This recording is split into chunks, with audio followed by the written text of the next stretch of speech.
on the family of the Prime Minister. The BJP plans to focus on the Sandesh Khali, and it has made Rekha Patra a candidate with the objective making the allegations of Sandesh Khali a larger election issue. Now, Dilip Ghosh is widely credited building the party organisation in West Bengal that enabled the BJP to win 18 seats in the elections that took place last time. But he has also been known for his caustic and statements that he's made in the past. We have Saurabh Gupta joining us. Saurabh Gupta, we do know that Dilip Ghosh is known to be controversial. And again, his comments regarding the father of Mamata Banerjee saying, decide on who your father is, has again landed him into a soup.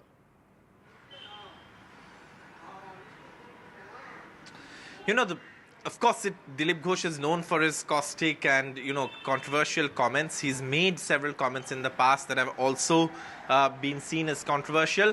But this time around, he's received a, show cause notice from the BJP. And that is significant. And why has that happened? Now, that has happened simply because of the fact that this time around, the BJP, in Bengal at least, from the campaign we've seen so far, has stayed away from any personal attacks on Mamata Banerjee or anyone else. They want to make a dent into Mamata Banerjee's women voters base. And therefore, you see, they've fielded candidates like Rekha Patra to take on this aim that they have. But if someone makes a comment like that, then it does affect the overall strategy that the BJP has embarked upon, which is why this show cause notice to Dilip Ghosh. Now, today, the Trinamool Congress is also expected to move the Election Commission on Dilip Ghosh's comments. And this is likely to play out politically in the next few days as well. Right, Saurabh, thank you so much for getting us all those details. We will keep tracking the story and coming back to you for more on that. For now, we're slipping into a short break. NDTV's Yuva Conclave is back with India's biggest Yuva disruptors.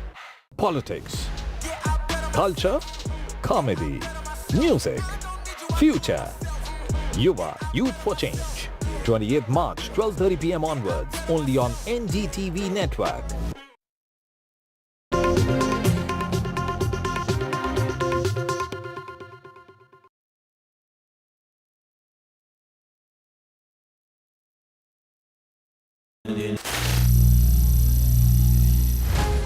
Some people say the metaverse will only be virtual. One day this lecture hall will be made of code, and driverless cars would be trapped in intersections. But even in this maze of the future, you can't wish away health. It's time to become more resilient.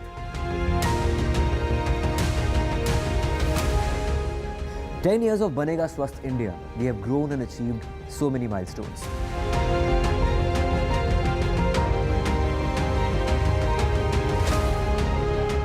And now I have a plan to beat the urgency, to stop breathing with difficulty, to relieve getting choked with inactivity.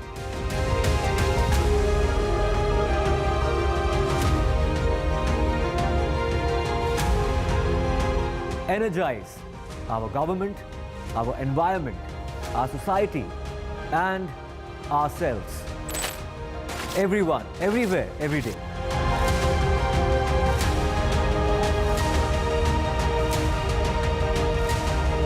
Banega Swasth India. One world hygiene.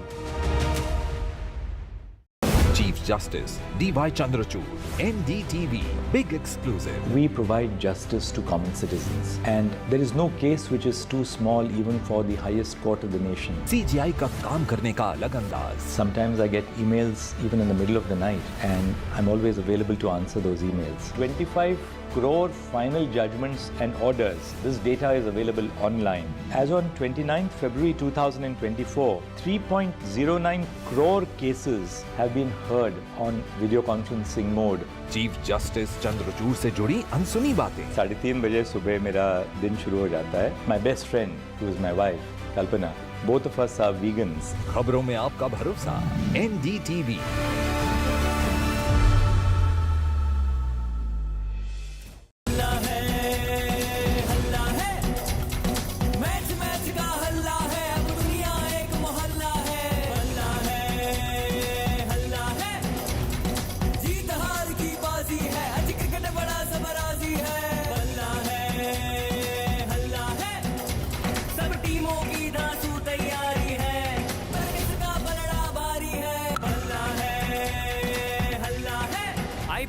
हल्ला बल्ला और सबसे शानदार coverage सिर्फ NDTV पर।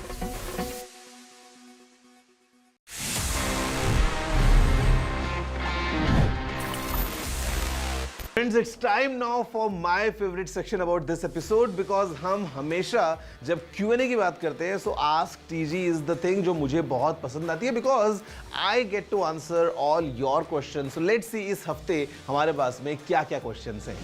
Hi TG, which is the better phone between OnePlus 12 and Xiaomi 14 in terms of camera and performance? Okay, so you have asked that आपको जानना है which is the better device between OnePlus.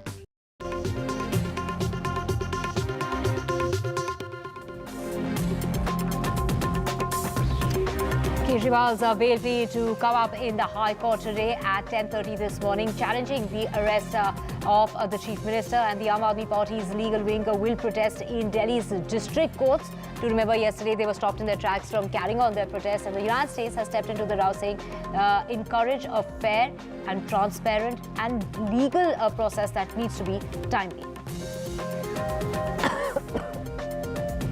Comedian Munawar Farooqi has been released by the Mumbai police. He was detained after a raid that took place at an illegal hookah parlour in Mumbai. Mahabharat in Mahayuti, Shinde, Sena, BJP, NCP, they are locking horns, and there seems to be a dispute over some seats, and that discussion is coming up today with the BJP and the Sena disagreement that continues over multiple seats, and it's Sharad Pawar that will be holding a party meeting today.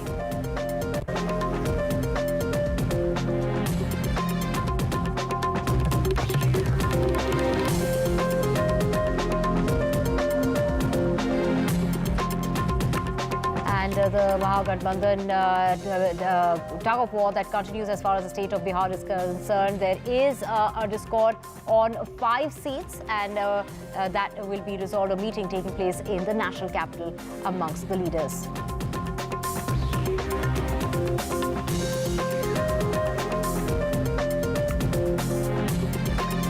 Let's get you the latest from the United States. Tragedy that took place in Baltimore when that bridge collapsed. 6 people are presumed to be dead. Search operations have now ended, and it is the United States president who's saying this wasn't an intentional attack. And Sonam Wangchuk has ended his 21-day fast. He had been on salt and water for the past 21 days. He is asking for the statehood of Ladakh.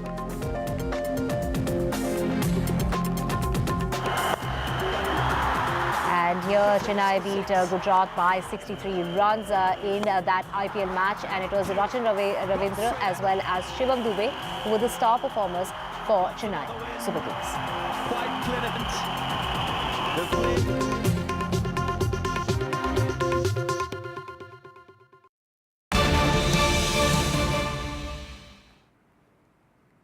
Well, we have breaking news coming in at the moment, and let's talk about this breaking news coming in of the Aam MLA raids that are taking place. So, breaking news of raids that are taking place. We're talking about Aam Aadmi Party leader Deepak Singla's house that has been raided. He's a former assembly candidate of the Aam Aadmi Party. He had contested elections from Vishwas Nagar in 2020. Singla is up in charge of Goa and the co-in charge of the MCD, and his house is now being raided.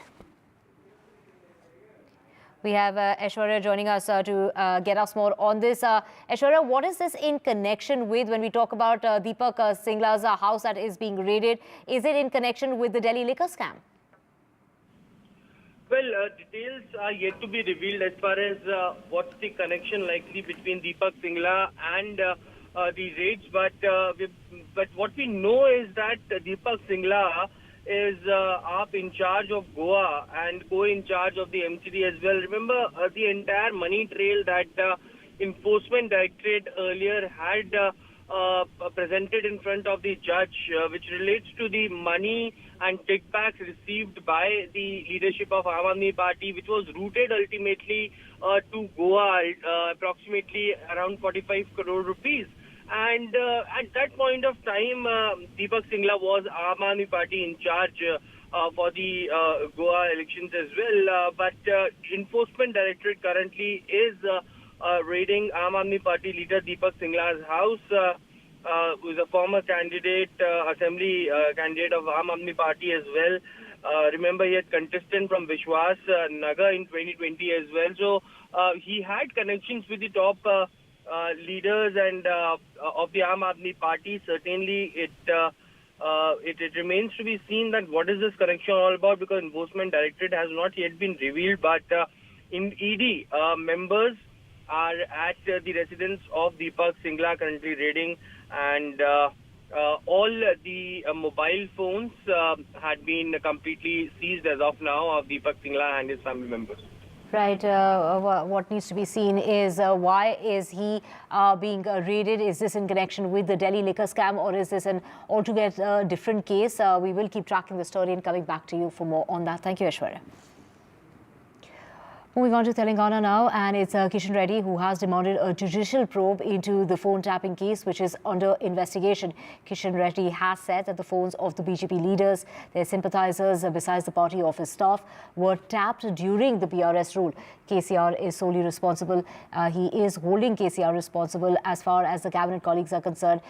He is questioning their behavior as well, and has gone on to say that the judicial probe will only expose their criminal actions. Listen in.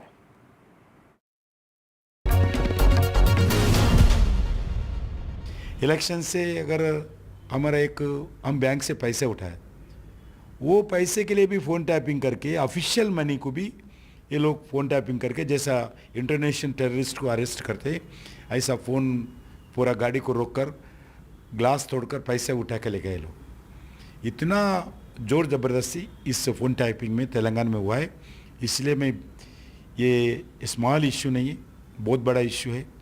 बहुत बड़ा network police officers बहुत mafia बन गए, phone tapping mafia police वाला बनकर इस तेलंगाना में phone tapping किया है। इसलिए इसमें एक जुडिशियल इंक्वायरी होना चाहिए। इतना बड़ा इशू है, ये छोटा इशू नहीं, क्योंकि आने वाले दिन में ऐसा इश्यूज नहीं होना चाहिए। इसके लिए एक जुडिशियल इंक्वायरी भी होना चाहिए, ऐसा मेरा डिमांड है। मगर जो फ़ोन टैपिंग में किया है पूरे केसीआर के संबंधित लोग हैं, पूरे फ़ोन टैपिंग किया है, रिटायर्ड ऑफिसर्स है, उनको एक्सटेंशन किया है, नहीं तो स्पेशल ऑफिसर थे, रिकॉन्स्टिट्यूट करके इनके द्वारा ये नेटवर्क चलाया। ये प्राइवेट केसीआर का, ये प्राइवेट माफिया का जैसा बिहार सरकार ने फ़ोन टैपिंग किया है। इसमें हाई लेवल इंक्वायरी होना चाहिए। इसमें जो भी दोषी, कितना करोड़ रुपए प्राइवेट के लोगों के पास ये लोग लूटा है फ़ोन टैपिंग करके, डरा के, धमका के पैसे लूटा है, इस विषय पर हाई लेवल इंक्वायरी होना चाहिए। प्रमुख लोगों का फ़ोन टैपिंग करके उनको ब्लैकमेल किया है, उनका सरकार की तरफ से किया है, बीआरएस पार्टी की तरफ से किया है। ये पुलिस ग्रुप ने अलग अलग एक ग्रुप बनकर सरकार को ना बताते हुए पुलिस अलग इसमें अलग फ़ायदा व्यक्तिगत उनके लोग उठाया। इसलिए ये छोटा इशू नहीं है, बिल्कुल बड़ा इशू है। इस पे पर हाई लेवल इंक्वायरी होना चाहिए। ये इक्विपमेंट भी पूरे लोग छुपा के रख दिया है, जो फ़ोन से बातचीत किया उसको भी छुपा के रख दिए। इसलिए ये बहुत बड़ा इशू है। फ़ोन टैपिंग करने के लिए स्टेट गवर्नमेंट्स को अधिकार रहते हैं, इसके लिए कुछ नियम है, नाम्स है।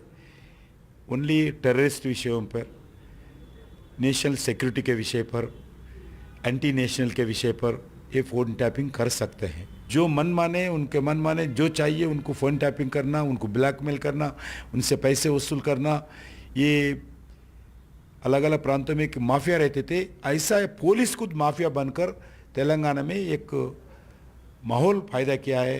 ये एक टेररिस्ट के जैसा, ये खुद पुलिस जो रिटायर्ड ऑफिसर्स को जो नया नियुक्त किया केसीआर, उनका एक नया एक माफिया का जैसा, पुलिस माफिया का जैसा ये लोग व्यवहार किया है। And Union Minister Sarbananda Sonowal was among the 11 contestants who filed their nomination papers on Tuesday for the first phase of parliamentary polls to 5 constituencies on the 19th of next month, filing his nomination for the BJP candidate for the Dibrugarh seat. And speaking to NDTV, Sonowal says that Congress is no more in the heart of the people. Listen in. Talking about Assam as a state, 14 seats in all, the Congress too has done some rejig of its candidates. Will it be a tough contest for the BJP? Of course, like oppositions they are fielding their candidates, but the question, Congress is no more in the heart of the people of Assam. Not only in the people of Assam, but also in the heart of the people of India, because they are already been rejected by the people because of their misdeed, whatever crime they have committed in the last 60 years, because whatever they have committed the corrupt practices and all others illegal activities. And because of this, country had to be always in the back foot.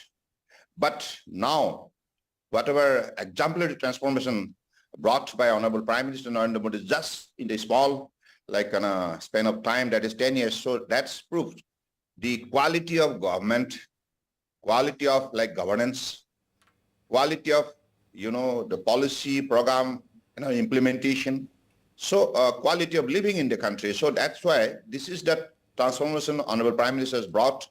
And on the other hand, Congress has created a dark chapter in the Indian politics because of their corrupt rule and communal rule and all divide and rule politics. So that's the way the people have now judged the whole development, and that is why this time I don't see any ground in the country of Congress existence. Mr. Sonowal, what about Citizenship Amendment Act? It has been notified, and will that be really an issue in Assam this time? It is not going to impact the indigenous people of Assam. They are all well guarded and protected. Okay. What about the Prime Minister? When is he expected to campaign in your constituency, and other high-profile visits that you are expecting? Now, of course, the program will be sorted out within a short span of time. Today, I have filed my nominations, and I believe whatever in consultation with the national party, the state party will sort out the program list accordingly. It will be listed in constituency-wise. All right, Sarvanand Sonowal there, contesting from Dibrugarh in Assam. Wishing you all the best, sir. Thank you so much. Right, Sonowal there talking to Maurya. We will get you all the very latest on the other side of a very short break.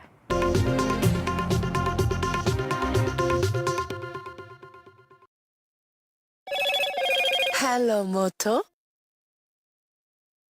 Motorola, India's best 5G smartphone brand.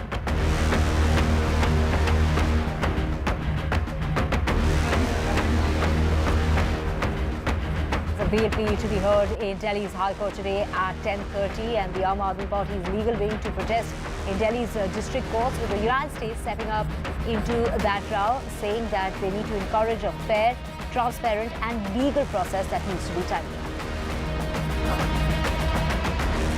Comedian Munawar Farooqi has been released by the Mumbai police. He was detained after a raid that took place at an illegal hookah parlor in Mumbai. Mahabharat in Mayuti, Shinde Sena and the BJP, while the NCP, they continue to lock horns, and sources are saying that the BJP and the Sena disagreements continue as far as multiple seats are concerned, and Sharad Pawar will be holding a meeting with party leaders today. And climate activist Sonam Wangchuk has ended his 21-day fast on only water and salt. The fast was to save Ladakh's ecology and is demanding full statehood.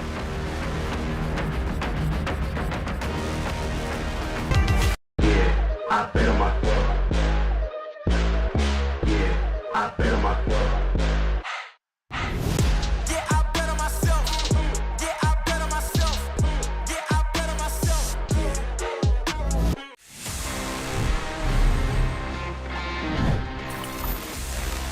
So friends, next I have is this shiny new device coming straight from the Realme factory. This is the all new Realme Narzo 70 Pro 5G.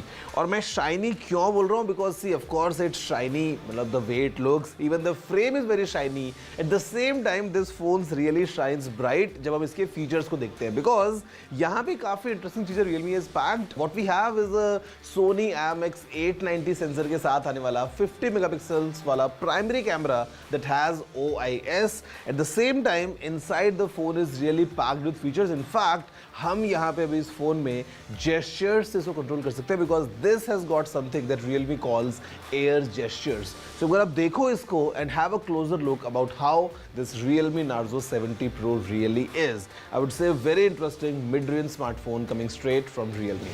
Finally, the wait is over. Realme's latest hotshot, the Narzo 70 Pro 5G, finally India में launch हो गया है. This phone is packed with amazing features that will make you go wow. इस phone में है एक rainwater smart touch feature. This means no more tensions about phone usage in a light drizzle. The powerful MediaTek Dimensity chipset lets you game, multitask and do everything else at lightning speed. The 5000 mAh battery and SuperVOOC fast charging will get you back in action in no time. The phone's horizon glass design gives it a super premium head-turning look.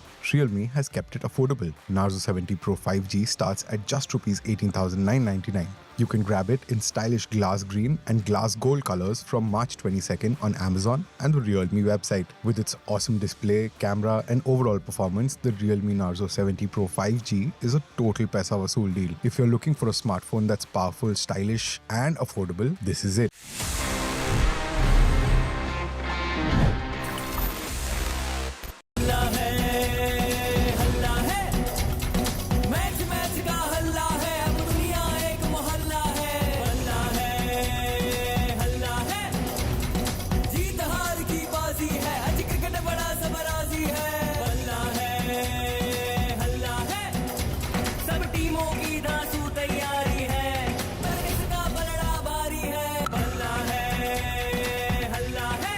IPL का हल्ला बल्ला और सबसे शानदार coverage सिर्फ NDTV पर।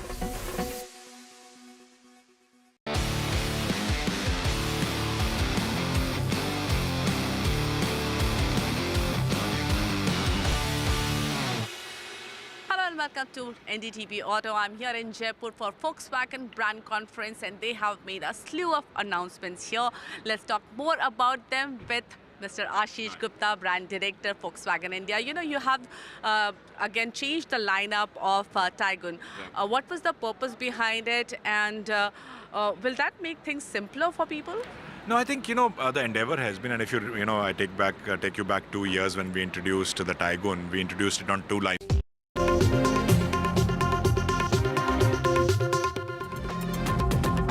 Welcome back. Getting you news from Chennai. And incumbent Central Chennai MP Dayanidhi would be filing his nomination today. He has been an MP 3 times. He's facing AIA DMK ally. DMK's this is DMDK's Partha Sarathi, as well as BJP's youth wing leader. We're talking about Vinod Selvam, a young lawyer that he will be up against.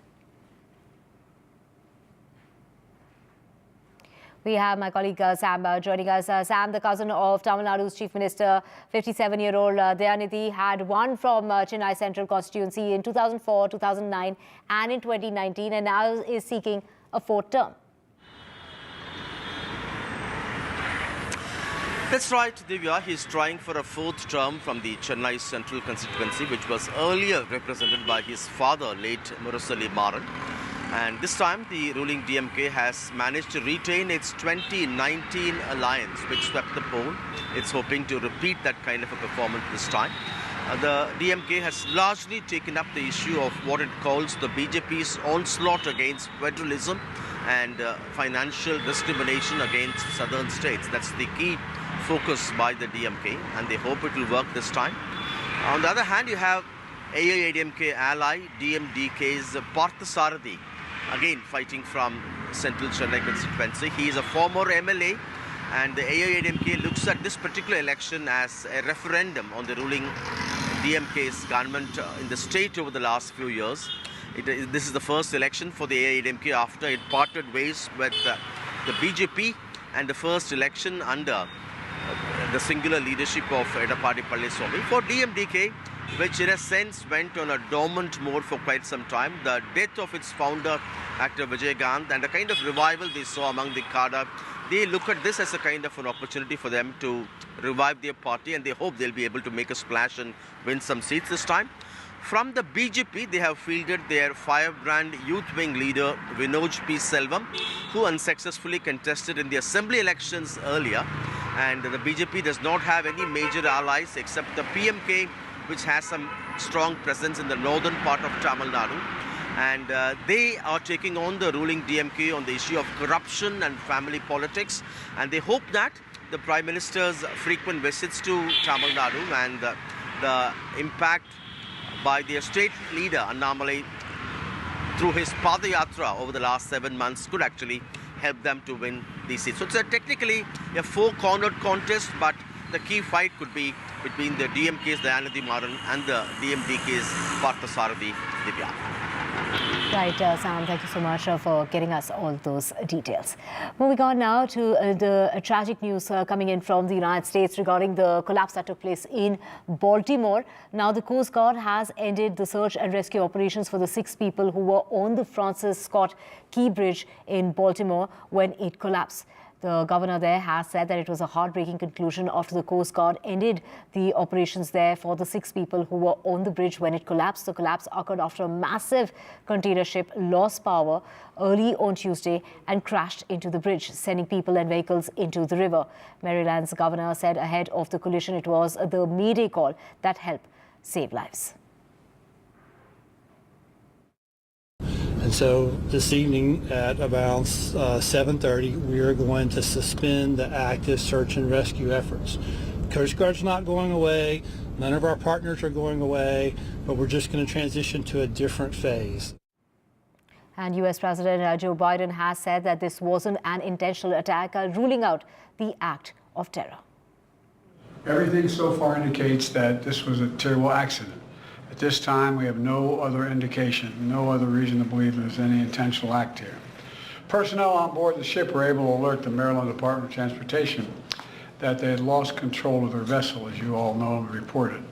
As a result, local authorities were able to close the bridge to traffic before the bridge was struck, which undoubtedly saved lives.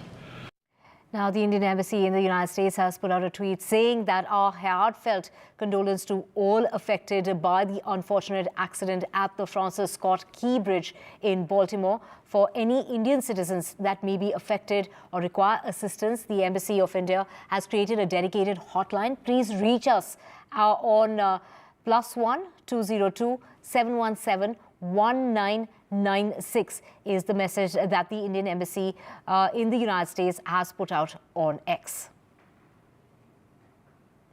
Well, we have my colleague Namrata Baraj joining us from New York. Namrata, not too far from New York is Baltimore, where the rescue operations have ended, with the governor calling it a heartbreaking conclusion, as the 6 people who were missing are now presumed to be dead.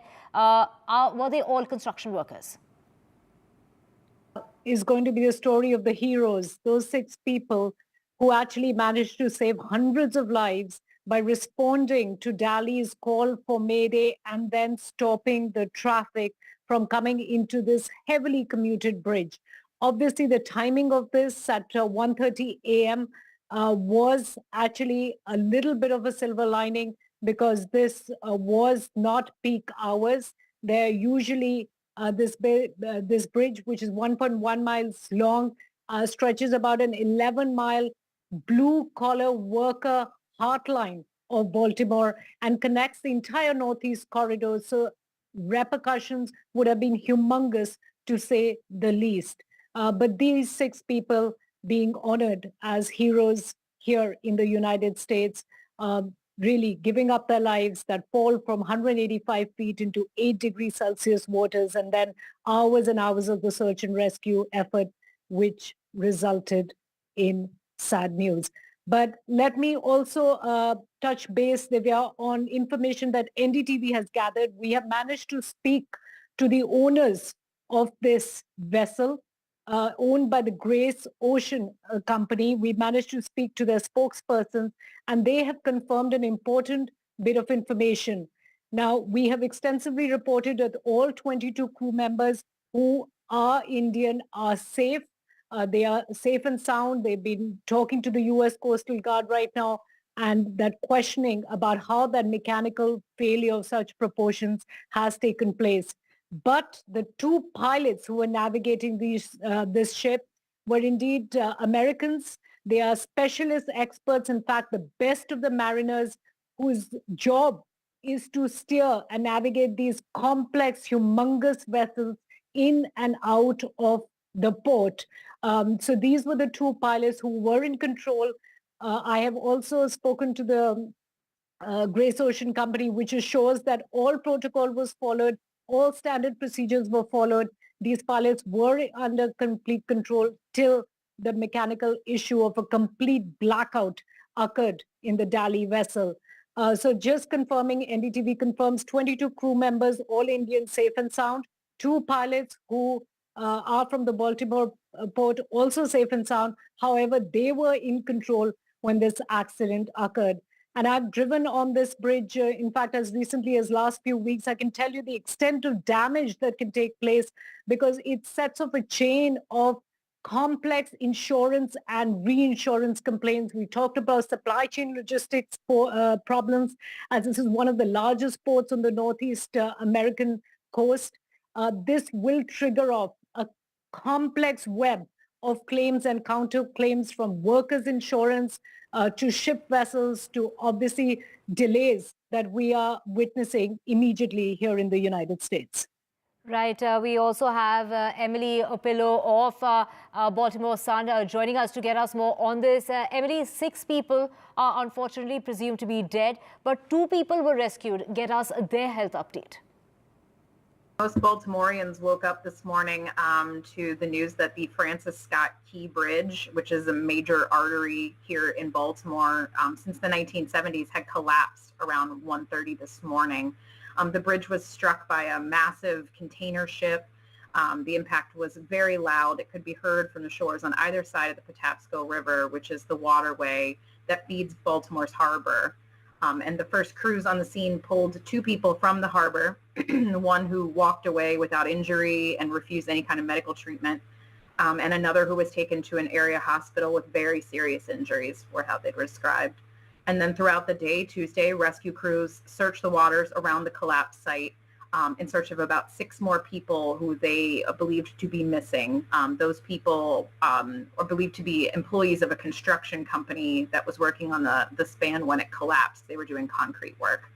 And as of around 6 p.m. this evening, an official with Bronner Builders, that's the company that employed those men, said they are now presumed dead. So we have switched to a recovery mission at this point. The ship that hit the bridge is known as the Dali. It's registered in Singapore. All 22. Well, Emily, all 22 crew members were Indian, but 2 local pilots were on board to navigate. Tell us more about the crew. The ship that hit the bridge is known as the Dali. It's registered in Singapore. All 22 of the Dali's crew are Indian. Authorities said that crew, as well as 2 local pilots who were on board the ship to help guide it in and out of the harbor, have been accounted for. There are no reports of injuries on the ship at this time.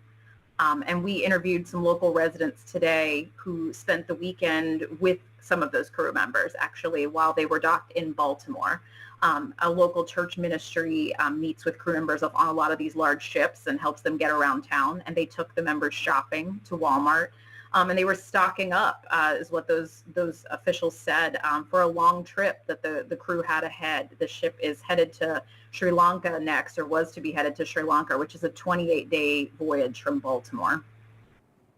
Right. Thank you so much, Emily, for joining us with the very latest. Moving on, the US must show Julian Assange has a freedom of speech and protection when it comes to not receiving the death penalty before he's extradited, is what the UK judge has ruled. The UK High Court said the WikiLeaks founder could be allowed to launch a new appeal against being sent to the United States without those commitments. The United States authorities have said that Assange endangered lives by publishing thousands of classified documents. His lawyers have argued that the case is a form of state retaliation, and the court has adjourned its final decision on the extradition by 3 weeks to give the United States government time to comply with its order. Now, shares in Donald Trump's media company soared as the firm made its formal debut on the stock market. The shares have surged past $70 in early trade, giving the firm a market value of more than $9 billion. They ended the day at about $58, still up more than 16%, and the long-awaited moment will inject more than $200 million into the Trump Media and Technology Group and hands the former president a stake worth more than $4 billion. And with that, we're slipping into a very short break. Back with a whole lot more. NDTV's Yuva Conclave is back with India's biggest Yuva disruptors. Politics, culture, comedy, music, future. Yuva, Youth for Change. 28th March, 12:30 p.m. onwards, only on NDTV Network.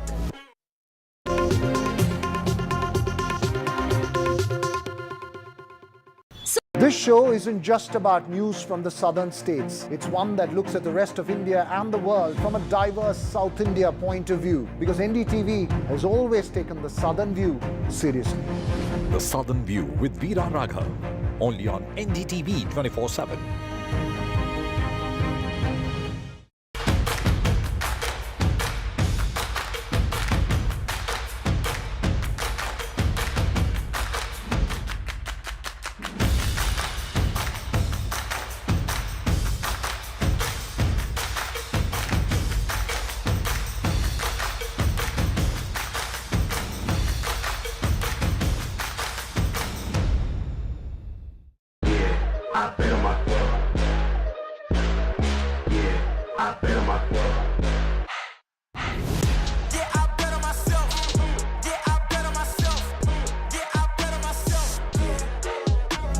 When there's too much talking but very little being said, too many voices but hardly any being heard, you turn to a show that puts you front and center.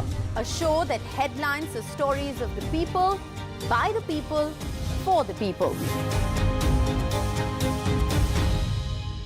Hello and welcome to NDTV Auto. What I have with me today is real special. It is the latest EV from Audi, Q6. What's special about it is it's based on a completely new platform, PPE, Premium Platform Electric. This platform Audi has developed for their electric vehicles, and it has a lot to offer.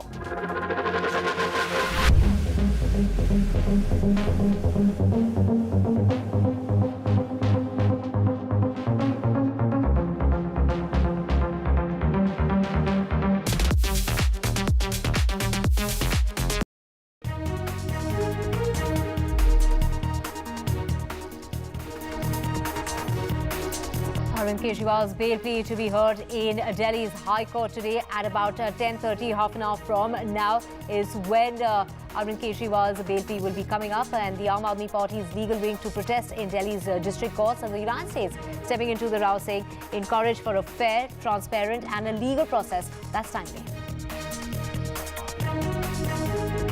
Uddhav Thackeray Sena faction releases its first list of 17 candidates. Congress's Sanjay Nirupam was eyeing Mumbai in the northwest seat, and the Mumbai northwest seat tussle as far as Mol Kirtikar to contest is what is being said. Mahabharat in Mahayuti, the Shinde Sena and the BJP NCP lock horns, with the sources saying that the BJP Sena disagreements continue over multiple seats, and Sharad Pawar to be holding a meeting today.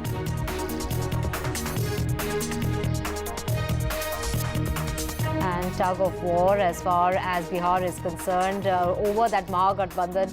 The seat-sharing deal hasn't been finalized. The Congress RJD continue to dispute over 5 seats in Bihar, but a crucial meeting coming up in the national capital that will be chaired by Mallikarjun Kharge.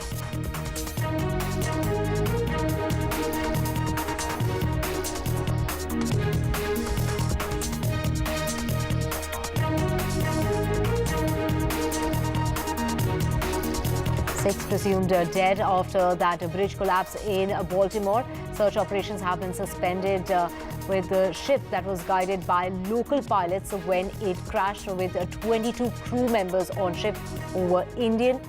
They are all said to be safe, but it's the United States president who's gone on to say that it wasn't an intentional attack, ruling out an act of terrorism.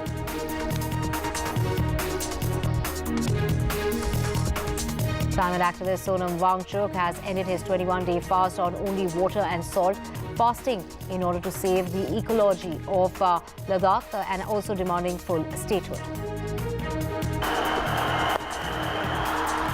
Chennai beat Gujarat by 63 runs. Rachin Ravindra as well as Shivam Dubey were the star performers when it comes to Chennai Super Kings.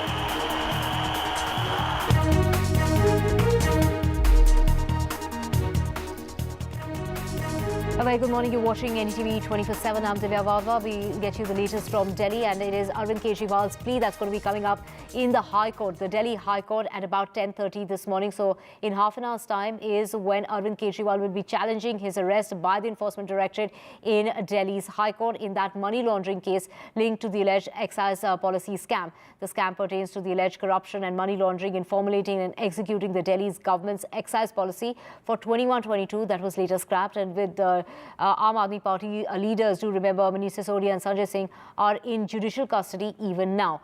The Aam Aadmi Party national convener was arrested on the 21st of this month and will continue to remain in remand of the Enforcement Directorate till the 28th of March. But he is moving the High Court today in order for, challenging the arrest of the Chief Minister.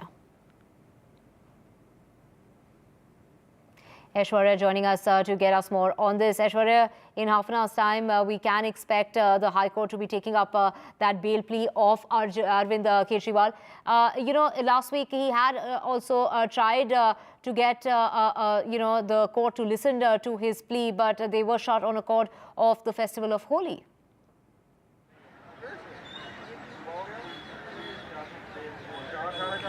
Well, certainly Arvind Kejriwal, who was arrested on March 21st, subsequently sent to the ED custody till 28th of March, reached to the Delhi High Court earlier, but for an urgent hearing and to get some sort of relief from the Delhi High Court and get in bail. But that urgent hearing could not be listed at that point of time. The Delhi High Court stated that they will be hearing it on March 27th, which is today, and at around 10:30 a.m. the matter is listed.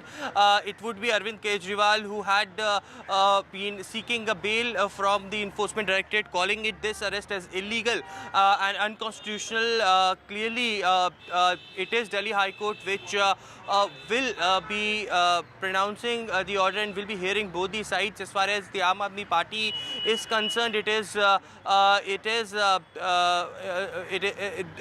Aadmi Party has been calling this arrest as illegal, and therefore the reason perhaps an urgent relief is something that they are hearing from. On the other side, there is also a separate plea that has been filed by an individual in the Delhi High Court as well, which clearly had prayed before the court that no orders could be passed by Delhi Chief Minister Arvind Kejriwal when he is behind the ED custody.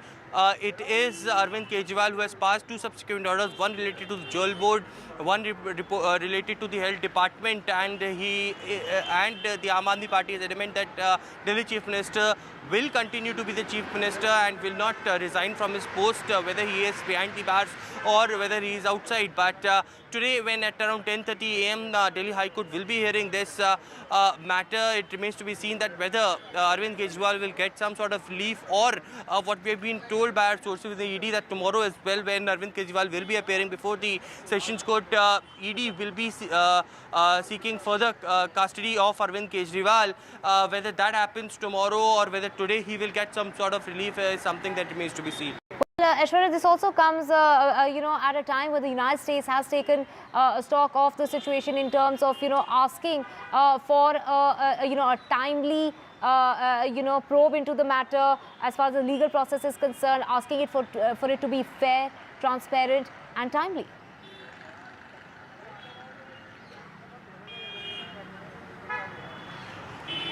Well, certainly, it's all about the time-bound manner, because what we have seen in such cases is whenever there is a PMLA case imposed on any individual, bail is something that is very difficult to get in such cases, and therefore the reason perhaps in a time-bound manner the case should be dealt with is something that has also been stated in the plea. On the other side, today what we are hearing is that in different courts across the Delhi, Aam Aadmi Party legal cell is going to protest, to which also there is an update that that lawyers have filed a plea at 12:30 p.m. at Delhi High Court. That particular plea will also be heard by the Delhi High Court, in which they have challenged that within the court premises no protest can take place, and therefore the reason it is a Supreme Court orders violation within the premises, no one can protest. That will be also heard. So certainly it's a political showdown on one side, Arvind Kejriwal fighting the legal battle. Whether from that as well he would get some sort of relief or not is something that remains to be seen within few hours from now.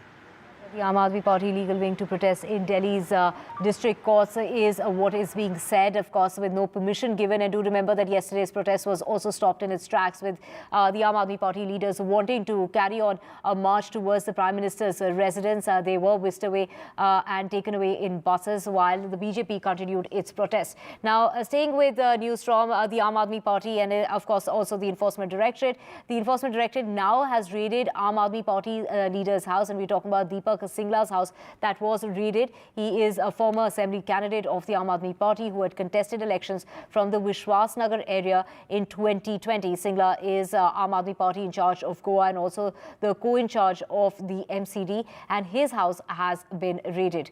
So we have, the Aam Aadmi Party again. We have Ishika joining us to get us more on this. Ishika, what is this in connection with? Is this related to the case of Arvind Kejriwal, that is a Delhi liquor policy scam, or is this in a totally different case altogether? Well, Divya, confirmation as to which, in which case ED is raiding the premises of Deepak Singla, well, that information is yet awaited, from the Enforcement Directorate. But certainly, as you rightly pointed out, the ED team are in fact at the, Deepak Singla's residence here in Madhu Vihar. And in fact, let me tell you that Deepak Singla, who in fact had fought the Vidhan Sabha elections in 2020 from the Aam Aadmi Party ticket from Vishwasnagar, he continues to be the MCD's co-in charge of the Aam Aadmi Party, and also the Aam Aadmi Party in charge in Goa as well. And certainly, we did hear ED in the court saying that, they have already in fact established the Hawala connection of, of the money trail that were used in the Goa elections of the alleged liquor policy scam. So certainly it remains to be seen, because confirmation is awaited from the ED side whether, this raid is happening in connection to that or not. But certainly we are seeing that after Aam Aadmi Party's, Supremo Arvind Kejriwal being, in the ED custody, he is yet another leader. Deepak Singla is yet another leader now in the ED scanner. So certainly trouble continues to mount for the Aam Aadmi Party. Over to you. Right. Thank you so much, Ishika, for joining us with those details. And staying with news from the Enforcement Directorate, well, raids are taking place in Chandigarh. Raids are taking place at around 20 locations, and these are said to be connected to the liquor policy scam. And we're talking about where all the raids are taking place. We have Mukesh, my reporter, joining us to get us more on this. Mukesh, the Enforcement Directorate on the 23rd of January had also raided multiple locations in Chandigarh and Mohali, but that was in a case that was related to Huda. What is this in connection with?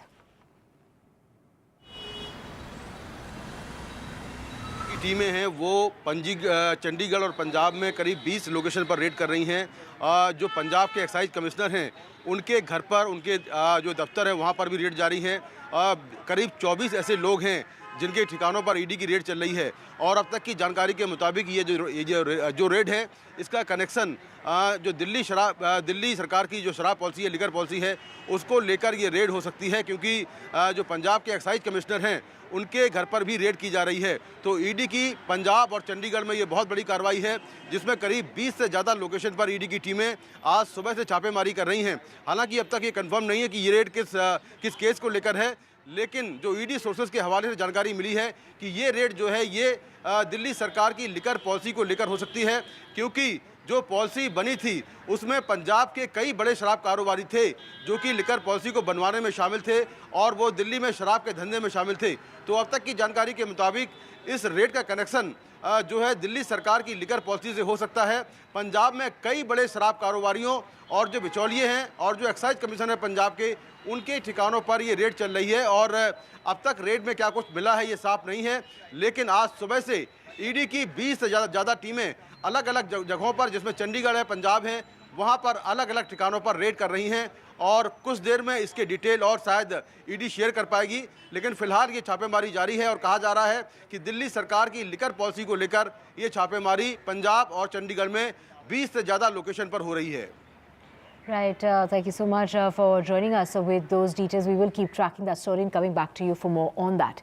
Switching tracks now to Maharashtra and getting you the latest from there. It is the Uddhav Thackeray Sena that's released its first list of 16 candidates. We have Anil Desai to contest from Mumbai South Central and Mumbai Northwest seat. There was a tussle, but it's gone to Amol Kirtikar. He will be contesting on that seat. Do remember it was Congress Sanjay Nirupam who was eyeing that very seat, but now it has been given to Amol Kirtikar. We also have NCP Sena both eyeing the Mumbai Northeast seat, and that has now gone to Sena. So that is the list that's come out by the Uddhav faction.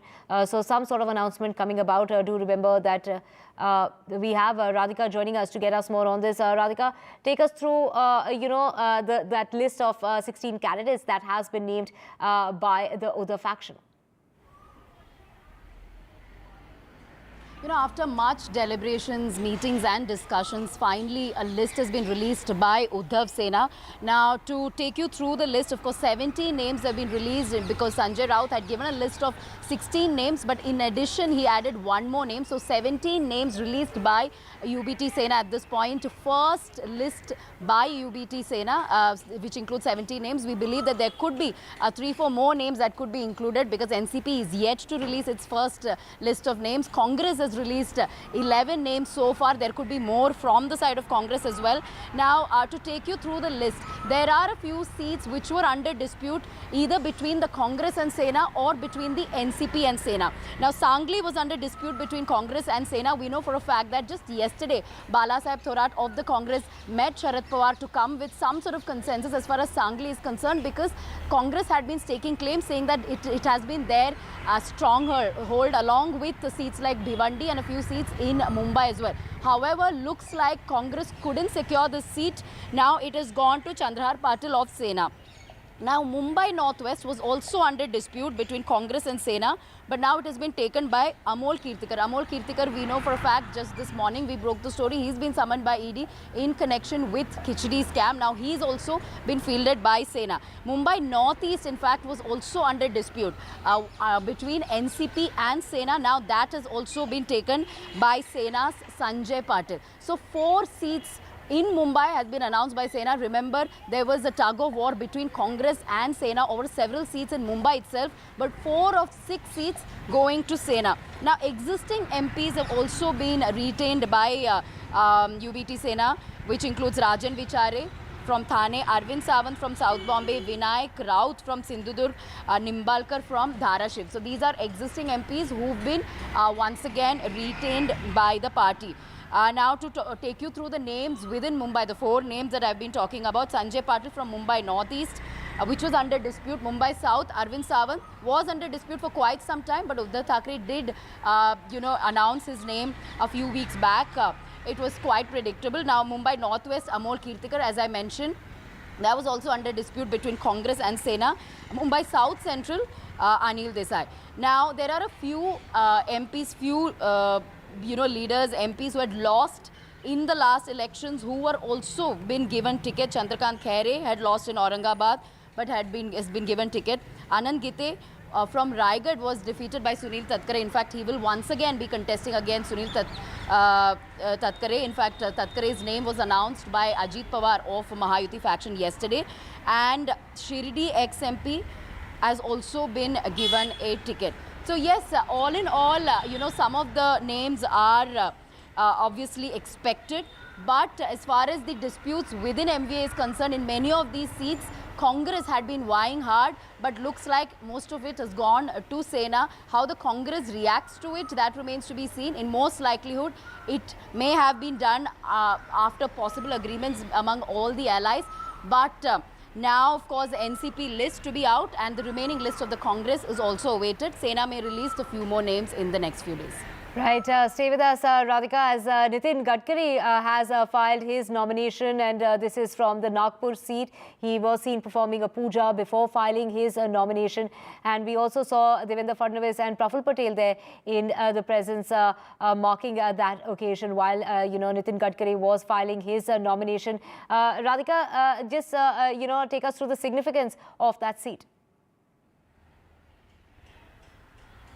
Well, Nitin Gadkari, the BJP heavyweight, will be contesting from Nagpur once again. Of course, he is one of the high-profile candidates as far as Maharashtra is concerned. This is obviously Nagpur is his bastion from where he is contesting, and he will be contesting against Congress's Vikas Thackeray. And as being said, this is a reluctant Nagpur West legislator of the Congress, Vikas Thackeray, who will be contesting against Nitin Gadkari. Now, he's filed the nomination now. As far as the elections for first phase is concerned, it will start on April 19. Maharashtra elections 5 phased starting on April 19. Nagpur will go to polls on April 19 along with 4 other constituencies. The heavyweight of BJP, Nitin Gadkari, filing his nominations.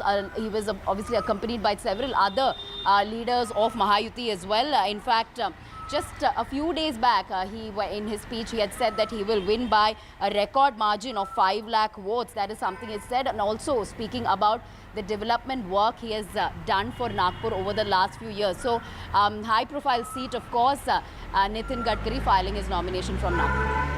Right, Radhika, thank you so much. Puja ceremony also performed just before he filed for those nominations, and we saw Praful Patel in, as well as Devendra Fadnavis in while he was filing for his nomination. Now, the countdown to the biggest festival in the world's largest democracy has started, and everyone's preparing for the national elections. And India's future is its youth, and that's why we are encouraging the first-time voters to come out and cast their vote. And we have launched the hashtag NDTV 18 Ka Vote campaign in order to make the youth aware of their need to vote. So you can send us your videos as well as your messages on hashtag NDTV 18 Ka Vote, and we'll showcase them here on NDTV 24x7.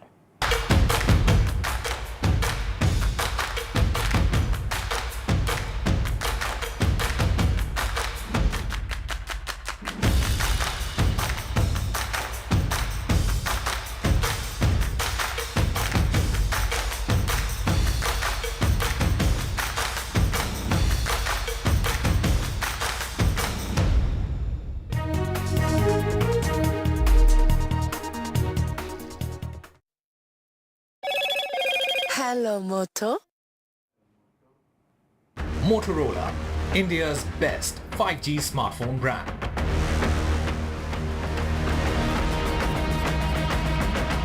Arvind Kejriwal's bail plea coming up in the High Court in minutes from now, with the Aam Aadmi Party legal wing to protest in Delhi's district courts, while the United States has stepped into the row, encouraging a fair or transparent and a legal process that's timely, is what the United States is saying in regard to Arvind Kejriwal's case. Lokayukta raids across Karnataka. Well, 100 Lokayukta officials have conducted raids in 13 districts of Karnataka, including 5 areas in Bengaluru. Now 13 SPs and 12 deputy SPs heading those raids across Karnataka in 13 districts. 6 people are presumed to be dead after that bridge collapsed in Baltimore. Search operations have now been suspended by the authorities in the United States. The ship was guided by 2 local pilots when it crashed. 22 crew members on the ship were Indians who are said to be safe, while the United States President has called it an unintentional attack. And while the climate activist Sonam Wangchuk has ended his 21-day fast only on water and salt, a fast to save the ecology of Ladakh and demanding full statehood for Ladakh.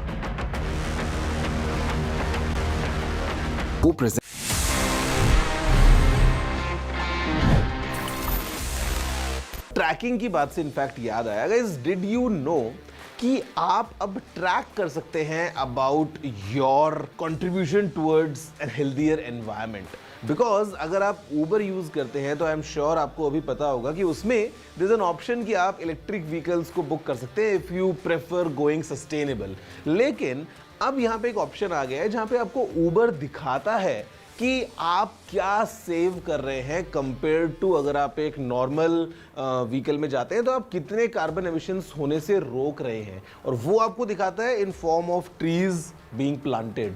तो कहीं ना कहीं ये एक अच्छी चीज़ है जहाँ पे you can keep track of your your contribution, कि आप अपने डेली हैबिट्स में जब आप सुबह ऑफिस के लिए ऊबर ले रहे हैं, जब आप शाम को कहीं बाहर जा रहे हैं, अगर आप एक ईवी यूज़ करते हैं, so how much essentially are you contributing towards the environment. This service is live now in multiple Indian cities. तो next time you book an Uber, I would request कि अगर आप एक इलेक्ट्रिक व्हीकल यूज़ करते हैं, it will kind of contribute towards the environment, or you can clearly track in form of number of trees being planted. So I'm sure normally we friends sometimes we see each other's Uber ratings कि किसको कितने star मिले हैं, किसी कितनी rating है। तो I'm sure going next this could be a thing that we all might track कि अच्छा मैंने कितने trees को plant किया by going electric, या कौन आगे जीत रहा है। It's a nice thing. Did you know this? If yes, amazing. If no, please let me know. You know the address. It's tg@ndtv.com.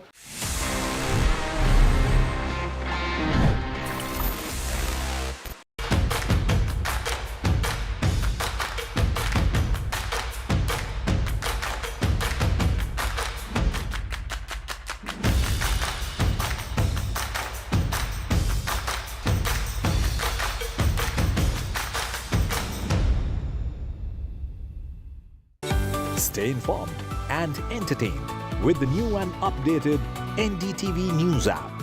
You can watch all our channels live, listen to podcasts, read breaking and exclusive news from around the world and more.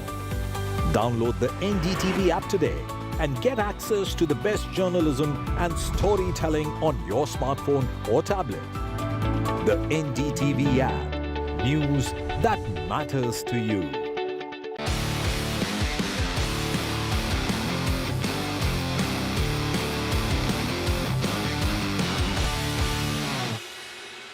Welcome to NDTV Auto. I'm here in Jaipur for Volkswagen brand conference, and they have made us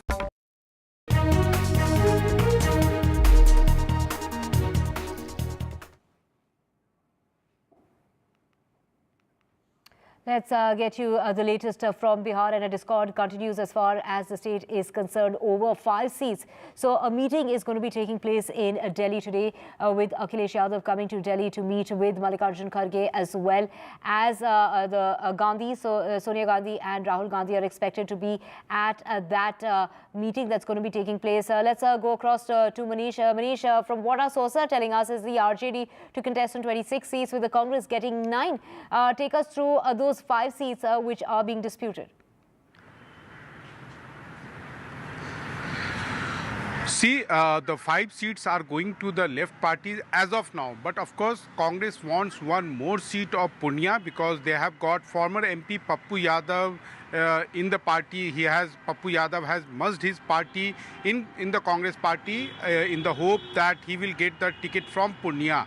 But at the same time, Tejasvi Yadav has also ensured a local popular MLA, Bhima Bharti, who represented Rupoli Assembly Constituency, which is part of Purnia Assembly Parliamentary Constituency, to resign from the membership of Bihar Assembly. She was the Janata Dal United legislator, and she has stepped down. She has resigned from her seat only after the promise made by Tejasvi Yadav.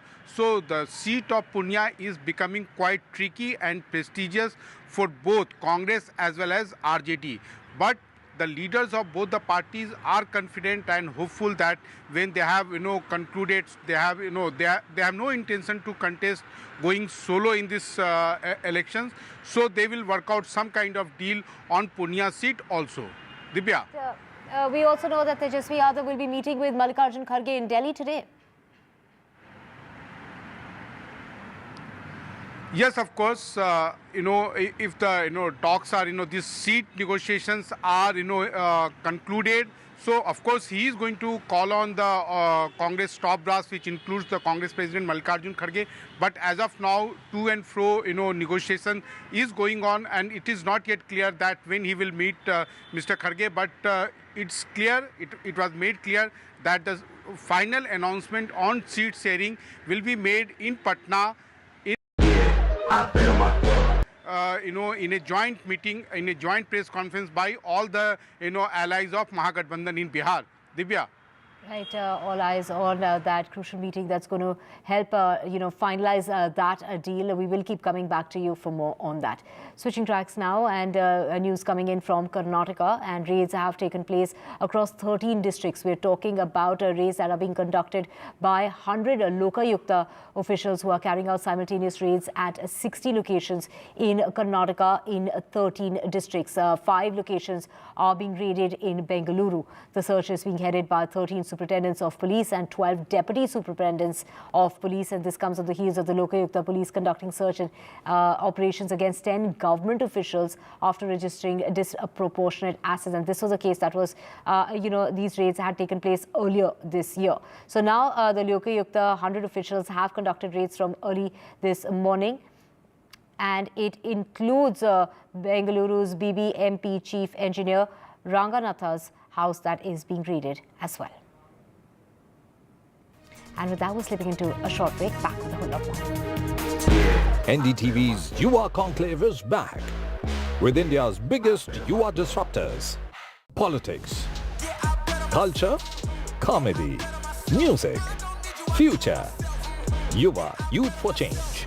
28th March, 12:30 p.m. onwards, only on NDTV Network.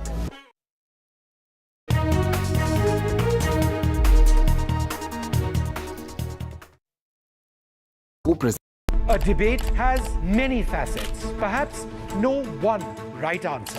Left, right and center. Conversations that get to the core of the debate.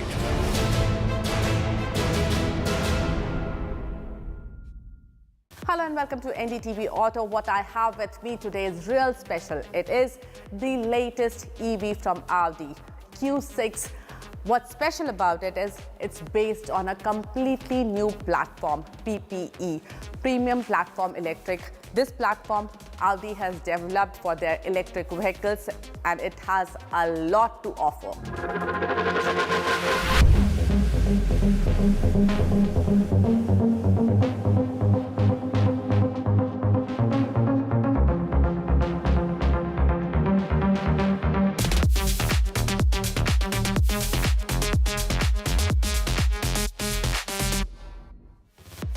Company says the new platform PPE helps Audi Q6 e-tron achieve 30% less energy consumption with 33% better system performance. With the Q6, Audi is also introducing its electronic architecture E3 1.2, which allows customers to experience digitalization directly in the vehicle, making Audi Q6 e-tron a truly tech marvel. So here it is, all that you need to know about Q6 e-tron. Audi Q6 e-tron is the upcoming EV from Audi's stable and is expected to come to Indian shores by the end of this year. International launch is expected in second half of this year.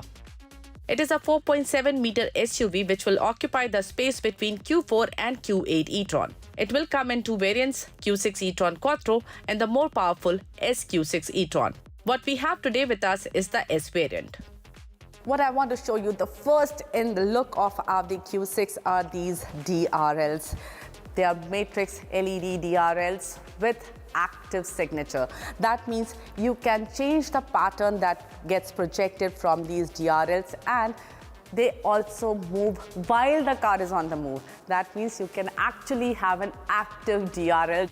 And I believe this feature is the highlight of Audi's upcoming baby. Up front is the grille. Now what I want to show you is this single frame grille. Audi is calling it inverted single frame grille, and it looks very interesting. It's all closed off but looks very nice with these piano black inserts given here. And then we have seen these very flattish Audi logo in other products, but here there is a little bit of 3D element in the logo. Now you have to notice this very prominent shoulder line which goes all the way to the tail lamp. The rear looks quite interesting with its almost wrapped around feel to the D pillar.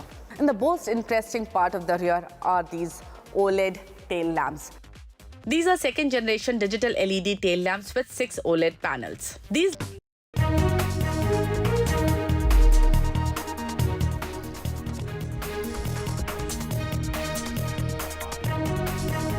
Arvind Kejriwal's bail plea to be coming up minutes from now in the High Court against the arrest of the Chief Minister, and it's Aam Aadmi Party's legal wing that will be protesting in the district courts.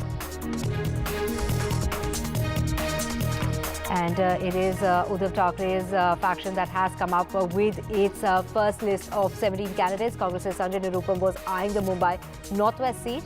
Mumbai's Northwest seat tussle with Amol Kirtikar to be contesting on that seat.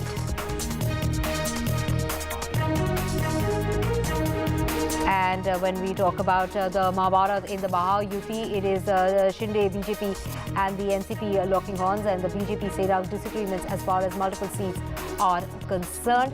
Sharad Pawar to be meeting today in order to finalize that deal.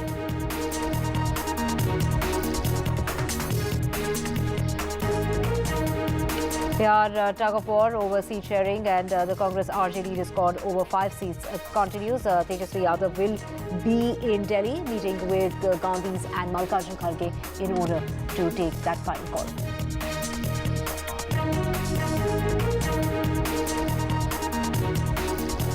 And 6 presumed dead in Baltimore after that bridge that collapsed. Search operations now have been suspended by the authorities.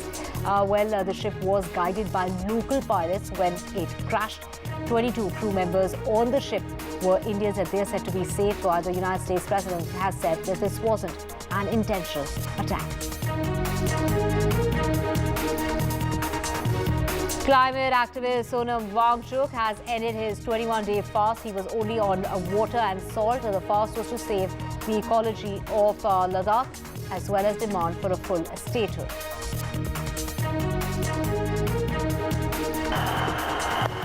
Chennai beats Gujarat by 63 runs. Roshan Ravindra and Shivam Dubey were the star performers for the Chennai Super Kings. That's another.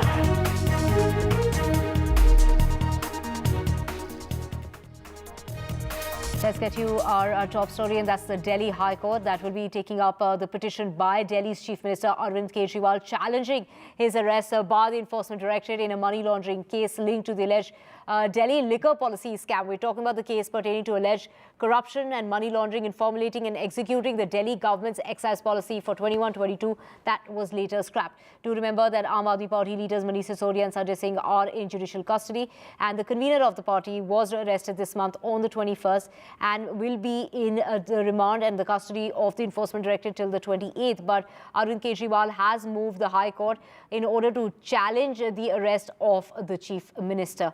We have Aishwarya joining us to take us through. Aishwarya, the case coming up in the High Court even as we speak. Take us through, what can we expect? What is the legal route as far as Arvind Kejriwal is concerned?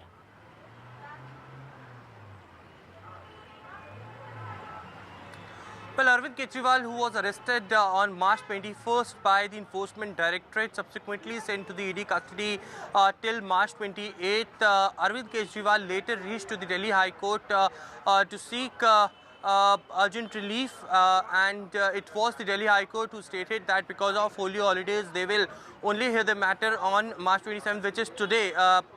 Currently, the hearing has begun at the Delhi High Court sharp at 10:30. It was the first case that was to be brought at the Delhi High Court. Whether the Delhi High Court grants him some sort of relief or the custody of the Enforcement Directorate will continue is something that remains to be seen. But it is Arvind Kejriwal who has called the ED arrest completely illegal and unconstitutional according to them as far as the proceedings are concerned.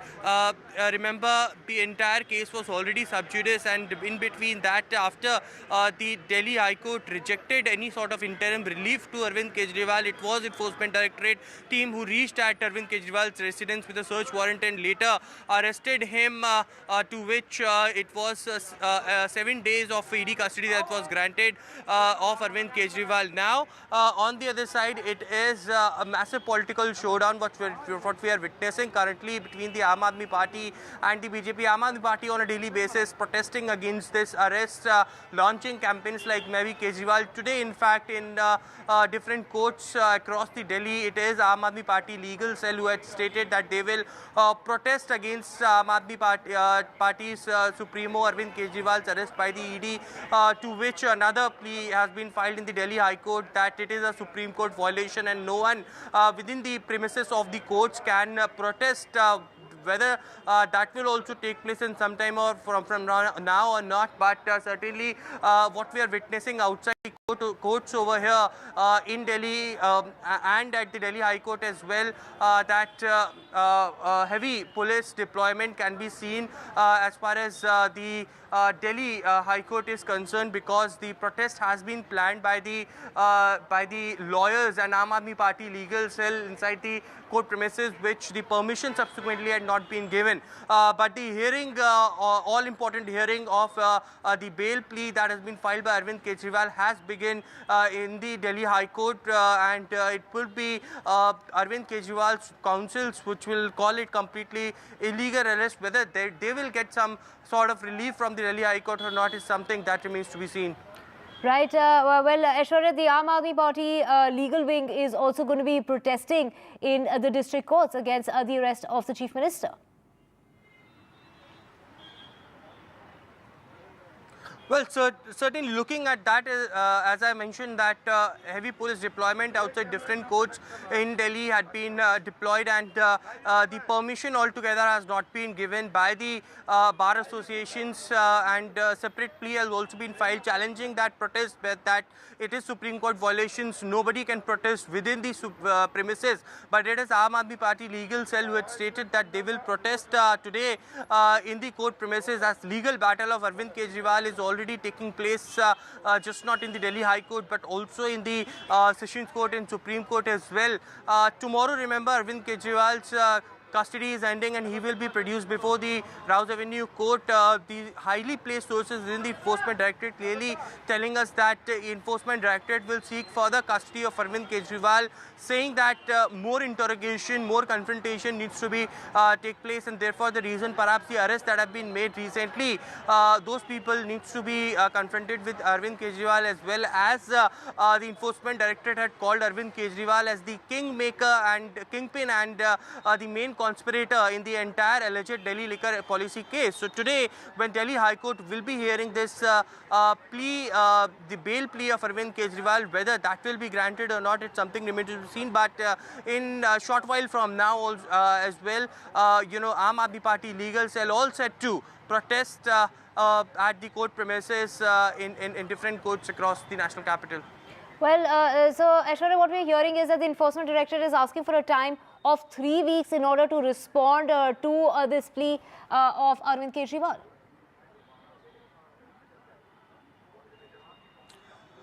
Well, yes, as I said, that hearing has begun of Delhi High Court, in Delhi High Court on Arvind Kejriwal's plea challenging the ED's arrest. Enforcement Directorate stated that it needs at least 3 weeks to respond for Kejriwal's petition that has been filed. It's all about taking more time. Remember, it was Enforcement Directorate at the Sessions Court when Arvind Kejriwal was produced as well.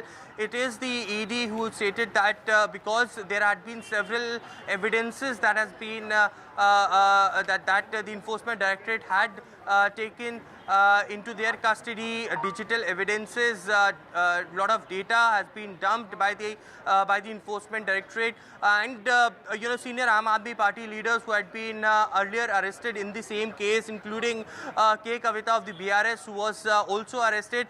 All those people who had been linked in the alleged Delhi liquor policy case needs to be confronted with Arvind Kejriwal. And now, when when there is a bail plea, enforcement directorate saying that they need at least 3 weeks time to reply to the bail plea, whether that will be given, that time will be given to enforcement directorate or not, that very soon, we'll get to know. But on the other side, it is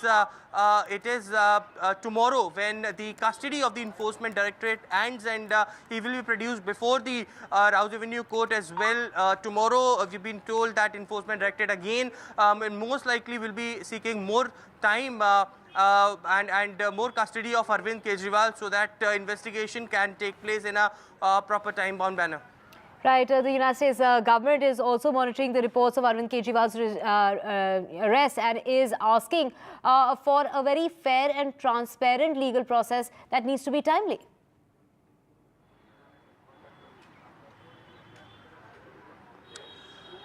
Well, that's a very sensitive matter, in fact, of Arvind Kejriwal, and therefore the reason perhaps most of the bodies are very closely monitoring the situation, although it's completely an internal matter of the country, and it is the stand of India that internal matters will be dealt very strictly by India. Nobody can interfere into it, but something that has been demanded by the Aam Aadmi Party, that Arvind Kejriwal should get in relief, and the investigation can take its own course. Although it is Arvind Kejriwal's counsel who had stated that Arvind Kejriwal is there, he is ready to respond to any of the investigation that is taking place. The arrest completely, they are calling it as illegal. On the other side, it is the enforcement directorate who had completely pictured on black and white what was the money trail, from where the money came, and how from the Hawala routes the money was transferred to Goa and used as and Aam Aadmi Party used that money as for their political campaigns. So yes, of course, on one side the legal battle is on. It's completely a matter that pertains to an internal matter, but it is certainly being watched very closely by independent bodies and international bodies as well. Yeah, when we talk about international bodies, it's not the United States, but this response of the United States has come days after Germany's Foreign Office has also stressed upon, a fair and impartial trial. So, of course, a lot of international response coming to the arrest of a Chief Minister of Delhi, and of course, the Chief Minister there trying to move the court. Even last week, he was trying to get in his petition, but of course, that was delayed on grounds of the court being closed for Holi. Take us through, when we talk about the kind of international reaction it is getting, we do know that the Aam Aadmi Party leaders like Satendra Jain and Sanjay Singh, who continue to remain in the custody, judicial custody in the matter. Also take us through, what is really connected here is this came about after the Enforcement Directorate had,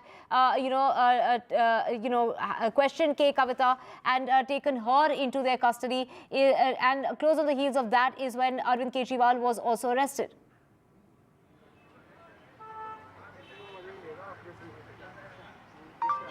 Well, many raids have taken place till now in the alleged Delhi liquor policy case. A lot of documents had been seized, digital data has been seized, and therefore the reason perhaps before filing the official charge sheet, it is Enforcement Directorate who had been constantly pushing it for the arrest of the top accused in this case. Now, also the matter which is currently underway in the Delhi High Court, let us also take our viewers to the proceedings that are taking place. Of course, what we know so far is that Enforcement Directorate on one side had sought 3 weeks time to file a reply on the bail plea that has been filed by Arvind Kejriwal, to which it was opposed by Abhishek Manu Singhvi, who is appearing for Arvind Kejriwal, saying that Abhishek Manu Singhvi, in fact, had been stating that it's tomorrow when the ED custody is ending, and therefore the reason perhaps today only the matter should be heard.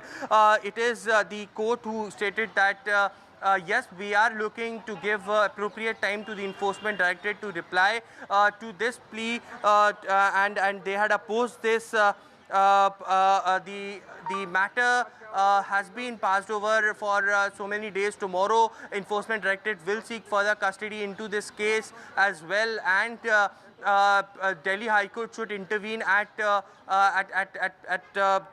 this level only by today. So completely, the Enforcement Directorate currently asking for more time to file a reply as far as Arvind Kejriwal's bail plea is concerned, which has ultimately been opposed by the Enforcement Directorate. Right, the Enforcement Directorate, like you mentioned, is conducting, raids, multiple raids, and we've also heard of raids taking place at Aam Aadmi Party leader Deepak Singhla's residence. Is this also connected to the Delhi liquor policy scam?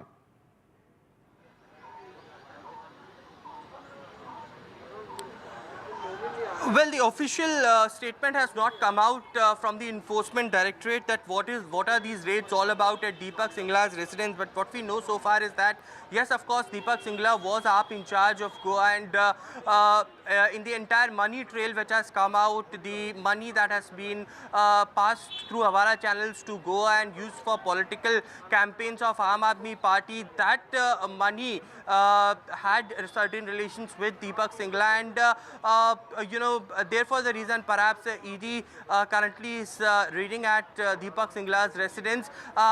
More documents, more seizures are to be awaited by Enforcement Directorate, whether Deepak Singla would be another accused in this case, whether he will be arrested by the Enforcement Directorate as of now is something that remains to be seen. But yes, these raids taking place at a time when the entire case is boiling, and the Enforcement Directorate looking at more people involved in Delhi liquor place, so that confrontation with Arvind Kejriwal, K. Kavita, Satinder Jain, Manish Sisodiya can happen very soon, and the investigation can proceed from here on. Right, the court has said that they will be giving some amount of time to the Enforcement Directorate in order to reply as far as this petition is concerned by Arvind Kejriwal. And, the court has said that they should be given time in order to provide that reply to the petition that is being filed by the Chief Minister. So from what it looks like is that there is time that's being given to the Enforcement Directorate to come up with its response, and which is why it seems like Arvind Kejriwal will continue to remain in the custody of the Enforcement Directorate.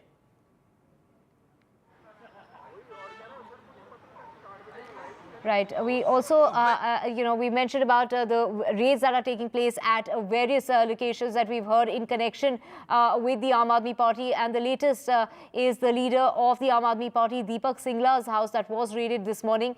He is a former assembly candidate of the Aam Aadmi Party. He had contested elections from Vishwasnagar in 2020, and Singla is Aam Aadmi Party's in charge of Goa and the co-in charge of MCD. So we have Ishika joining us to get us more on this. Ishika, is this in any way related to the Delhi liquor scam? Is this related to Arvind Kejriwal, and has that led to these raids being held as far as Deepak Singhla's residence is concerned?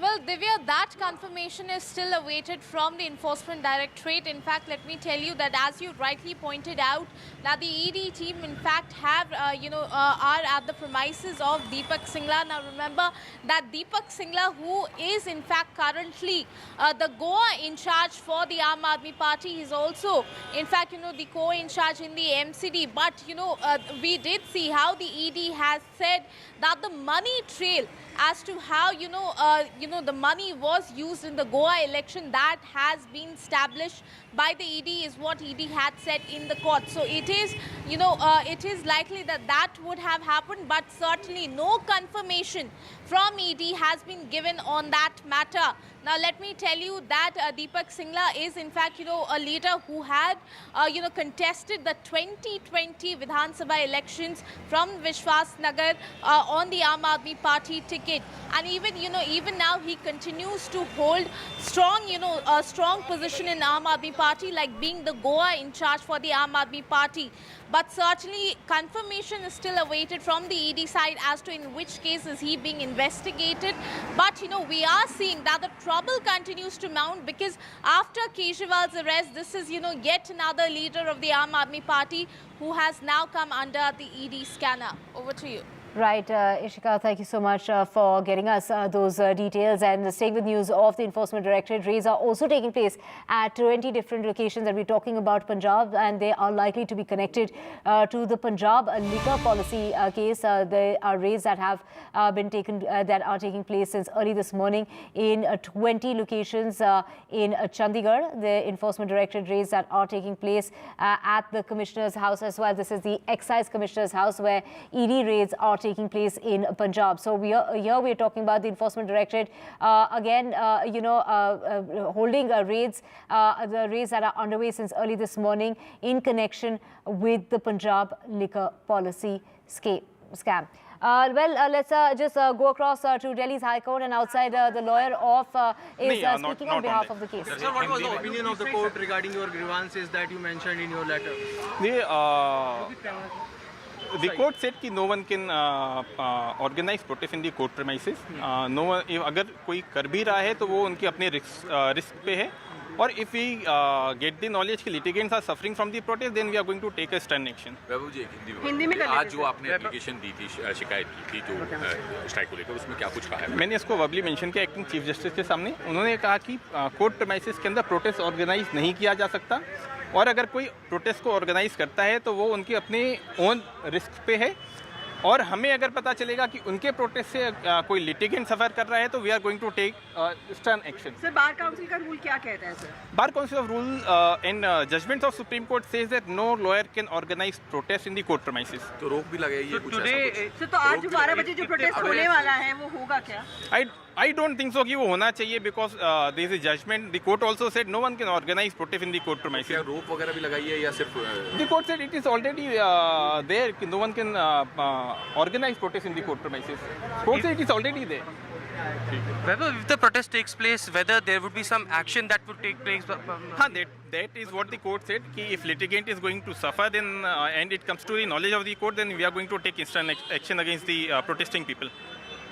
So, any sort of arrangements that also is taking place at the different courts? As far as I know, I don't think so कि any some kind of a strike is there. In the High Court, I'm not seeing any impact. So, as of now, there would be another time when the High Court will hear about this plea that you have filed? No, not today. Court said that it is already there. No one can organize protest in the court premises. If they organize, then they are organizing it on their own risk. And if it comes to our knowledge, then we are going, the litigants are suffering, then we are going to take stern action against them.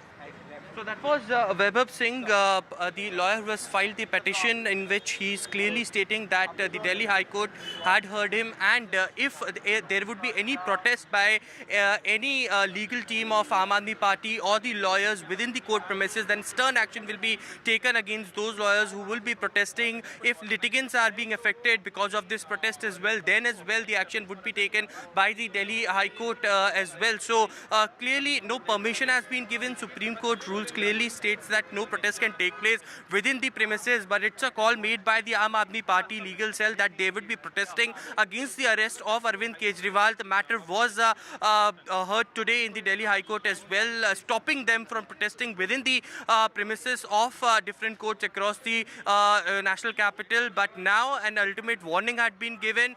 Stern action will be taken if protest takes place within the court premises. Back to you.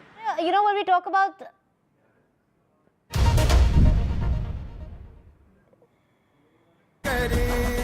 when these are visuals of Nitin Gadkari going to file his nomination.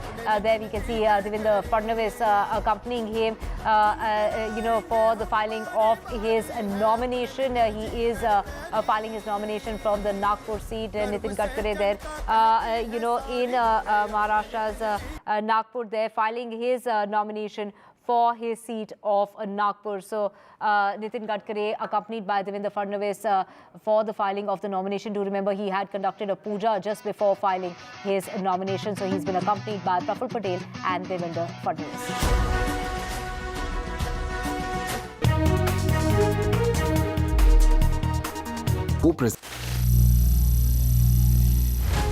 Some people say the metaverse will only be virtual. One day this lecture hall will be made of code, and driverless cars would be trapped in intersections. But even in this maze of the future, you can't wish away health. It's time to become more resilient.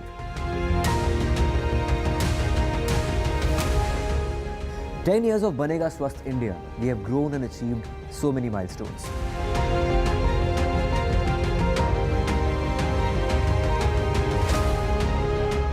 And now I have a plan to beat the urgency, to stop breathing with difficulty, to relieve getting choked with inactivity.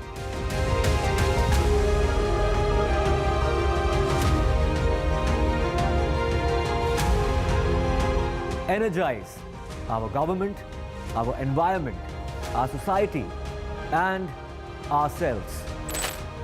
Everyone, everywhere, every day.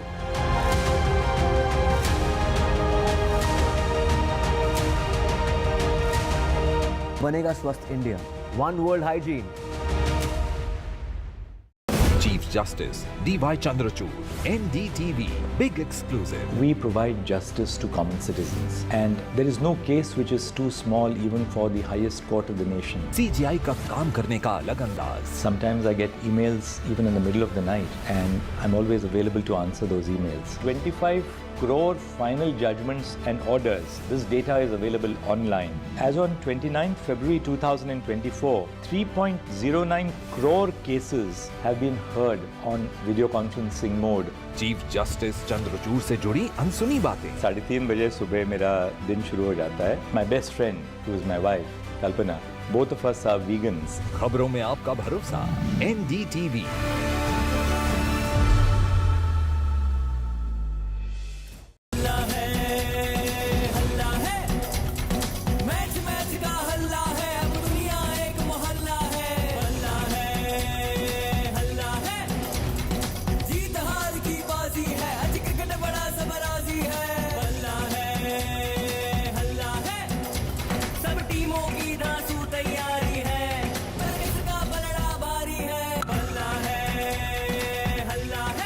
IPL का हल्ला बल्ला और सबसे शानदार coverage सिर्फ NDTV पर।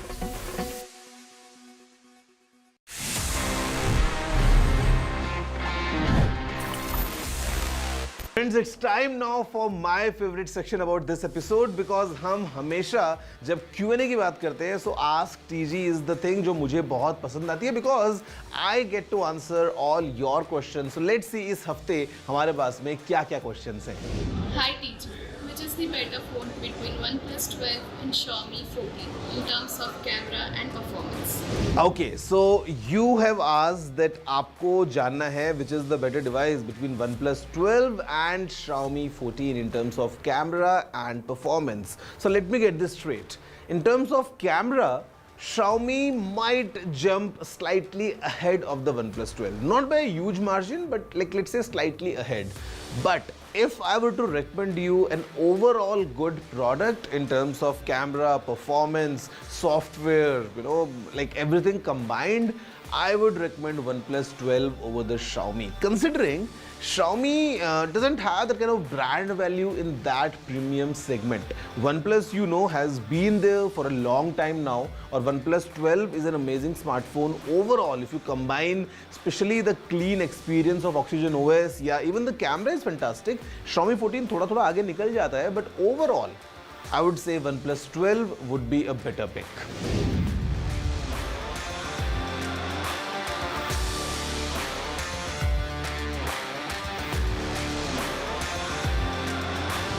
I mean, pretty simple. If you have access to your mobile phone number and अगर आपको वहाँ पे SMS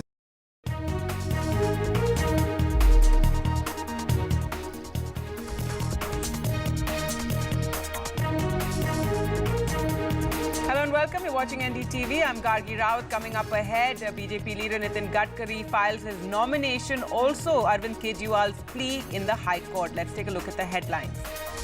Arvind Kejriwal's bail hearing underway in the Delhi High Court. The Enforcement Directorate says they need 3 weeks to respond to his petition.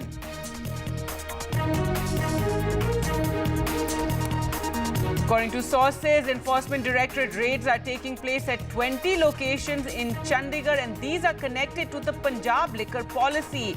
ED raids the Punjab Excise Commissioner's house.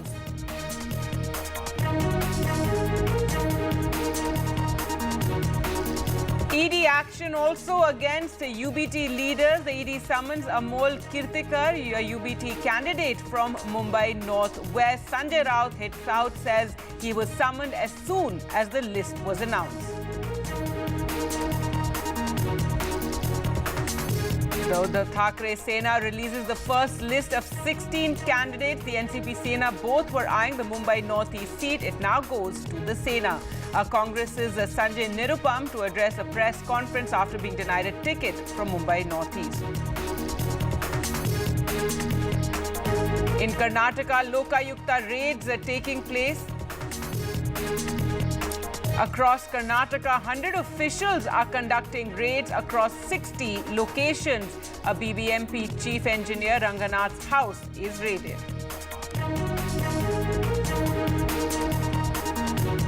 And 6 people are presumed dead after the Baltimore bridge collapse yesterday. The search operations have been suspended in the bridge collapse. The ship was guided by local pilots when it crashed. The rest of the crew, 22 crew members, were all Indians.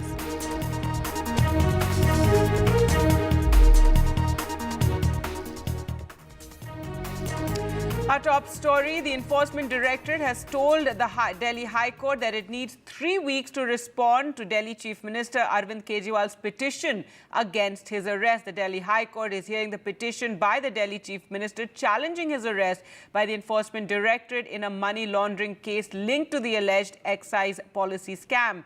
The petition challenging the Aam Aadmi Party leader's arrest was filed on April 23rd, 2 days after his arrest in the money laundering case. A day after his arrest, Kejriwal had initially approached the Supreme Court for relief. However, he later withdrew this petition as his counsel, senior advocate Abhishek Singhvi, said they would contest the remand proceeding before the trial court and return to the top court with another petition. Remember, top AAP leaders Manish Sisodiya and Sanjay Singh are in judicial custody in the same case. The AAP national convener was arrested on March 21st and subsequently remanded to ED's custody till March 28th. Now remember, the Aam Aadmi Party has been hitting out over the arrest and linking it to the upcoming election, saying this essentially is to prevent Arvind Kejriwal from campaigning for the upcoming elections. Now, the Aam Aadmi Party said it would protest in the court premises. However, this is something that is not permitted. We spoke to Vaibhav Singh. So what is this petition all about? This is a complaint which I filed to the Chief Justice yesterday midnight regarding the call of a protest by the legal cell of Aam Aadmi Party. They have called for a protest today at 12:30 p.m. in the court premises.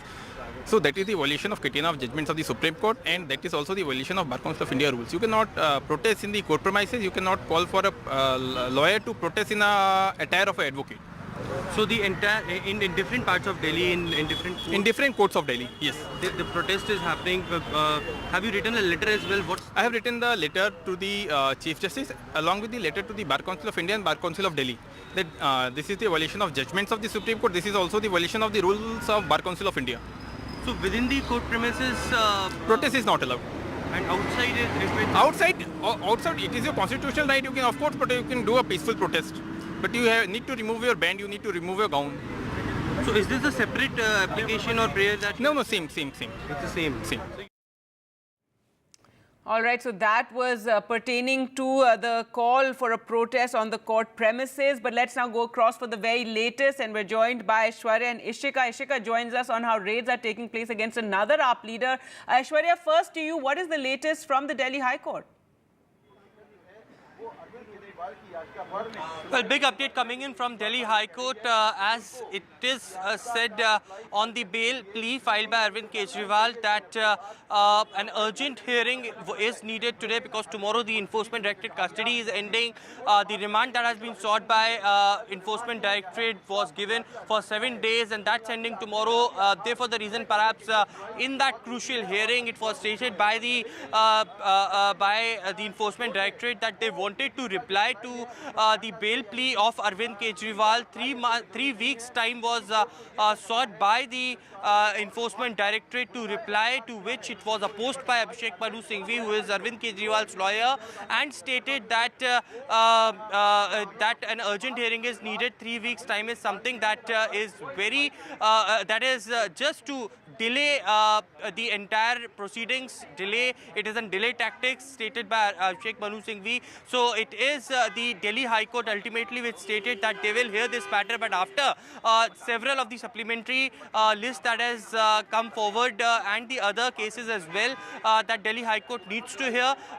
It is no urgent relief that Delhi High Court has granted to Arvind Kejriwal, but certainly it is Delhi High Court who has asked the enforcement directorate to reply to the bail plea filed by Arvind Kejriwal's counsel. At around 12:30, we are hearing that that again the Delhi High Court will be hearing this case with another supplementary list that are pertaining in and around to this entire case of Arvind Kejriwal's arrest.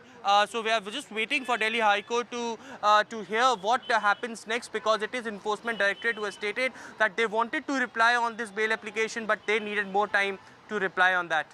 So, Aishwarya, the hearing will continue after a little while, and Kejriwal's lawyer there, Abhishek Manu Singhvi, saying this is a delaying tactic, with ED saying they need 3 weeks to reply, because let's remember elections are just around the corner, and this is something Aam Aadmi Party has been hitting out over the timing of this action against Arvind Kejriwal, the fact that he has been arrested just ahead of the elections, and he is, of course, the star campaigner for the Aam Aadmi Party.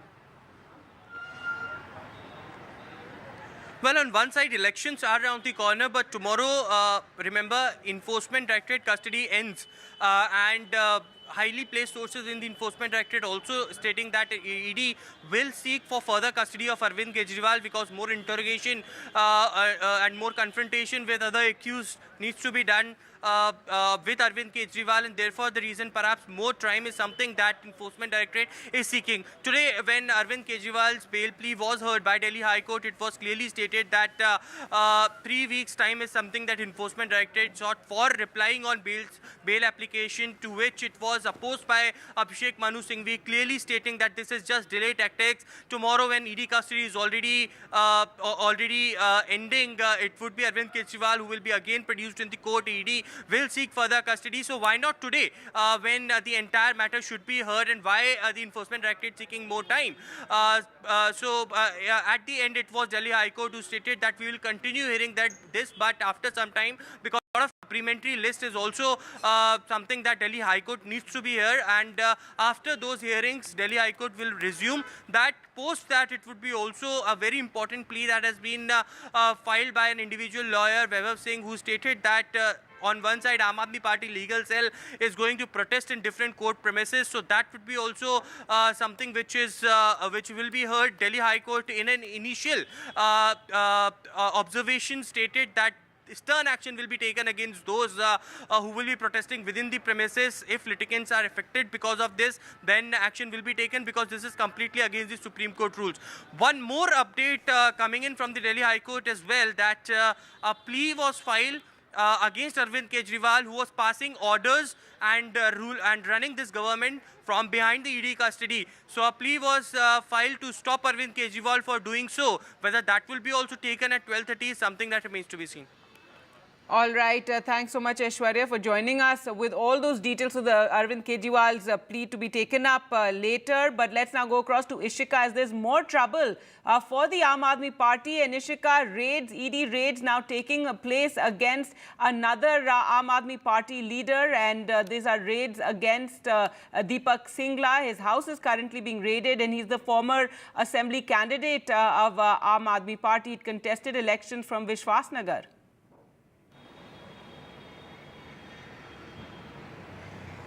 Well, yes, another leader of the Aam Aadmi Party is now under the ED scanner. This time it is Deepak Singla. Now remember that Deepak Singla, as you rightly said, in fact had, contested the assembly elections in 2020 from the Aam Aadmi Party ticket from Vishwas Nagar here. But currently, we are seeing, in fact, that he continues to hold strong positions in the Aam Aadmi Party. Apart from being the co-in-charge, in the MCD, he's also the in-charge, the Goa in-charge of the Aam Aadmi Party. Now, we have heard how the ED had earlier said in the court that they have, in fact, established the money trail as to how, money was used for the Goa election. But yet, ED has not confirmed whether or not that is, the case in which ED is raiding his premises. So certainly confirmation as to in which case is ED raiding his house, that certainly is awaited. But yes, as you rightly mentioned, the trouble that continues to mount for the Aam Aadmi Party, because after the Aam Aadmi Party's Supremo Arvind Kejriwal being in the ED custody, it is now another leader, Deepak Singla, that has now come under the ED scanner. Over to you. All right. Thanks so much, Ishika, for joining us with those details. So more trouble for the Aam Aadmi Party with more ED raids taking place against their leaders.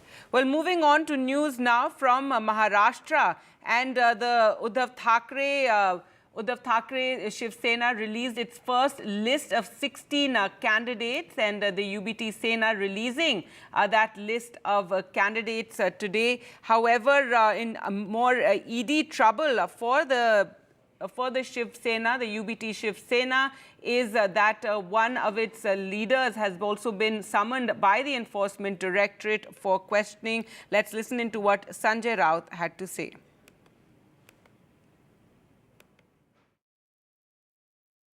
आज हमने शिवसेना की तरफ से 22 उम्मीदवारों की घोषणा की है। 17 हम 22 लड़ेंगे और 17 की घोषणा की है। आपको पता होगा, इसमें मुंबई है और महाराष्ट्र के बहुत से इलाके से हमने आज उम्मीदवार घोषित किए हैं।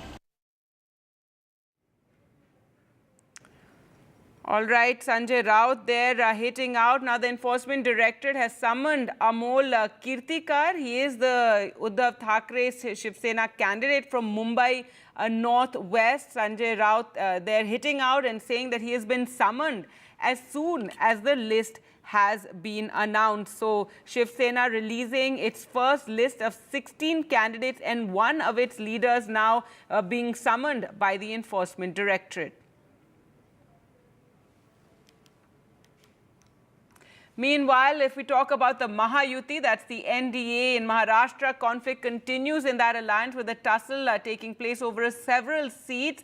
Both the BJP and Shinde Sena is taking claim to the Ratnagiri Sindhudurg seat. They're also fighting over the Nashik seat. So question marks remain over the Mumbai Northwest and Aurangabad seat. So several seats under question. Remember, there have been several rounds of meetings also taking place. And media has been told that soon the announcement will be made, but we have learned from our sources that several seats are currently being contested, as there are three different parties there. The BJP, you have the Eknath Shinde Shiv Sena, and you have the Ajit Pawar Shiv Sena. Though Ajit Pawar did say that on the 28th, that is tomorrow, they will hold a press conference and all the seats and all the candidates will be announced together.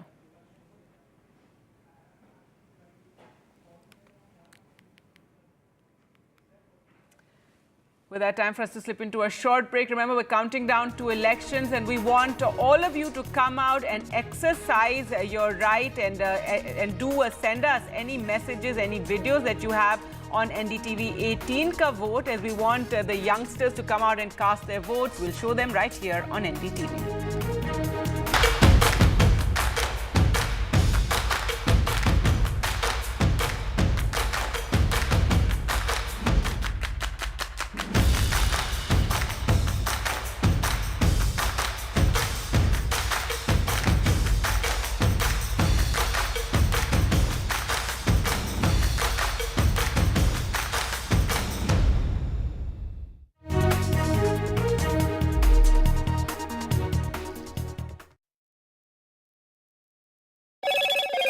Hello, Moto. Motorola, India's best 5G smartphone brand.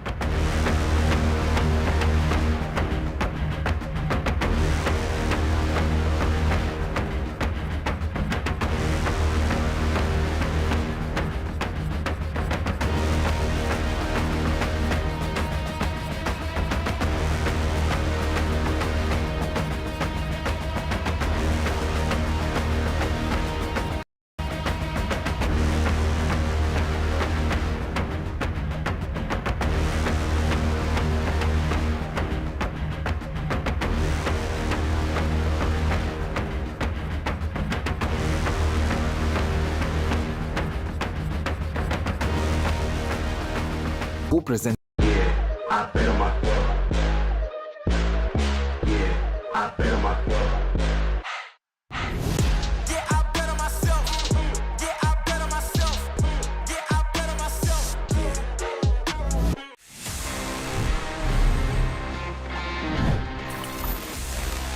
So friends, next I have is this shiny new device coming straight from the Realme factory. This is the all new Realme Narzo 70 Pro 5G.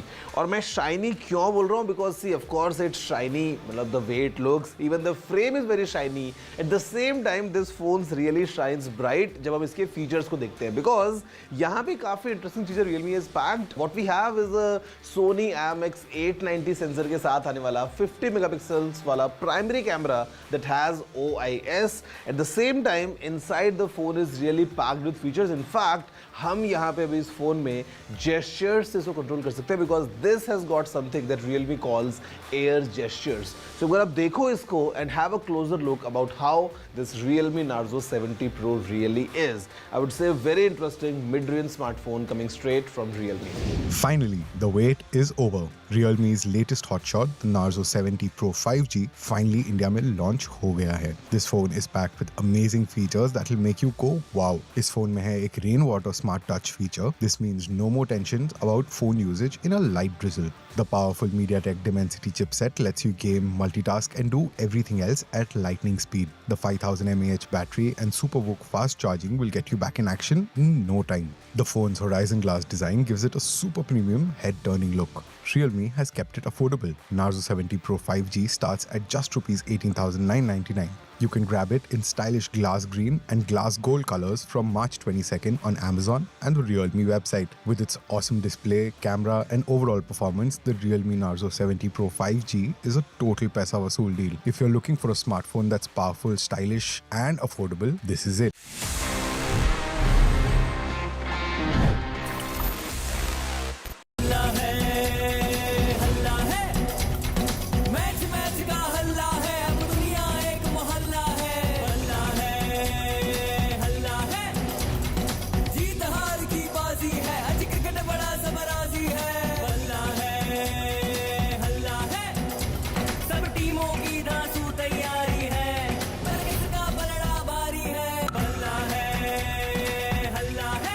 IPL का हल्ला बल्ला और सबसे शानदार coverage सिर्फ NDTV पर।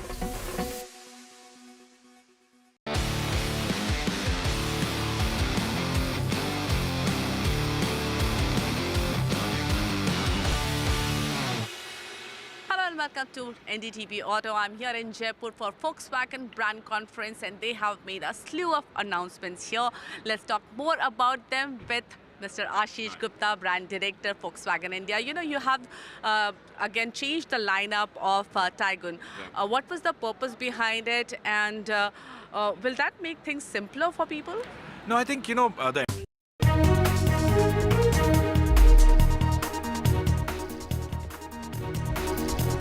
Welcome back. News now from Karnataka, where Lokayukta raids are taking place across the state. In fact, 100 Lokayukta officials are conducting these raids, which are across 60 locations. 13 SPs, 12 deputy SPs are heading these raids across the state, and these are taking place across 13 districts. Well, let's go across to Pratibha now for more on this story. And Pratibha, tell us more about the case, that these raids are taking place. Also, BBMP Chief Engineer's house is being raided.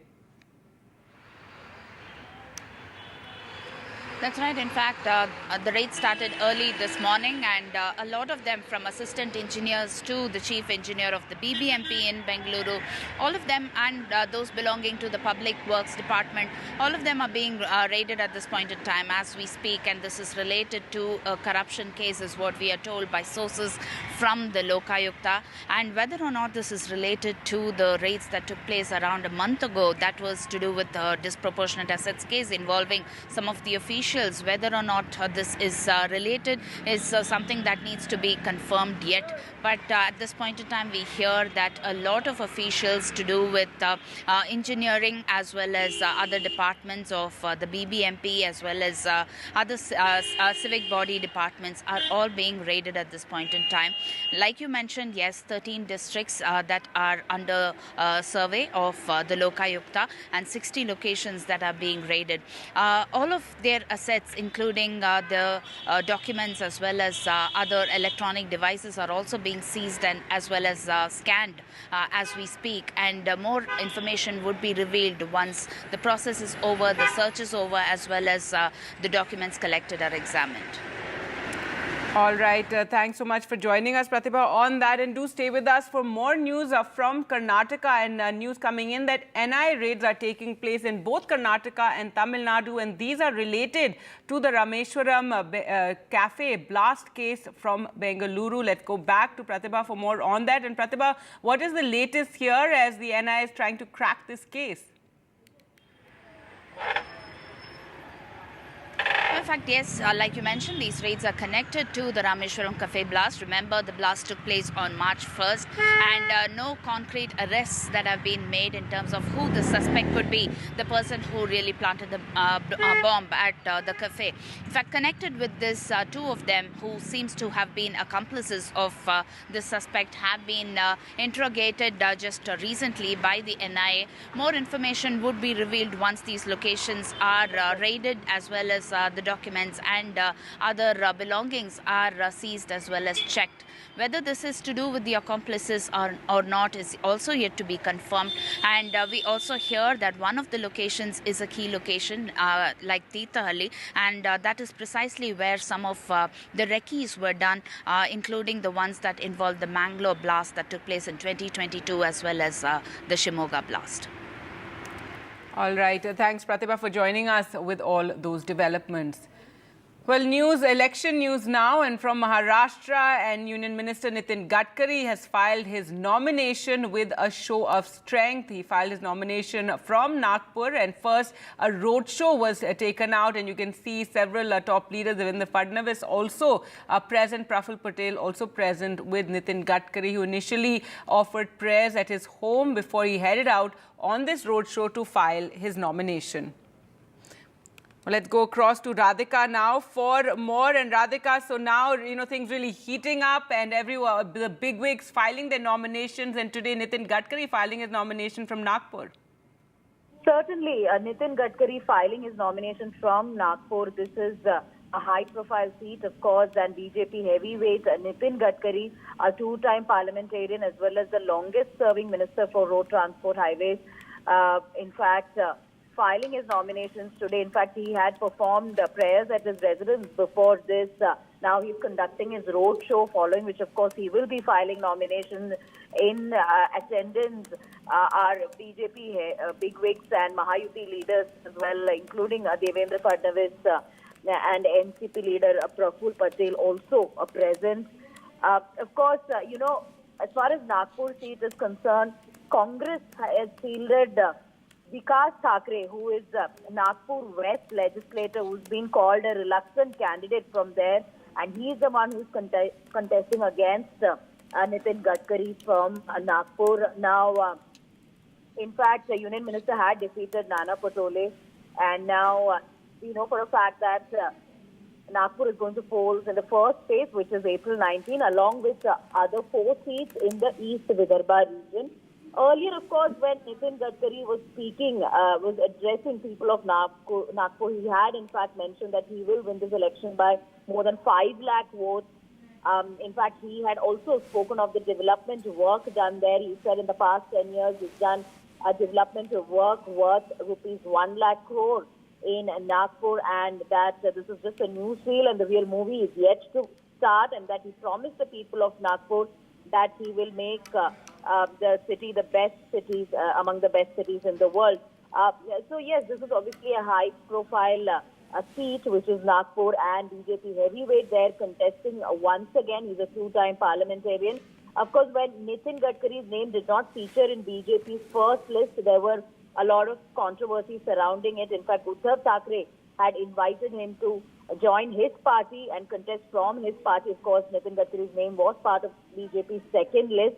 Now, as far as Mahayuti is concerned, of course, 23 names have been released by BJP so far, which includes Nitin Gadkari and Piyush Goyal, who are the heavyweights from BJP who are contesting. But more lists, more names awaited. Both Shinde Sena and Ajit Pawar NCP are yet to release their names. So at this point, of course, contest, of course, election heat there with Nitin Gadkari, filing his nominations today. Of course, Congress candidate had filed his nomination as well yesterday. Now, so as far as Nagpur is concerned, it is obviously one of the most, one of the most high-profile constituencies, especially in the first phase, along 4 other constituencies in the Vidarbha region. All right, Radhika, thanks so much for joining us with those developments. Now, some breaking news coming in from Chhattisgarh, and an anti-Naxal operation is taking place in Bijapur. The police have said that bodies of 6 Naxals have been recovered, and a Maoist deputy commander has also been killed in this encounter. This is after Maoists had allegedly killed 3 villagers on Holi. Zulfikar joins us for the very latest. Zulfikar, tell us what you're hearing. इस घटना की अगर बात की जाए तो police forces और नक्सल की जो टीम है, इनके बीच में मुठभेड़ हुई थी। सुबह के करीब 9 बजे की बात है, और उस दौरान पुलिस सर्चिंग के लिए निकली थी। पुलिस फोर्सेस निकले थे। बीजापुर के पास बाजारगुड़ा का इलाका है, वहाँ पे जब जवान पहुंचे तो इनके बीच में, नक्सलियों के बीच में मुठभेड़ हुई, और इसमें 6 नक्सलियों के मारे जाने की खबर अभी तक मिली है, और 600 बरामद कर लिए गए हैं, और नक्सलियों को बड़ी मात्रा में नुकसान हुआ है। इस तरीके की सूचना पुलिस फोर्सेस के द्वारा दी गई है। और जो पुलिस फोर्सेस की जो टीम थी, उसमें कोबरा बटालियन के और से सीआरपीएफ और डीआरजी की ये कंबाइन ऑपरेशन था, और इस ऑपरेशन में एक बड़ा नुकसान हुआ है। अगर हम देखें तो पिछले लंबे समय से लगातार नक्सल मोर्चे पर जो सुरक्षा बल हैं वो एग्रेसिवली काम कर रहे हैं, और अंदरूनी इलाके में लगातार कैंप बनाए जा रहे हैं, और बैकफुट पे कहीं ना कहीं नक्सली नजर आ रहे हैं। और ये बीजापुर का जो इलाका है, बीजापुर, सुकमा, कोंटा, इस इलाके में अभी नक्सलियों का जो होल्ड कहा जाता है, उसे ब्रेक करने की लगातार कोशिश सुरक्षा बलों के द्वारा की जा रही है, और उसी कड़ी में ये कहा जा सकता है कि एक बड़ी सफलता पुलिस फोर्सेस को मिली है यहाँ पे। All right. Thanks so much, Zulfikar, for joining us with the latest there. So an encounter between Naxals and the forces taking place in Bijapur. The bodies of 6 Naxals have been recovered, and a deputy commander of the Naxal forces has been killed, is what the police have claimed. This encounter is by a joint team of the Cobra, CRPF and DRG personnel, and the Maoists allegedly killed 3 villagers on Holi, after which this encounter took place in the early hours today. With that, time for us to slip into a short break. More news coming up on the other side. Stay with us. NDTV's Yuva Conclave is back with India's biggest Yuva disruptors. Politics, culture, comedy, music, future. Yuva, Youth for Change. 28th March, 12:30 p.m. onwards, only on NDTV network.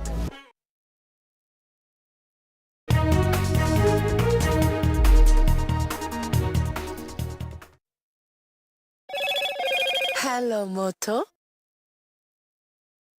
Motorola, India's best 5G smartphone brand.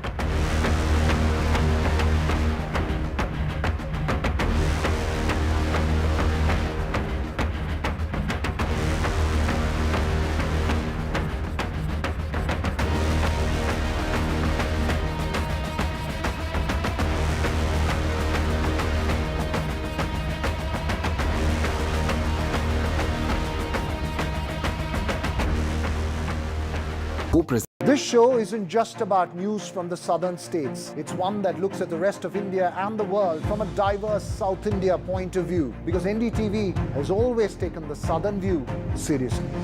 The Southern View with Veera Raghav. Only on NDTV 24x7.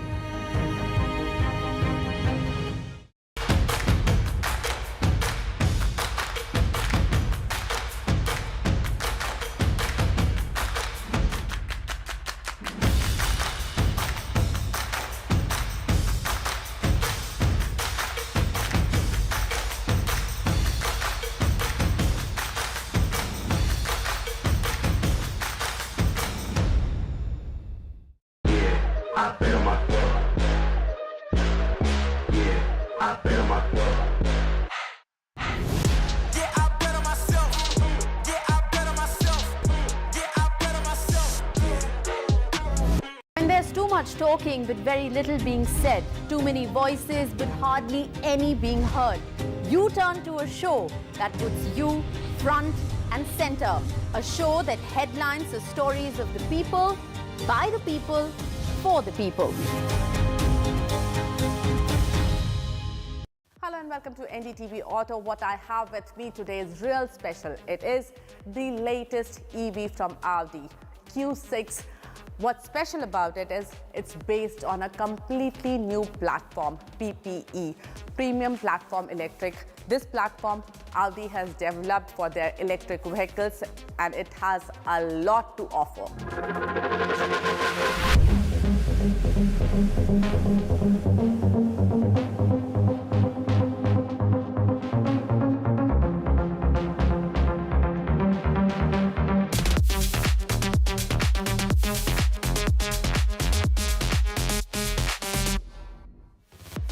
Company says the new platform PPE helps Audi Q6 e-tron achieve 30% less energy consumption with 33% better system performance.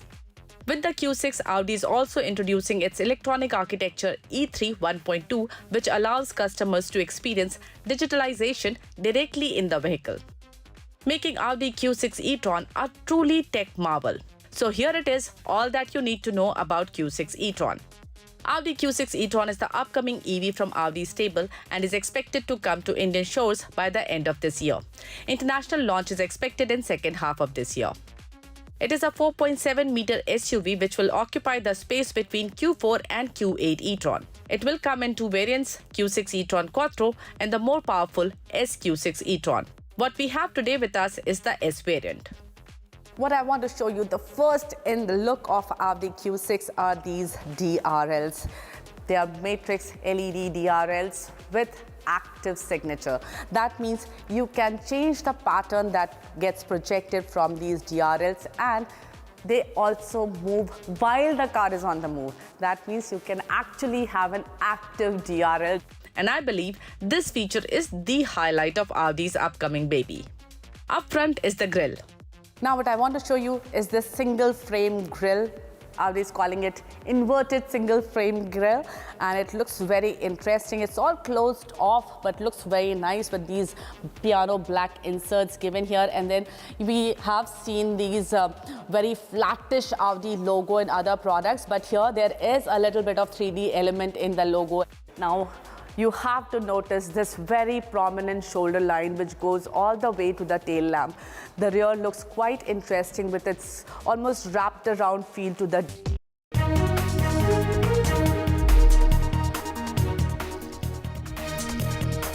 Welcome back. Now let's get to the latest on elections and seat sharing tussles. The Mahagathbandhan in Bihar, there's a tug of war that's still going on over their seat sharing deal, and Tejashwi Yadav is now likely to meet Mallikarjun Kharge in Delhi today as a few of the seats continue to see a tussle. Let's go across to Manish now for more. And Manish, it's 5 seats that are the bone of contention over which this tussle is going on. Give us the details.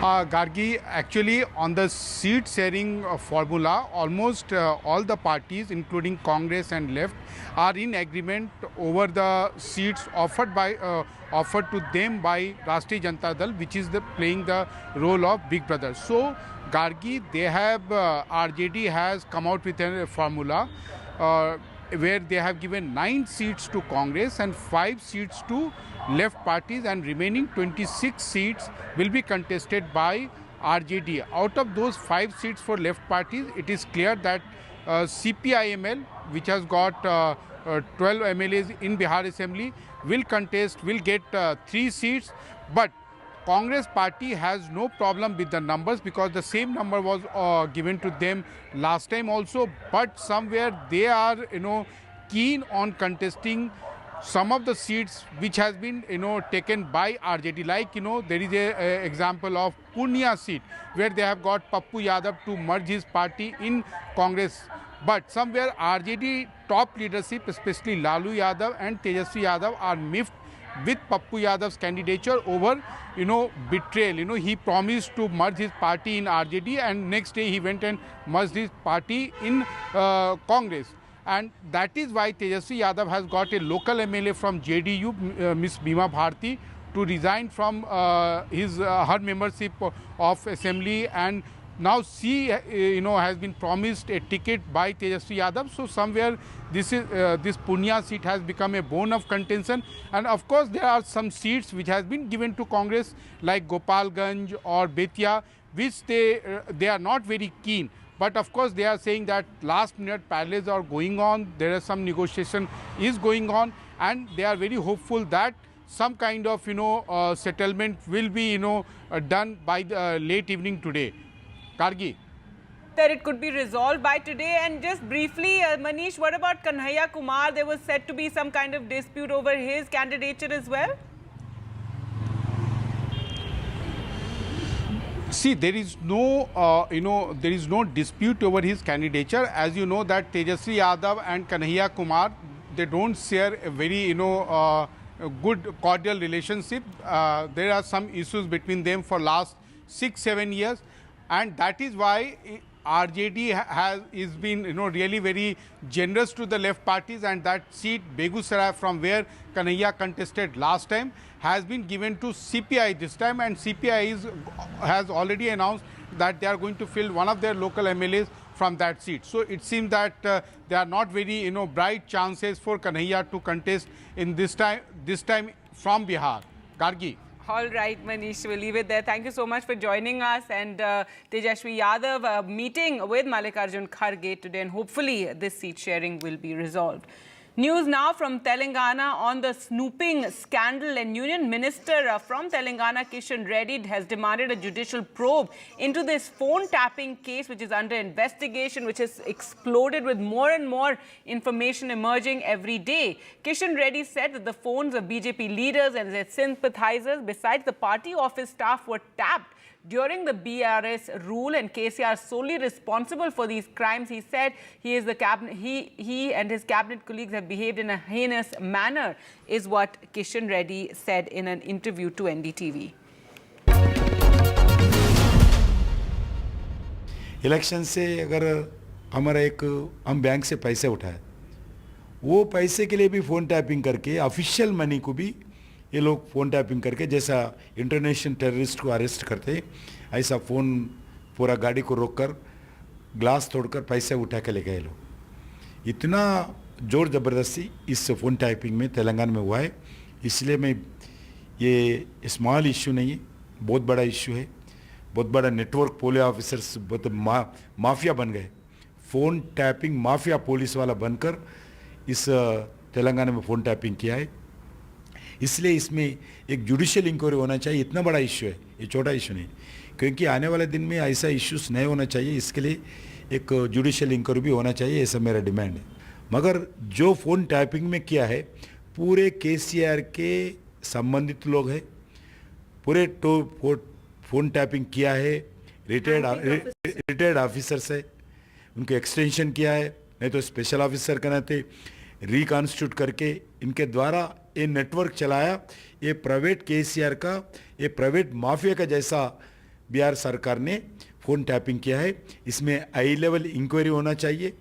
इसमें जो भी दोषी, कितना करोड़ रुपए private के लोगों के पास ये लोग लूटा है फ़ोन टैपिंग करके, डरा के धमका के पैसे लूटा है, इस विषय पर हाई लेवल इंक्वायरी होना चाहिए। प्रमुख लोगों का फ़ोन टैपिंग करके उनको ब्लैकमेल किया है, उनका सरकार की तरफ से किया है, बीआरएस पार्टी की तरफ से किया है।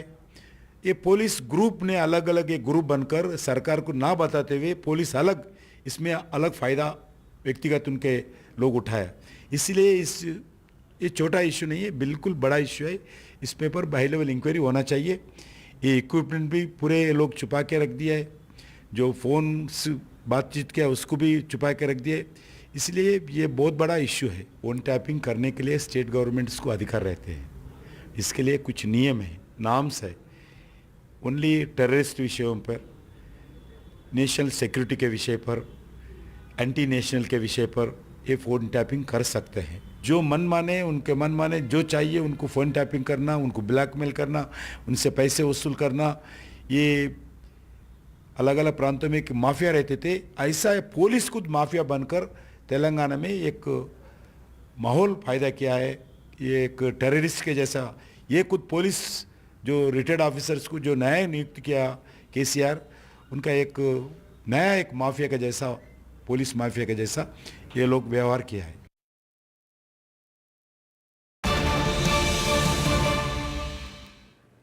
All right, breaking news now coming in from Maharashtra, where Prakash Ambedkar has said he will be going solo for these elections. Remember, there had been talk in the MVA of giving a seat to Prakash Ambedkar's party. However, that agreement could not be arrived at, and now his Vanchit Bahujan Aghadi has declared the first list from Maharashtra. Let's go across to Radhika for more. Radhika, give us the latest.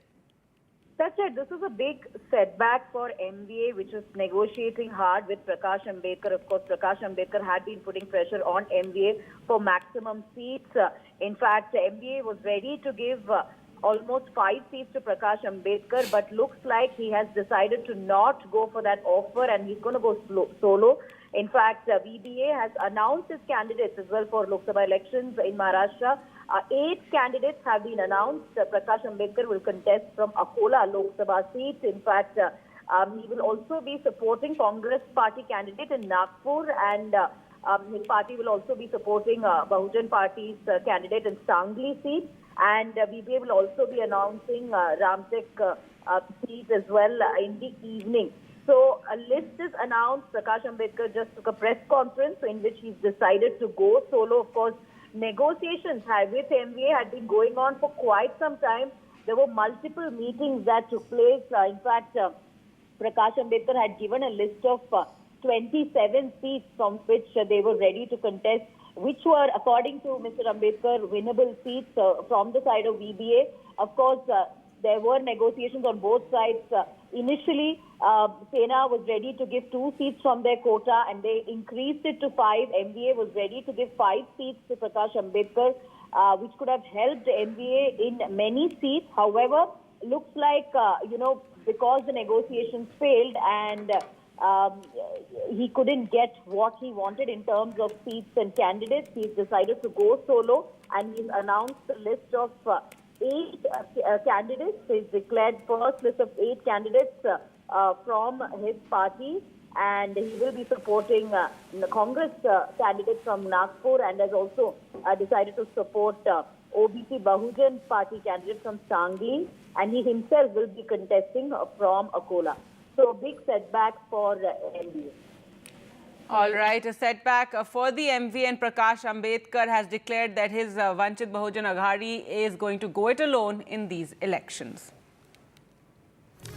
With that, time for us to slip into a short break. Coming up on the other side, Ladakhi innovator environmentalist Sonam Wangchuk has called off his fast. We'll get you the details. NDTV's Yuva Conclave is back with India's biggest Yuva disruptors. Politics, culture, comedy, music, future. Yuva, Youth for Change. 28th March, 12:30 p.m. onwards, only on NDTV network.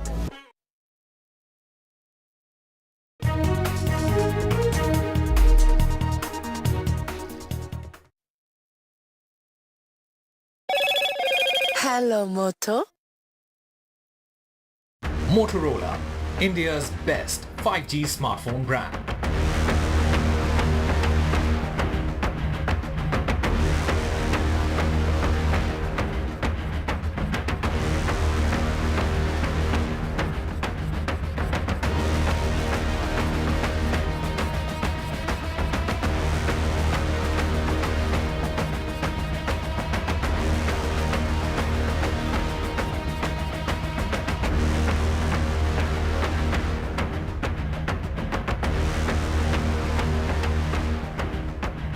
co-present.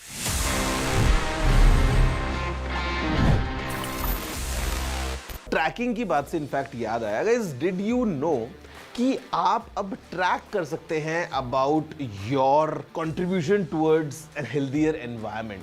Because अगर आप Uber use करते हैं तो I am sure आपको अभी पता होगा कि उसमें देयर इज एन ऑप्शन कि आप इलेक्ट्रिक व्हीकल्स को बुक कर सकते हैं if you prefer going sustainable. लेकिन अब यहाँ पे एक ऑप्शन आ गया है जहाँ पे आपको ऊबर दिखाता है कि आप क्या सेव कर रहे हैं कंपेयर टू अगर आप एक नॉर्मल व्हीकल में जाते हैं तो आप कितने कार्बन एमिशंस होने से रोक रहे हैं, और वो आपको दिखाता है in form of trees being planted.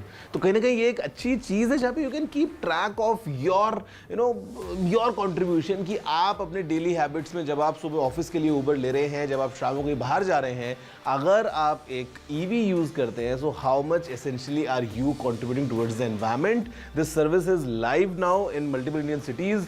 तो next time you book an Uber, I would request कि अगर आप एक इलेक्ट्रिक व्हीकल यूज करते हैं, it will kind of contribute towards the environment, or you can clearly track in form of number of trees being planted. So I'm sure normally we friends sometimes we see each other's Uber ratings कि किसको कितने star मिले हैं, किसी की कितनी rating है। तो I'm sure going next this could be a thing that we all might track कि अच्छा मैंने कितने trees को plant किया by going electric, या कौन आगे जीत रहा है। It's a nice thing. Did you know this? If yes, amazing. If no, please let me know. You know the address. It's tg@ndtv.com.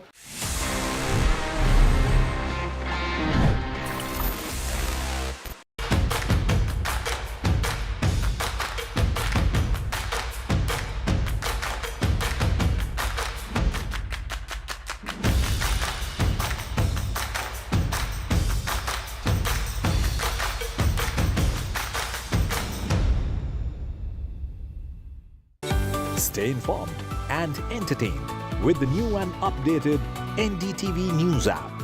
You can watch all our channels live, listen to podcasts, read breaking and exclusive news from around the world and more. Download the NDTV app today and get access to the best journalism and storytelling on your smartphone or tablet.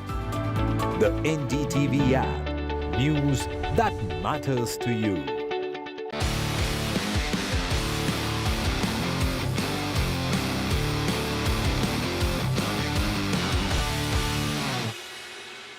Welcome to NDTV Auto. I'm here in Jaipur for Volkswagen brand conference, and they have made a slew of announcements here.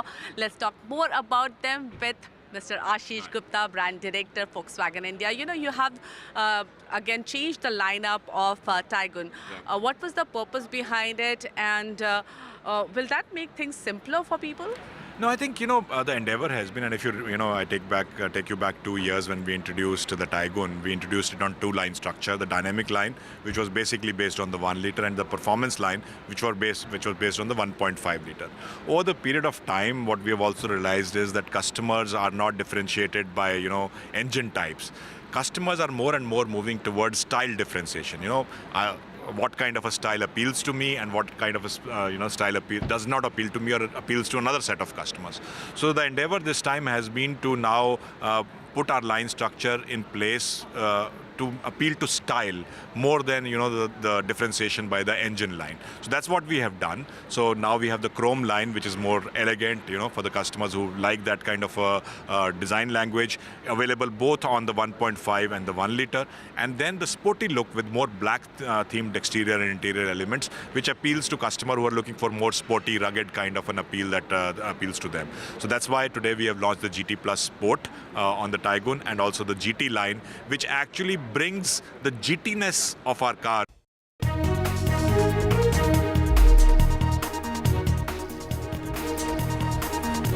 Welcome back. Now an exclusive interview, and meet the BJP's key man in Kerala. Surendran, who is the Kerala BJP president, has been fielded against Rahul Gandhi in Wayanad.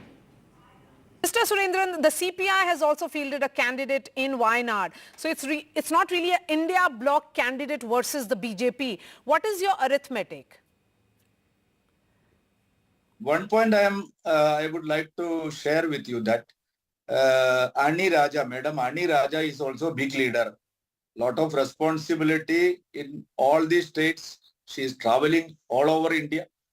Rahul Gandhi ji all over India, even abroad also he is traveling. Why not do people actually wanted a local MP? I am from here. I am the local man.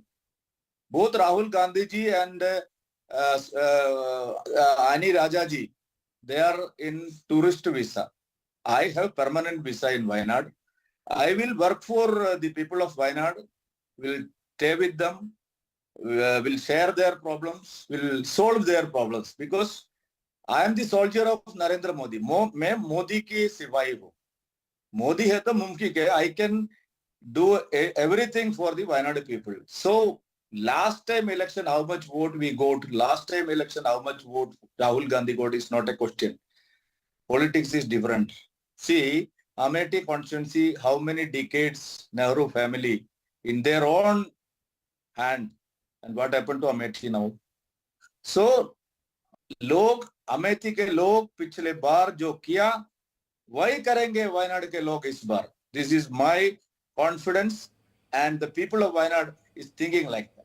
But BJP has been trying very hard, of course, to make inroads in Kerala, but you've got little success. Why do you think 2024 will be different from what it was in 2014 or 2019 or even the assembly elections which have happened in the last 10 years?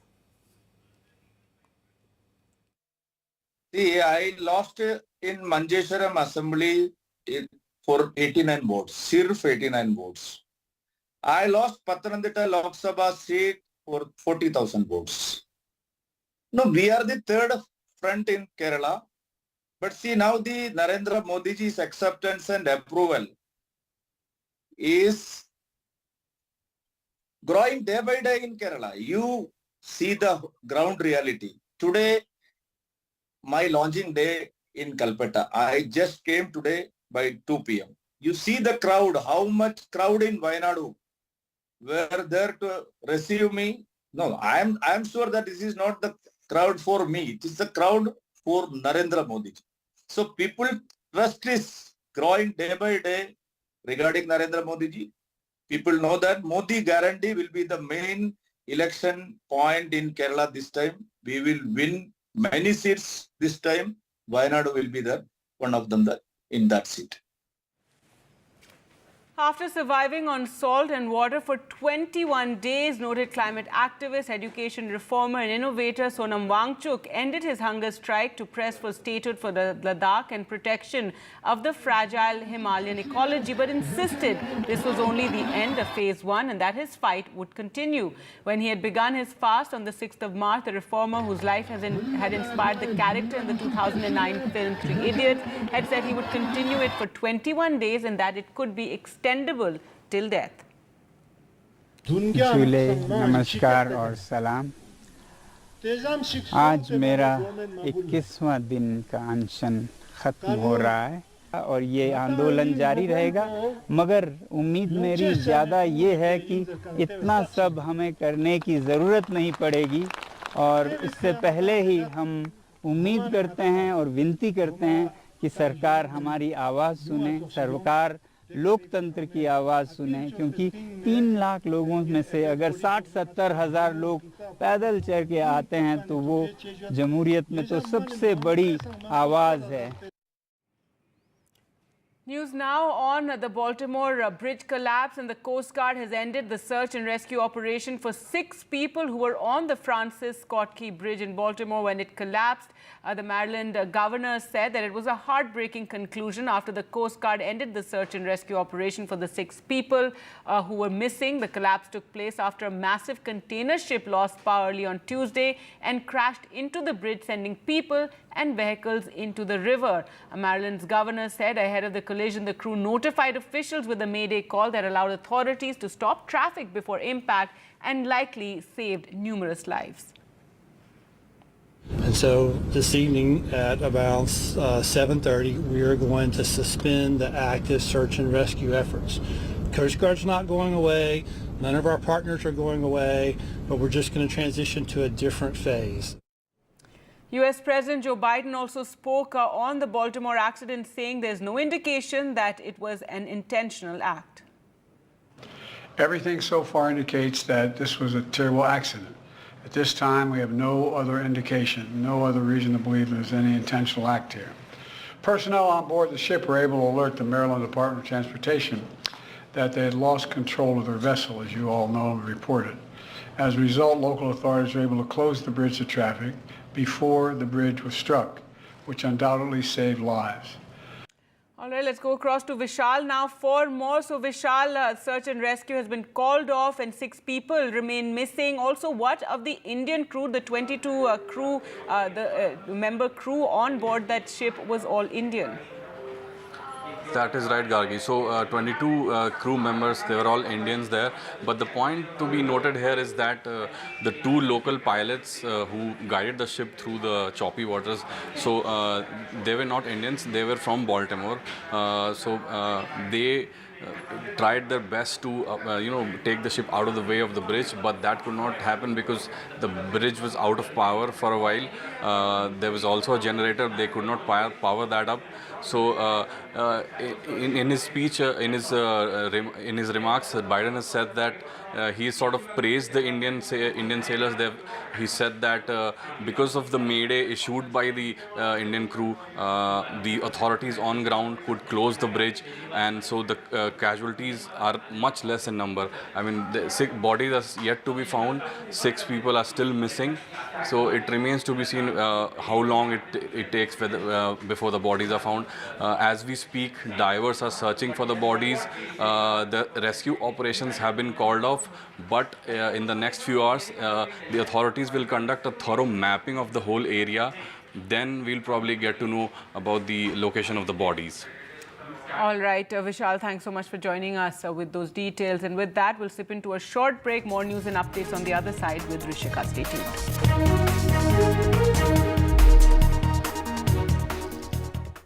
Who presents?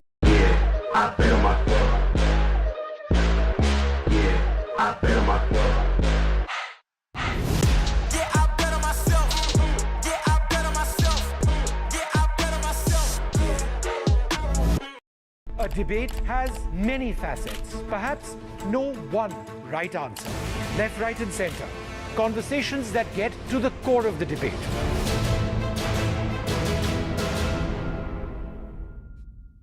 Hello and welcome to NDTV Auto. What I have with me today is real special. It is the latest EV from Audi, Q6.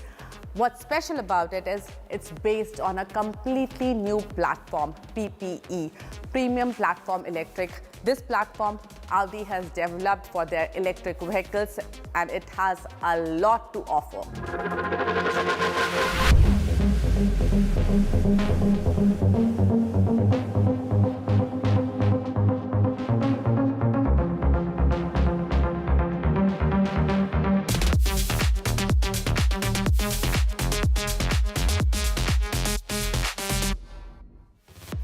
Company says the new platform PPE helps Audi Q6 e-tron achieve 30% less energy consumption with 33% better system performance.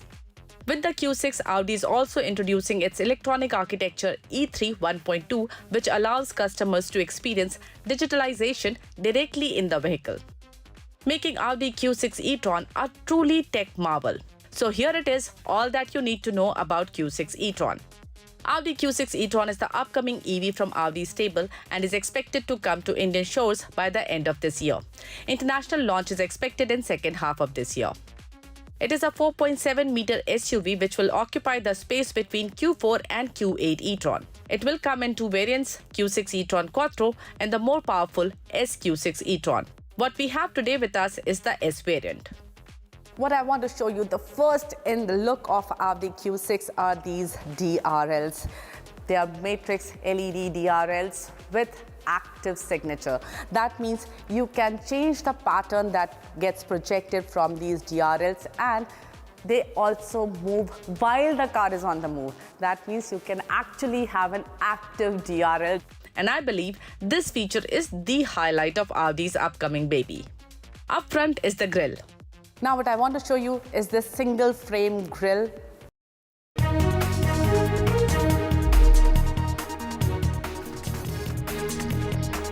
Good afternoon and welcome. You're watching NDTV 24x7. I'm Rishika Barwa. Let's get you the top headlines we're tracking at this hour. There's been a massive encounter that we're reporting on in Chhattisgarh where 6 Maoists have been killed. The encounter has taken place in the Bijapur district of the state where Maoists allegedly killed 3 villagers on Holi.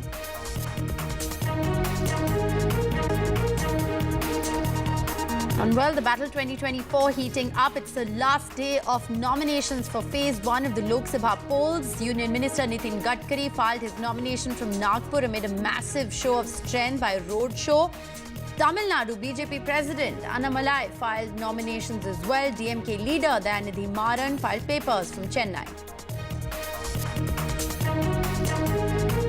And Arvind Kejriwal has moved the High Court against his arrest. The hearing is currently underway. The Enforcement Directorate has sought 3 weeks' time for a detailed reply. Kejriwal's plea states that these are just dealing tactics by the ED. Meanwhile, a fiery session underway in the Delhi Assembly. This is the first session after Chief Minister Arvind Kejriwal's arrest. The Delhi BJP chief has demanded a probe into Chief Minister Arvind Kejriwal's orders from jail. Says all these orders need to be looked at.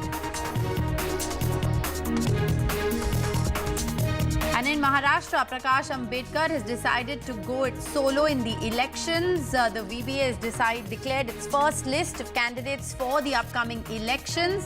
While Prakash Ambedkar himself will be contesting from Akola, they've decided to support the Congress candidate in Nagpur.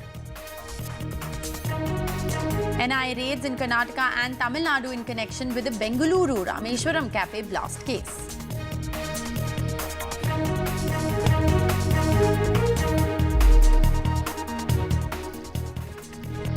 Welcome back. While, of course, the Delhi Chief Minister Arvind Kejriwal has moved the Delhi High Court against his detention by the Enforcement Directorate, his wife Sunita Kejriwal is speaking at the moment. Let's listen in.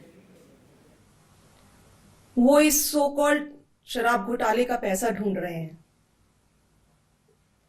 अभी तक किसी भी red में 1 पैसा नहीं मिला।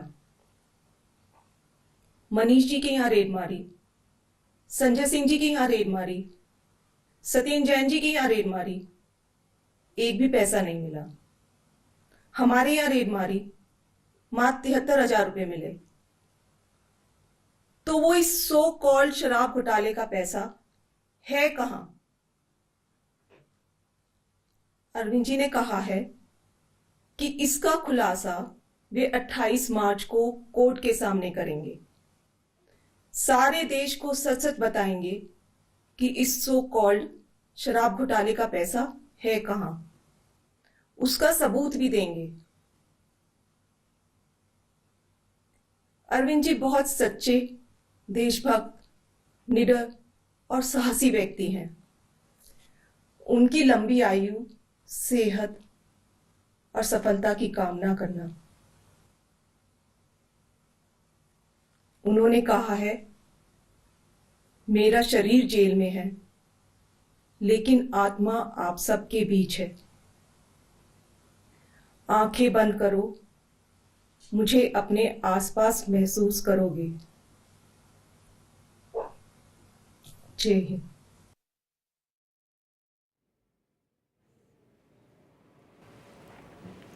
All right, so that was the Delhi Chief Minister Arvind Kejriwal's wife, in fact, announcing that he has decided to make a quote-unquote disclosure as far as the liquor policy case is concerned in the court tomorrow. Remember, the ED has sought his custody till the 28th of March, which is tomorrow. There's a bail hearing underway in the Delhi High Court today. Chief Minister Arvind Kejriwal's wife there briefing the press regarding the fact that he is innocent. Of course, that's what his wife has maintained. She's questioned the agencies on the money trail as far as the liquor policy case is concerned, saying that there were raids that took place at Manish Sisodia's residence, at Sanjay Singh's residence and at Arvind Kejriwal's residence, but no money was found. Questioning the probe agency as to where is the money trail, on the basis of which the Aam Aadmi Party leaders are in the Enforcement Directorate custody. We're going to continue to track the details of the story very closely. Meanwhile, the other big news that we're tracking from Chhattisgarh, where an encounter is taking place between the police forces, security agencies, as well as the Maoists. News is coming in that there are at least 6 Maoists who are believed to have been killed in the encounter. The encounter is over, but the search operation in the area continues. Based on the input of what we're learning right now, these are the Maoists who allegedly killed 3 villagers in Basagoda on the day of Holi. After this killing, a joint team of the DRG, the CRPF, as well as Cobra personnel had in fact carried out an encounter in which 6 Maoists are believed to have died. मुठभेड़ में 6 नक्सलियों के शव बरामद हुए हैं। कुछ परसों जो 3 ग्रामीणों की हत्या नक्सलियों ने कर दी थी, उसी के सर्चिंग में टीम गई हुई थी और उस मुठभेड़ में 6 नक्सलियों के शव बरामद हुए हैं। ये कंफर्मेशन आ चुका है। Let's go right across to NDTV's Zulfikar joining us for the very latest. Zulfikar, what more information can you give us about this encounter?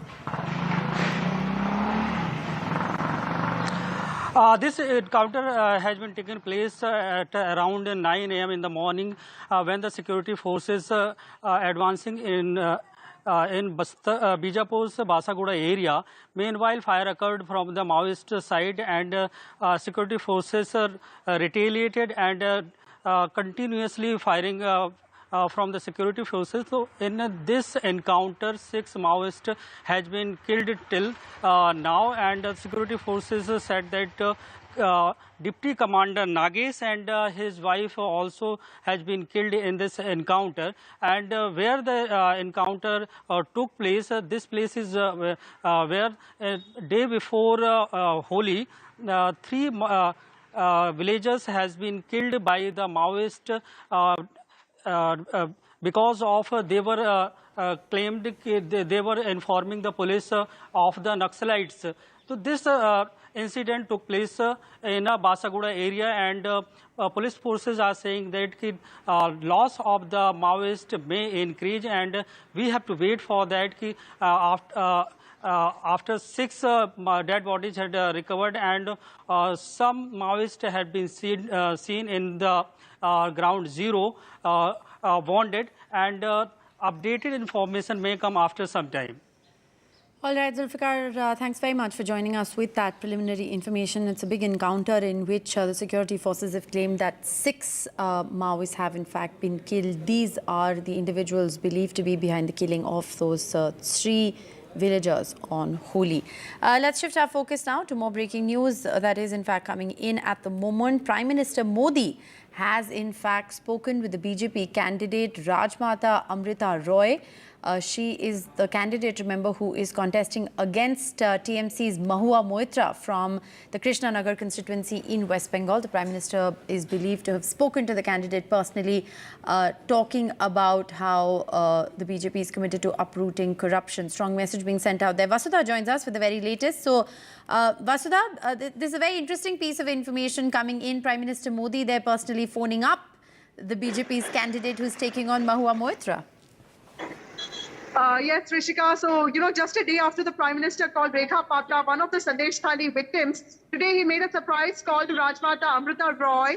And remember, she's the contestant who is who's contesting against Mahua Moitra, the TMC MP, and also expelled MP, and also the TMC candidate for Krishnanagar. Mahua Moitra, was expelled from the parliament because of, on charges of illegal gratification. An ethics panel had found her guilty, prima facie guilty of wrongdoing when it comes to illegal gratification. She was found to be taking favors from a businessman. So if you look at the conversation, the Prime Minister has made it very clear. He's talking to Rajmata Amrita Roy. Amrita Roy is seen from the royal family of Krishnanagar. Krishnanagar still holds this very lavish annual Durga Puja in the Rajbari. Krishna Chandra Roy was seen as somebody who was a social reformer, and this is something that the Prime Minister also talked about in his conversation with the Rajmata. And Amrita Roy basically talked about how there are allegations against even the royal family, saying that the royal family had supported Britishers and had gone against the,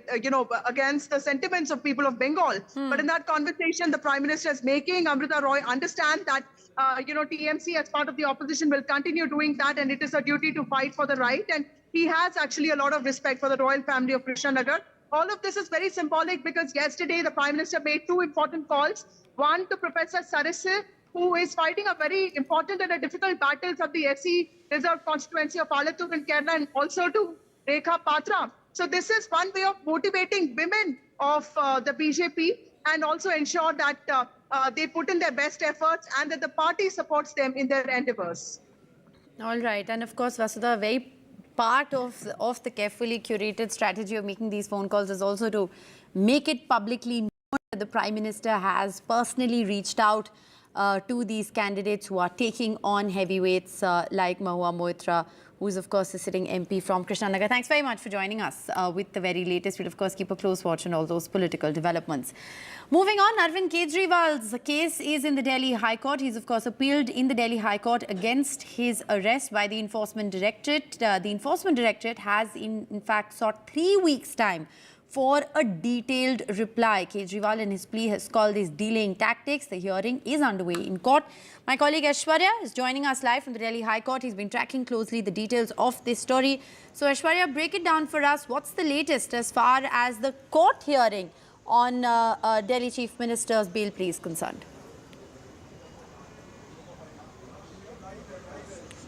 Well, first it was Arvind Kejriwal who had filed the bail plea in the Delhi High Court, stating that this arrest is against the basic fundamental rights, and the arrest is completely illegal and politically motivated.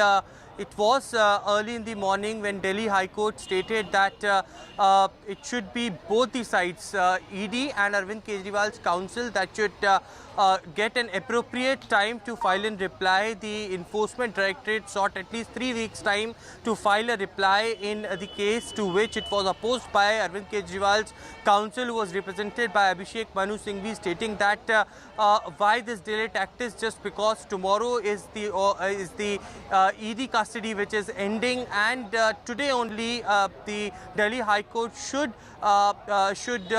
hear on the release of Arvind Kejriwal. The basic points here being raised by Abhishek Manu Singhvi, who is representing Arvind Kejriwal in this case, stating that the Section 50 of PMLA was not followed. The statement was not recorded of Arvind Kejriwal.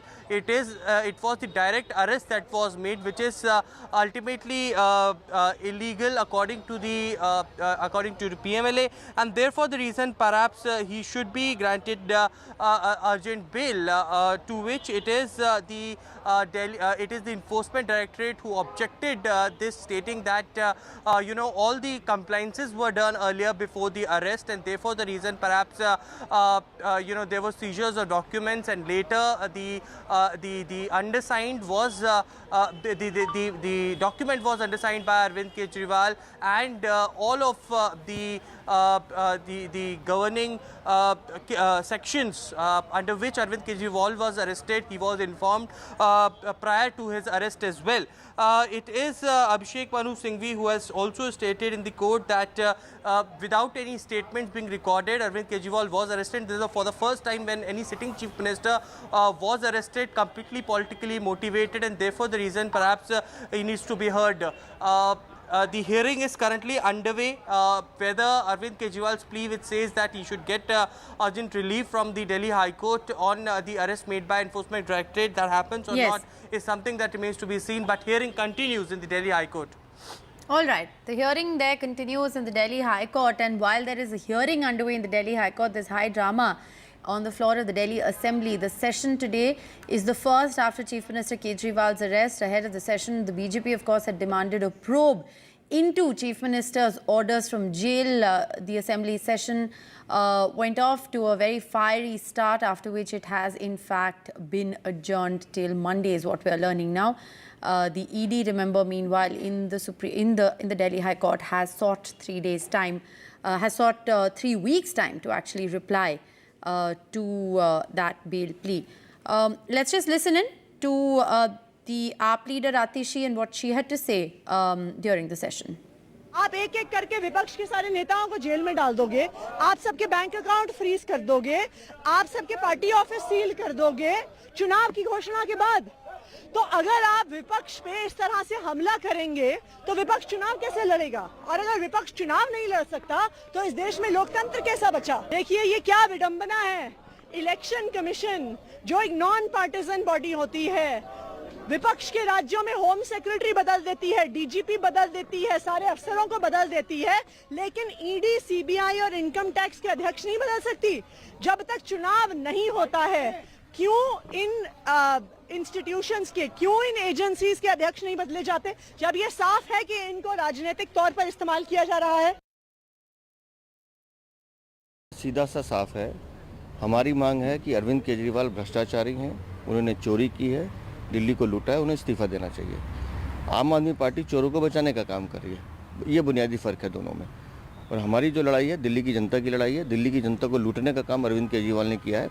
अब ये चीज़ें establish हो रही हैं, हिरासत में एक आदमी जो हिरासत में है उसको मुख्यमंत्री बनाए रखना कहाँ की नैतिकता है? आम आदमी पार्टी को सोचना चाहिए और खुद उन्हें अरविंद केजरीवाल को त्यागपत्र देना चाहिए। दिल्ली की चिंता अगर 8-9 साल की होती तो अभी ये फर्जी लेटर निकालने की जरूरत नहीं पड़ती।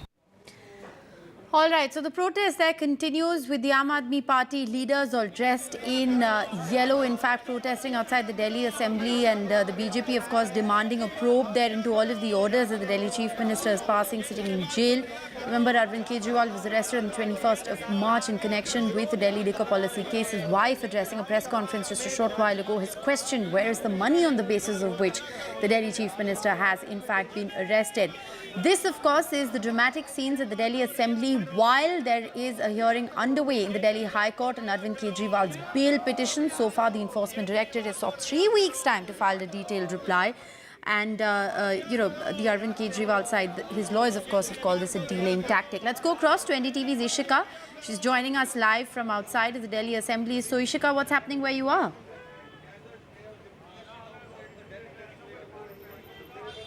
Well, here it certainly looks like a day of drama is what here was going on, because let me tell you that we are currently standing outside the Delhi Vidhan Sabha. Remember, today the Delhi Assembly session was in fact called for the essential, for the essential healthcare services, shortage in that, but certainly it turned out to be, a drama-full day, because remember, inside the Aam Aadmi Party MLAs, they burned the effigy of what they called, a gundagardi of the BJP, and because of that, let me show you that this is the security deployment that has been done, because, while the Aam Aadmi Party MLAs were protesting inside just a while ago, in fact, there were certain BJP workers also who came here and who tried to do a dharna pradarshan here, but they were very few in number.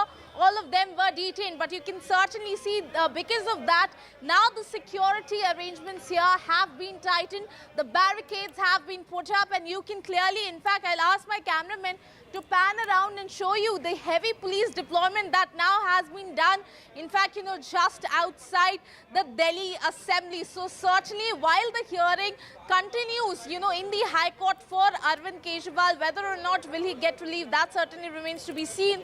But here also, here at the Vidhan Sabha, it certainly looks like a day full of drama. Remember that in fact the House has now been adjourned. It will be called again on Monday, but certainly now you can look at the security arrangements that has been done, because 2 protests, 2 dharna pradarshan were held today. One inside the Vidhan Sabha by the Aam Aadmi Party MLAs, where they burnt the effigy, and outside, when after the effigies were burnt, few of the BJP workers came here to protest and they were detained. But certainly, you can see the police deployment has been tightened around the area. Over to you. All right, so heightened police deployment there at the Delhi Assembly. This after the Assembly session was adjourned.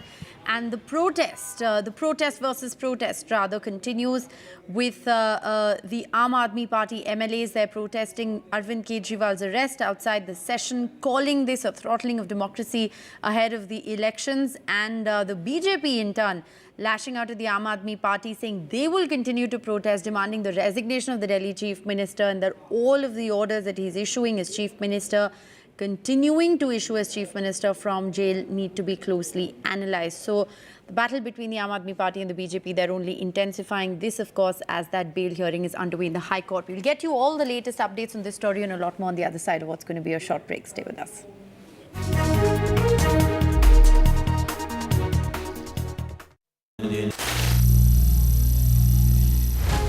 Some people say the metaverse will only be virtual. One day this lecture hall will be made of code, and driverless cars would be trapped in intersections. But even in this maze of the future, you can't wish away health. It's time to become more resilient.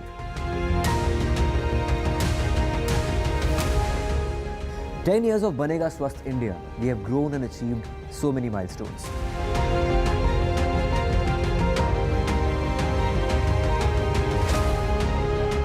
And now I have a plan to beat the urgency, to stop breathing with difficulty, to relieve getting choked with inactivity.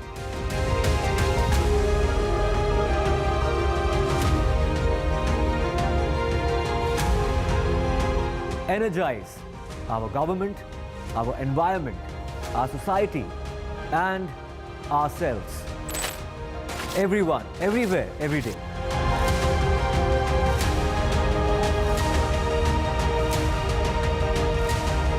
Banega Swasth India. One world hygiene.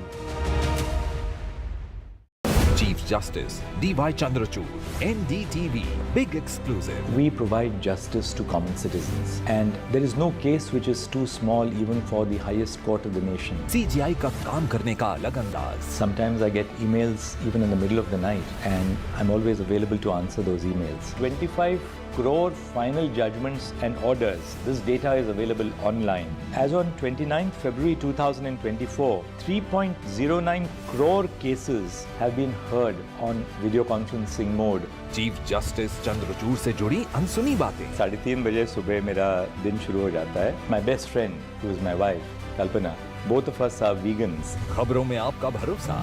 NDTV.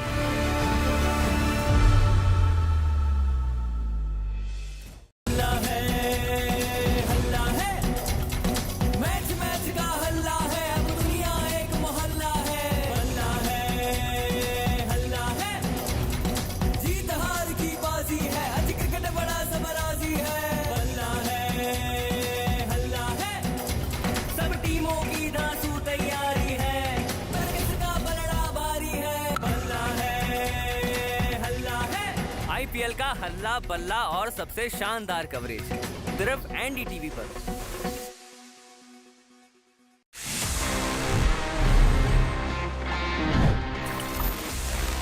Friends, it's time now for my favorite section about this episode because हम हमेशा जब Q&A की बात करते हैं so ask TG is the thing जो मुझे बहुत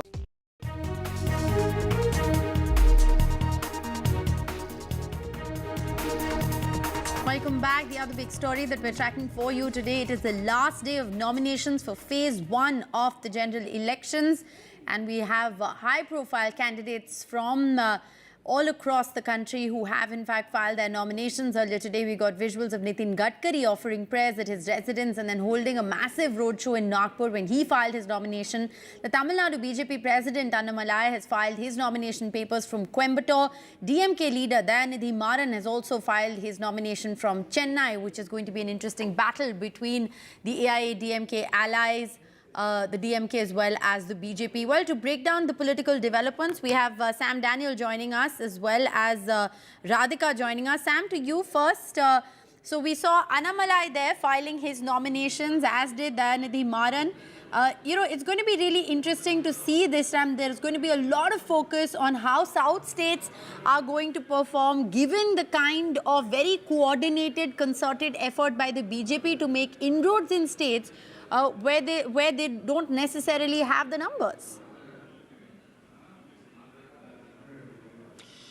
It will be a fascinating Lok Sabha election, certainly, Rishika. Tamil Nadu is overlooking a four-cornered contest, but a keenly watched triangular contest between the ruling DMK, the opposition, the AIA-DMK, and the BJP, which is trying to make inroads in this Dravidian heartland.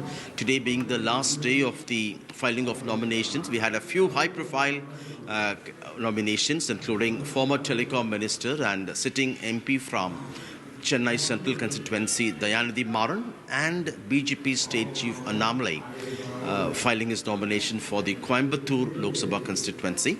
And these are again interesting battles. In Chennai, Dayanidhi is trying for a 4th term, and he is facing the DMDK's Parthasarathi, a former MLA, and BJP's Vinod Selvam, a firebrand youth wing leader.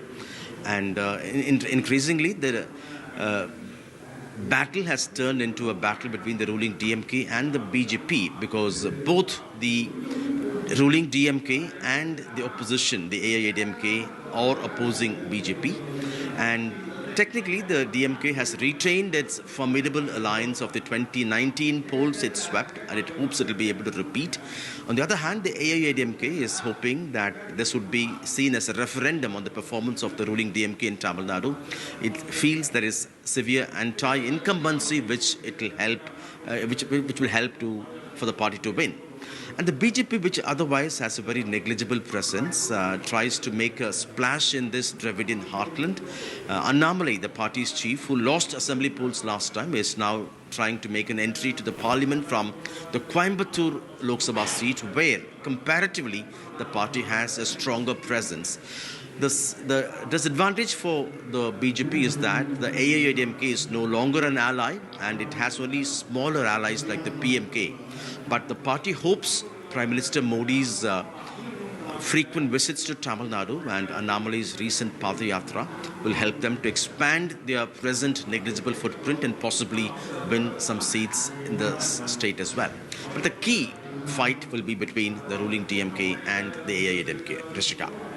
All right, well, it's going to be interesting to see how that battle plays out. Sam, thanks very much for joining us. But last day of Phase 1 nominations, and we're also getting news at the moment from Uttar Pradesh, where Jitin Prasad has filed his nomination papers from Pilibhit. This is an interesting constituency to watch out for, given the fact that it has been Maneka Gandhi and Varun Gandhi's stronghold. Varun Gandhi, of course, has been denied a ticket from Pilibhit. He is a sitting member of parliament, and the BJP has given this ticket to Jitin Prasad, formerly with the Congress, who joined the BJP ahead of the UP elections. Well, we'll watch out for all the latest political action. Short break here. More news on the other side.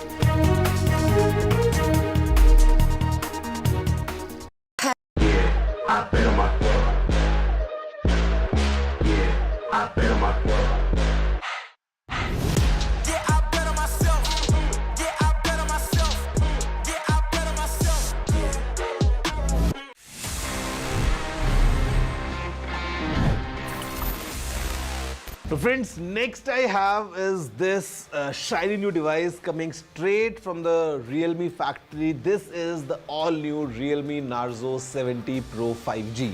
और मैं shiny क्यों बोल रहा हूँ? Because see, of course it's shiny, मतलब the way it looks, even the frame is very shiny. At the same time, this phone really shines bright जब हम इसके features को देखते हैं. Because यहाँ पे काफी interesting चीजें Realme has packed. What we have is a Sony IMX890 sensor के साथ आने वाला 50 megapixels वाला primary camera that has OIS. At the same time, inside the phone is really packed with features. In fact, हम यहाँ पे अभी इस फोन में gestures से इसको कंट्रोल कर सकते हैं, because this has got something that Realme calls air gestures. So अगर आप देखो इसको and have a closer look about how this Realme Narzo 70 Pro really is, I would say a very interesting mid-range smartphone coming straight from Realme. Finally, the wait is over. Realme's latest hotshot, the Narzo 70 Pro 5G, finally India में launch हो गया है. This phone is packed with amazing features that will make you go wow. इस phone में है एक rainwater smart touch feature. This means no more tensions about phone usage in a light drizzle.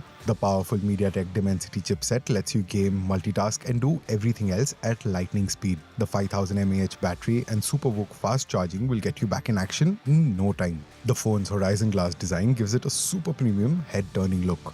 Realme has kept it affordable. Narzo 70 Pro 5G starts at just Rs 18,999. You can grab it in stylish glass green and glass gold colors from March 22nd on Amazon and the Realme website. With its awesome display, camera and overall performance, the Realme Narzo 70 Pro 5G is a total paisa vasool deal. If you're looking for a smartphone that's powerful, stylish and affordable, this is it.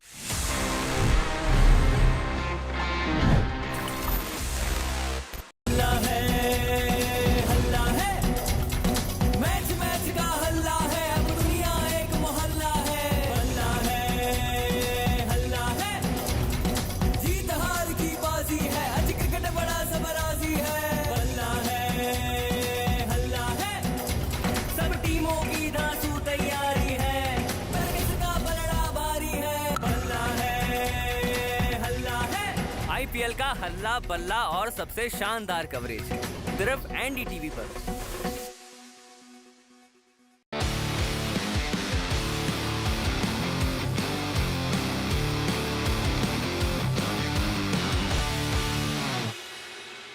Welcome to NDTV Auto. I'm here in Jaipur for Volkswagen brand conference and they have made a slew of announcements here. Let's talk more about them with Mr. Ashish Gupta, brand director, Volkswagen India. You know, you have again changed the lineup of Taigun. What was the purpose behind it, and will that make things simpler for people? No, I think, the endeavor has been, and if I take you back 2 years when we introduced the Taigun, we introduced it on two-line structure, the dynamic line, which was basically based on the 1 liter, and the performance line, which was based on the 1.5 liter. Over the period of time, what we have also realized is that customers are not differentiated by, engine types. Customers are more and more moving towards style differentiation. What kind of a style appeals to me and what kind of a style does not appeal to me or appeals to another set of customers. So the endeavor this time.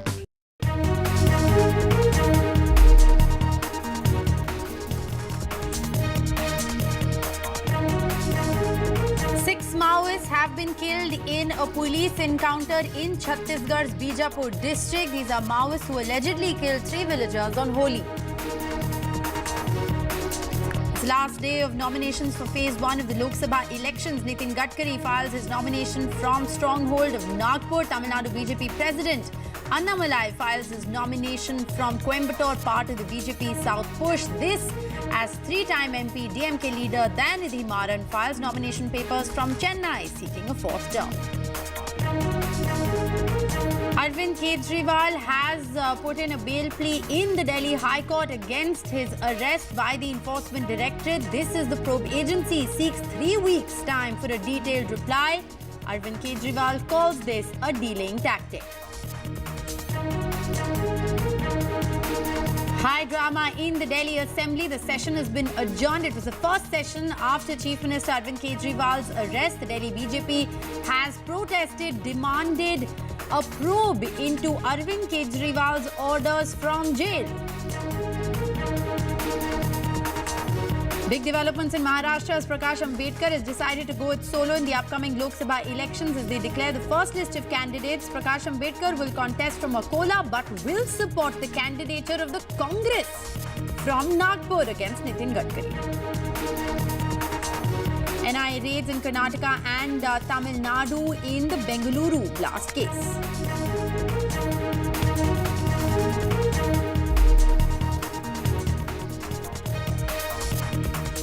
Welcome back. The battle for 2024 is heating up. Today, remember, is the last day for candidates of phase 1 to file their nominations. Prime Minister Narendra Modi has in fact called up the Bengal BJP candidate Rajmata Amrita Roy, who is contesting against TMC's Mahua Moitra from the Krishnanagar constituency. And an audio file of that conversation has in fact been made public. Let's listen in to what the Prime Minister told the candidate. Amrita ji नमस्कार। नमस्कार मोदी जी, आपका बहुत आभारी हूँ। आप मुझे chance दिए हैं लोगों की सेवा करने के लिए। हम 100% कोशिश करेंगे। आपका चुनाव अभियान कैसा चल रहा है? अभी तो हम निकले हैं तो एक बीजेपी को उनका पिता का देहांत हो गया, हम इधर ही आए हुए हैं तो अभी वापस जाके हम प्रचार में ही निकलेंगे। अमृता जी, आप महाराजा कृष्णराय चंची की विरासत को आगे ले जा रही है। एक बात आपको हम शेयर करना चाहेंगे, हम क्या कह सकते हैं? जी जी जरूर, मुझे अच्छा लगेगा। ये जो महाराजा कृष्णचंद्र का हम फैमिली है तो उसका भी ये लोग विरोध कर रहे हैं। क्या बोल रहे हैं कि वो ब्रिटिश के साथ साथ दिया था, फिर वो मैंने हम लोगों को गद्दार समझते हैं। क्यों किया वो नहीं बोल रहा है। इतना जमीन दान किया, इतना सब लोगों के लिए किया, भलाई के लिए किया, वो सब नहीं बोल रहे हैं। लेकिन क्या बोल रहे हैं, तो हम बोला कि क्यों किया ऐसा महाराजा कृष्णचंद्र, अगर नहीं करते तो हमारा सनातन धर्म तो पूरा खत्म हो जाता है कि नहीं। तो वो बात है, क्योंकि तब का वो जो नवाब थे सिराजुद्दौला, तो वो तो बहुत अत्याचारी भ्रष्टाचारी थे। तो उसीलिए उन्होंने तो अकेला नहीं किया, बहुत सारे राजाओं के मिलन हुआ, उसके बाद सभी ने किया। जगत सेठ भी थे और राजाओं थे, तो उसी सभी के मेहनत से ये काम सफल हुआ। तो अगर नहीं होता आज हम हिंदू नहीं रह पाते, हमारा भाषा दूसरा होता, हमारा वेशभूषा एकदम अलग होता और सभी अलग हो जाते। हम तो दूसरों के अधीन रहते ना, यही बात है। अमृता जी, बचपन में हमारे यहाँ हम लोगों को जो पढ़ाया जाता था उसमें कृष्णचंद्र राय की समाज सुधार का काम, बंगाल के विकास का काम, बंगाल के विकास के मॉडल, ये सब सुनने को मिलता था बचपन में। अब देखिए, ये वोट बैंक की राजनीति करने वाले लोग हैं तो बहुत ही अनाप शनाप आरोप लगाएंगे और 300 साल पहले की घटना निकालेंगे, 200 साल पहले की घटना निकालेंगे और बदनाम करने का प्रयास करेंगे। ये खुद अपने जो वर्तमान पाप है उसको छिपाने के लिए वो ऐसी चीजें ढूंढते रहते हैं। लेकिन जब भगवान राम की बात आती है, तो वो कहते हैं कि सबूत कहाँ है, इतनी पुरानी बात क्यों निकालते हो। लेकिन जब कृष्णचंद्र राय की बात आती है तो वो तुरंत निकालते हैं। तो इस प्रकार से उनके दोगलापन होता है और आपको इसका बिल्कुल मन में प्रेशर नहीं लेना चाहिए। आपने तो बंगाल का उज्जवल भविष्य और आपका स्वयं का जीवन भी लोगों के लिए रहा है। हाँ जी। और आपके सामने बंगाल की विरासत को बचाने की भी चुनौती है। और आप इसे कैसे देख रही हैं? आप? हम पॉजिटिवली देख रहे हैं। हमारा लड़ाई जो है लोगों का सेवा के लिए है, करप्शन हटाने के लिए है और वंचित लोगों के उपकार में आने के लिए है। All right, Vasudha joins us with the very latest. Vasudha, put these developments in context for the benefit of our viewers. Prime Minister Modi there having a rather detailed conversation with the candidate the BJP has picked to take on Mahua Moitra from Krishnanagar. And no surprises there that we have that full conversation to play out before our viewers. That's right, Rishika. In fact, it's quite symbolic that the Prime Minister chose to call Rajmata Amrita Roy. She joined the BJP recently. She's contesting against Mahua Moitra, an expelled TMC MP who was expelled because of very specific reasons. An ethics committee found her guilty of illegal gratification of taking favors in both cash and kind from a businessman in lieu of asking questions. So there was a lot of controversy over that, and she was found guilty prima facie of this kind of wrongdoing. So that also raised a lot of questions on the propriety and moral conduct of MPs and lawmakers. So the Prime Minister has chosen to speak to Amrita Roy. She belongs to the feudal family, the Rajgharana of Krishnanagar. In fact, Krishnanagar still holds an annual Durga Puja affair, which is quite famous. In fact, the Prime Minister spoke about the Maharaja of Krishnanagar, Krishnachandra Roy, and he talked about what a social reformer he was. In fact, even Amrita Roy went on to say that the TMC is targeting her, saying that the royal family was always in support of the Britishers. And she makes a point that it was to actually, undermine the impact of Siraj-ud-Dawla, who was also the Nawab, then that the royal family had to do this. It was fairly a long conversation because it went for over 8 minutes. And the Prime Minister made an important point there that the money of the poor is going back.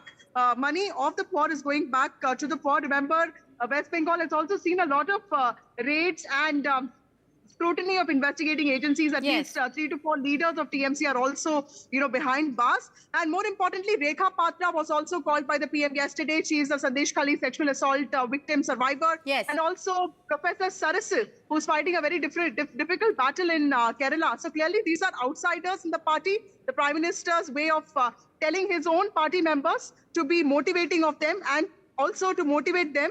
This is one kind of and sending out a strong message to the people, isn't it, Vasudha? Like I said, by making these conversations public, by making sure that the media is reporting on these personal interactions that the Prime Minister is having with the select few candidates, he is throwing his weight behind the candidates who are taking on the adversaries of the BJP, like Mahua Moitra, like Rahul Gandhi, like, of course, how the BJP pegged its entire Bengal campaign on Sandesh Khali. Prime Minister yesterday spoke with the candidate from Sandesh Khali. So all of this part of the concerted election campaign strategy of the BJP going forward into the election. Thanks very much, Vasudha, for joining us with the details of that story. Like I said, it is the last day of filing nominations today, and it is a day of hectic political developments with the UBT Sena now releasing its first list of 17 candidates. Anil Desai is going to contest from Mumbai South Central.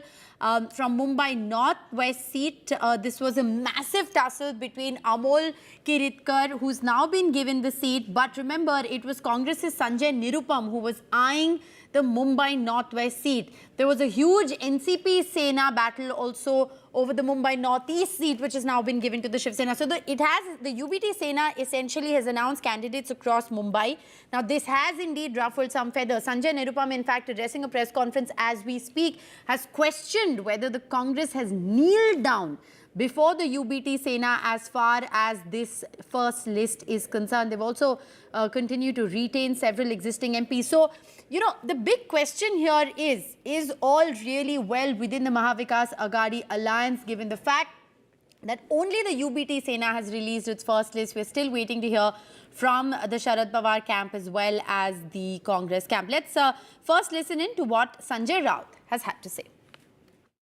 आज हमने शिवसेना की तरफ से 22 उम्मीदवारों की घोषणा की है। 17 हम 22 लड़ेंगे और 17 की घोषणा की है। आपको पता होगा, इसमें मुंबई है और महाराष्ट्र के बहुत से इलाके से हमने आज उम्मीदवार घोषित किए हैं।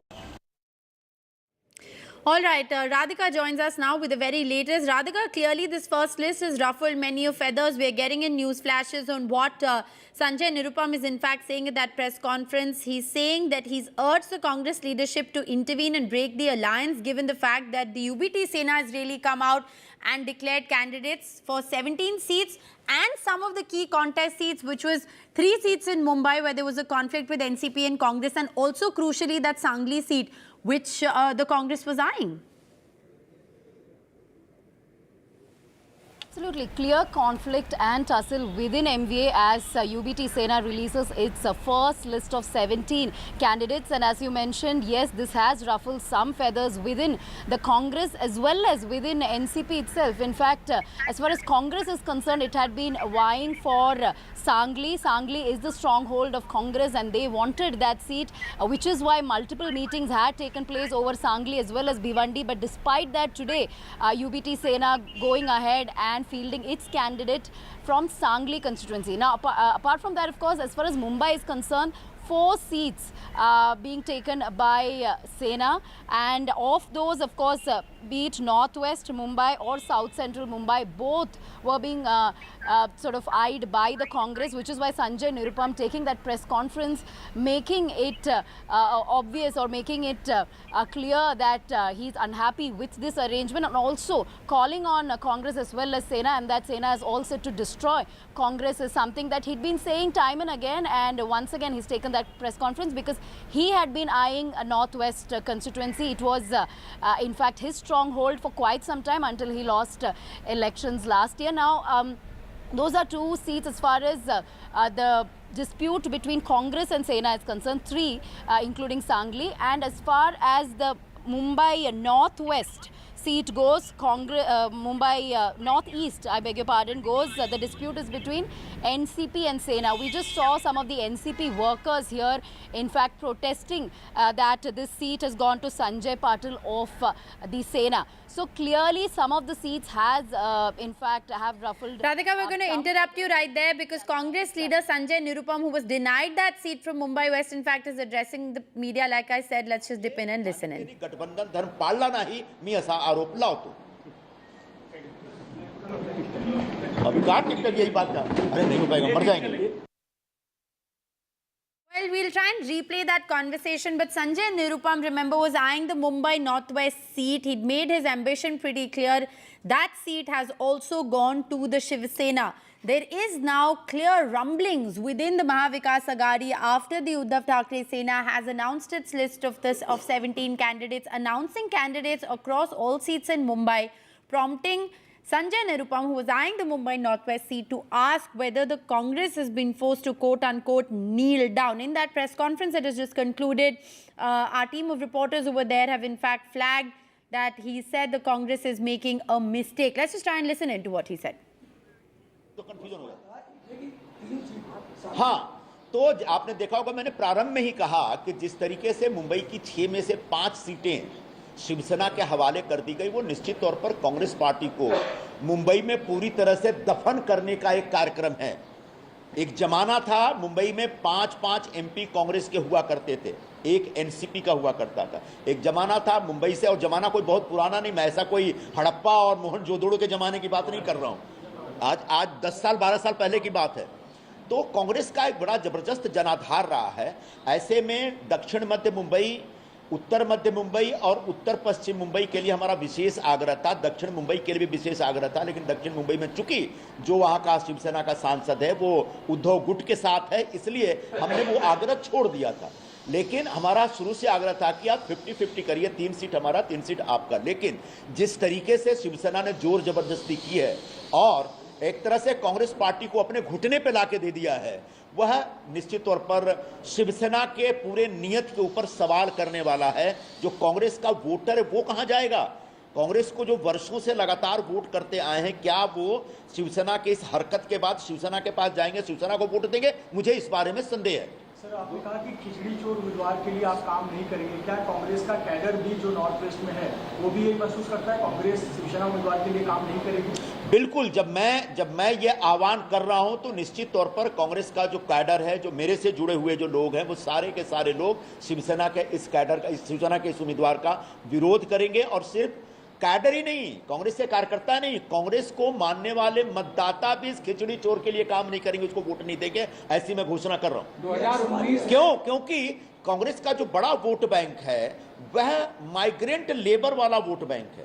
अब माइग्रेंट लेबर ने जो कोविड के जमाने में दुख दर्द झेला है, उसको हम सब बहुत अच्छे ढंग से जानते हैं, हम सब भूले नहीं हैं। तो वो कहीं ना कहीं उनके दोस्त थे, रिश्तेदार थे, उनके पड़ोसी थे, और उन लोगों के जीवन के साथ जिन्होंने खिलवाड़ किया, उन लोगों के जो भोजन के साथ जिन्होंने दलाली खाई है भोजन में, ऐसे व्यक्ति के लिए निश्चित तौर पर कांग्रेस से जुड़ा वोटर भी काम नहीं करेगा, वोट नहीं देगा। 2019 में स्पष्ट है, भले ही किसी भी स्थिति में हो, अभी अगले हफ्ते हम बता देंगे। चुनाव लड़ने का तो पूरा इरादा है, चुनाव नहीं लड़ेंगे तो जाएंगे कहां? 5 साल घर पे बैठेंगे।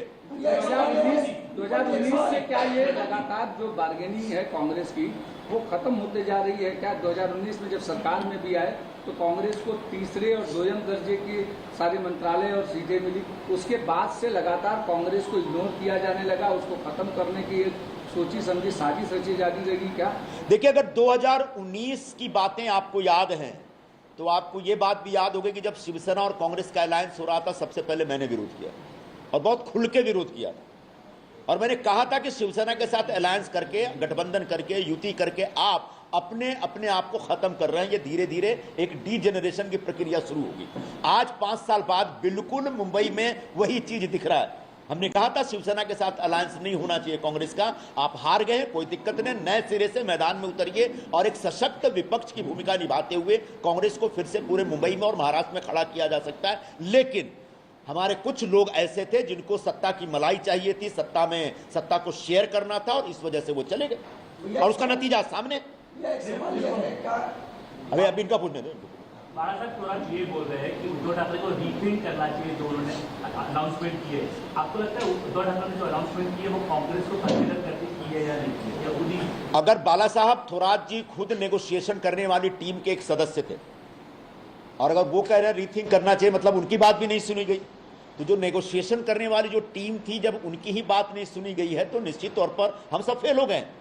तो मैं भी यही कह रहा हूं कि शिवसेना को इतना एक्सट्रीम स्टैंड नहीं लेना चाहिए, इससे कांग्रेस का जबरदस्त नुकसान है। और कांग्रेस के नेतृत्व का ध्यान आकर्षित करना चाहता हूं कि आप अभी भी इंटरवीन करिए, नहीं तो alliance तोड़िए।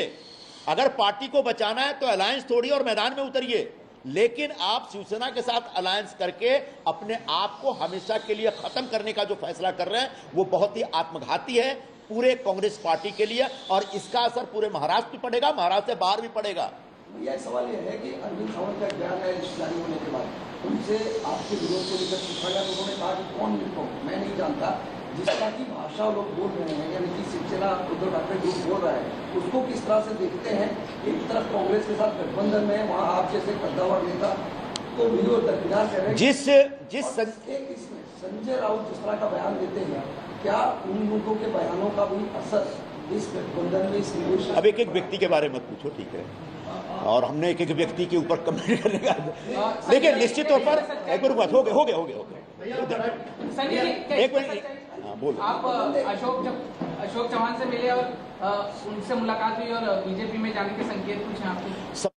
All right, so differences between the Mahavikas Aghadi, they're out in the open after 17 candidates of the Uddhav Sena have been declared. Sanjay Nirupam raises the banner of revolt, hits out at the party, says it does appear that the Congress has been forced to kneel down. He said he is going to go ahead and contest the election irrespective. Interesting political developments there.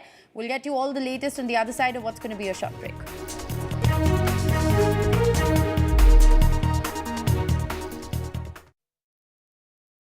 This show isn't just about news from the southern states. It's one that looks at the rest of India and the world from a diverse South India point of view, because NDTV has always taken the southern view seriously. The Southern View with Veera Raghav, only on NDTV 24x7.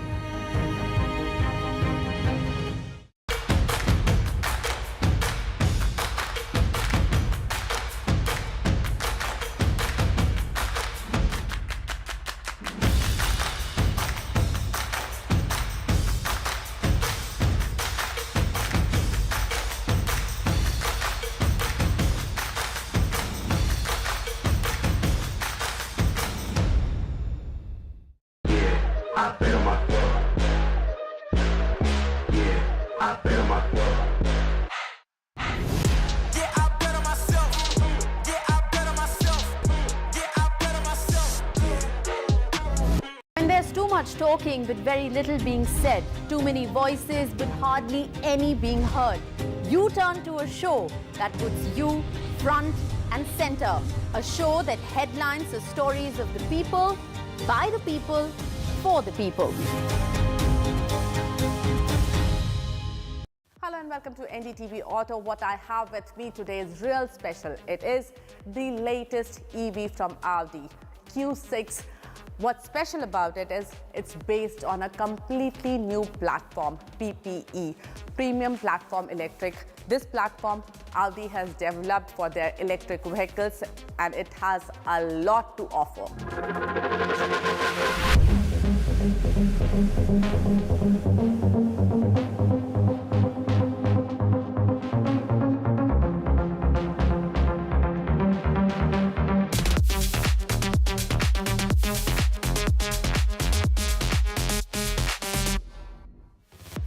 Company says the new platform PPE helps Audi Q6 e-tron achieve 30% less energy consumption with 33% better system performance.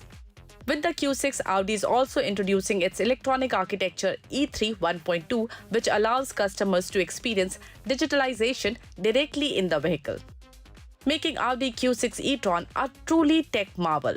So here it is, all that you need to know about Q6 e-tron. Audi Q6 e-tron is the upcoming EV from Audi's stable and is expected to come to Indian shores by the end of this year. International launch is expected in second half of this year.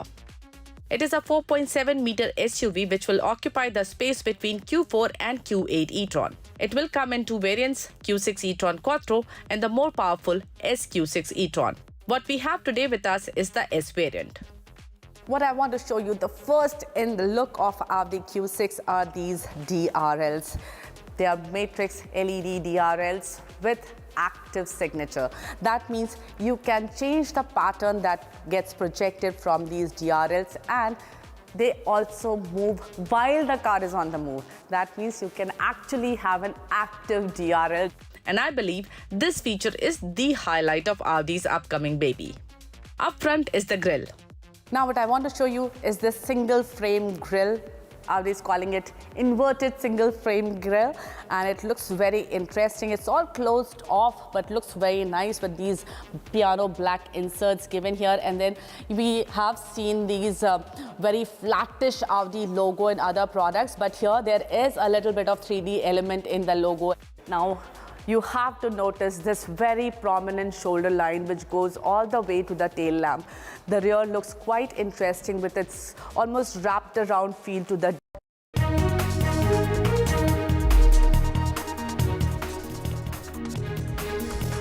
All right, so after that press conference by Sanjay and Nirupam, let's go across to my colleague Radhika, who's standing by. Radhika, very interesting to see how the UBT Sena has come out, declared that list. Sharad Pawar is going to have a meeting today over, the seats that they have not announced. The Congress, of course, has gone ahead and announced a few seats on the key areas where apparently there is no conflict in the alliance. But now it raises several questions on, the MVA alliance and fissures that are emerging as, of course, political interests take precedence. Certainly, the list announced by Sena has led to a lot of displeasure among the allies. That's what we are seeing. Sanjay Nirupam taking that press conference, making it very clear that Congress is in fact bending over backwards to sort of accommodate these seats and to be okay with the seats that have been announced. In fact, Sena announced 4 seats. We know for a fact that Congress wanting 4 seats from Mumbai. In fact, we know that Congress wanted the equal division when it came to Mumbai seats, but that did not happen. In fact, Northwest constituency, from which Sanjay Nirupam usually fights, went to a Sena candidate, and this displeasure and discontentment that he's been expressing today, he had expressed in the past as well. He had been unhappy with the entire MV alliance. He'd been time and again saying that Sena is taking control over the entire alliance, and Congress and Sena should ideally be getting equal seats before, during Lok Sabha elections. However, looks like Sena may announce 22 seats and Congress may just end up getting less than 15 seats. So yes, clear displeasure among the allies, not just Congress but also NCP. Well, absolutely. And, big questions now will emerge on how this impacts the morale of the party cadre going into the elections as well. But parallelly, like you've been reporting, not all is well in the Mahayuti because no NDA seats have been announced yet. There appears to be a fair bit of tussle between the BJP, Shinde Sena and the NCP as well. Maharashtra, remember, is going to be a key battle to watch out for. 48 seats there, the second largest state after Uttar Pradesh, and clearly all not well among the now many stakeholders in this state. We'll track all those developments. Short break, more news on the other side.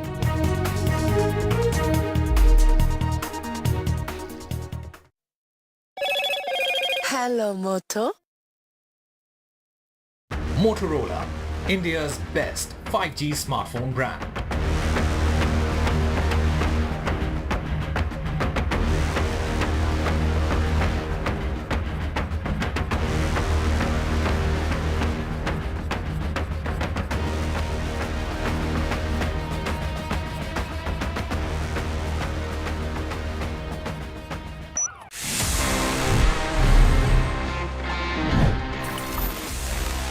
Trekking की बात से in fact याद आया, guys, did you know कि आप अब track कर सकते हैं about your contribution towards an healthier environment? Because अगर आप ऊबर यूज करते हैं तो आई एम श्योर आपको अभी पता होगा कि उसमें देयर इज एन ऑप्शन कि आप इलेक्ट्रिक व्हीकल्स को बुक कर सकते हैं if you prefer going sustainable.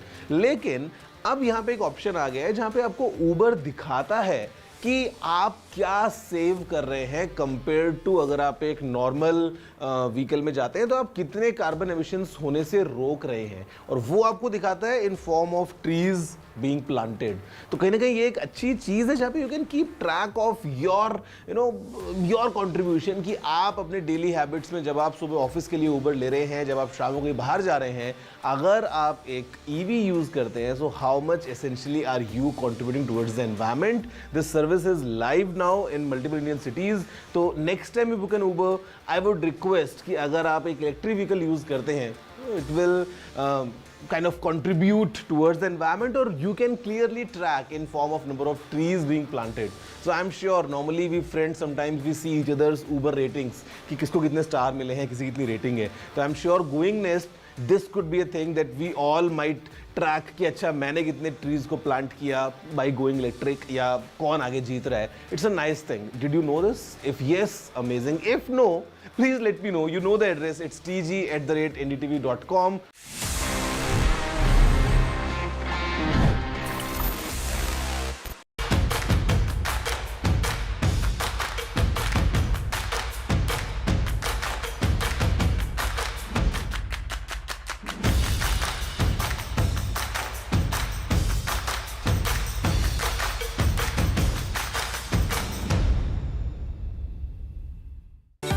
Stay informed and entertained with the new and updated NDTV News app. You can watch all our channels live, listen to podcasts, read breaking and exclusive news from around the world and more. Download the NDTV app today and get access to the best journalism and storytelling on your smartphone or tablet. The NDTV app. News that matters to you.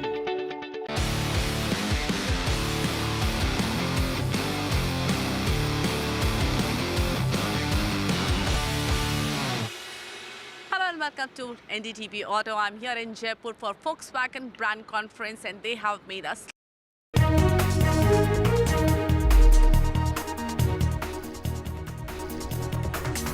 Hello and welcome. You're watching NDTV. I'm Gargi Rawat. Stay with us for all the news you need to know. Let's take a look at the headlines we're tracking. An encounter in Chhattisgarh. 6 Maoists have been killed. This is in the Bijapur district. The Maoists had allegedly killed 3 villagers on Holi. The last day for nominations for the first phase of elections and bigwigs filing their nominations. Nitin Gadkari files nomination from Nagpur. The Tamil Nadu BJP President Annamalai files his nomination as well. Dayanidhi Maran files papers from Chennai. More differences emerge in the Mahavikas Aghadi alliance. The UBT Sena names candidates for all Mumbai seats, and Sanjay Nirupam, who was hoping for a ticket, says it's a plan to bury the Congress.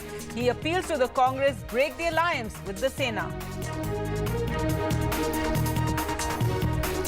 Prime Minister Narendra Modi today spoke to BJP's Bengal Lok Sabha candidate Amrita Roy, who's contesting from the Krishna Nagar constituency against Trinamool's Mahua Moitra. He says the BJP is committed to uprooting corruption in the country.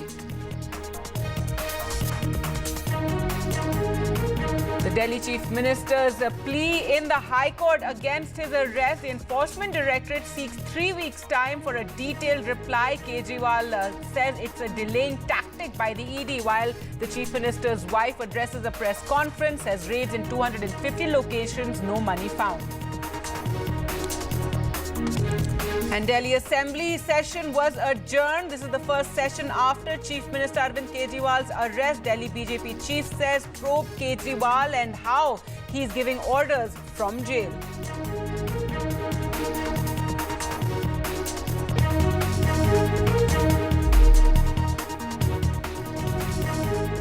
Our top story, an encounter between the police and Naxals in Chhattisgarh, and searching of the area, search operations in the area are continuing now based on the input regarding Naxalites who had killed 3 villagers in Basaguda on Holi. A joint team of the DRG, CRPF and Cobra personnel went looking for those Naxals. The encounter took place involving the platoon number 10. Bodies and weapons of the killed Naxals were recovered as well, and 6 Naxals were killed in this encounter. मुठभेड़ में 6 नक्सलियों के शव बरामद हुए हैं। कुछ परसों जो 3 ग्रामीणों की हत्या नक्सलियों ने कर दी थी, उसी के सर्चिंग में टीम गई हुई थी और उस मुठभेड़ में 6 नक्सलियों के शव बरामद हुए हैं। ये कंफर्मेशन आ चुका है। काफ़ी बड़ी मात्रा में वेपन्स और एक्सप्लोसिव मटेरियल और माओवादियों का कम्युनिकेशन सिस्टम और उनकी डेली यूज आइटम्स वगैरह भी रिकवर हुआ है। अभी आसपास इलाके में लगातार सर्चिंग जारी है। सर्चिंग के उपरांत और विस्तार से डिटेल प्राप्त हो सकता है। अभी सुरक्षा बल के सभी साथीगण सुरक्षित है और आसपास इलाके में और रीइंफोर्समेंट टीम्स रवाना की गई।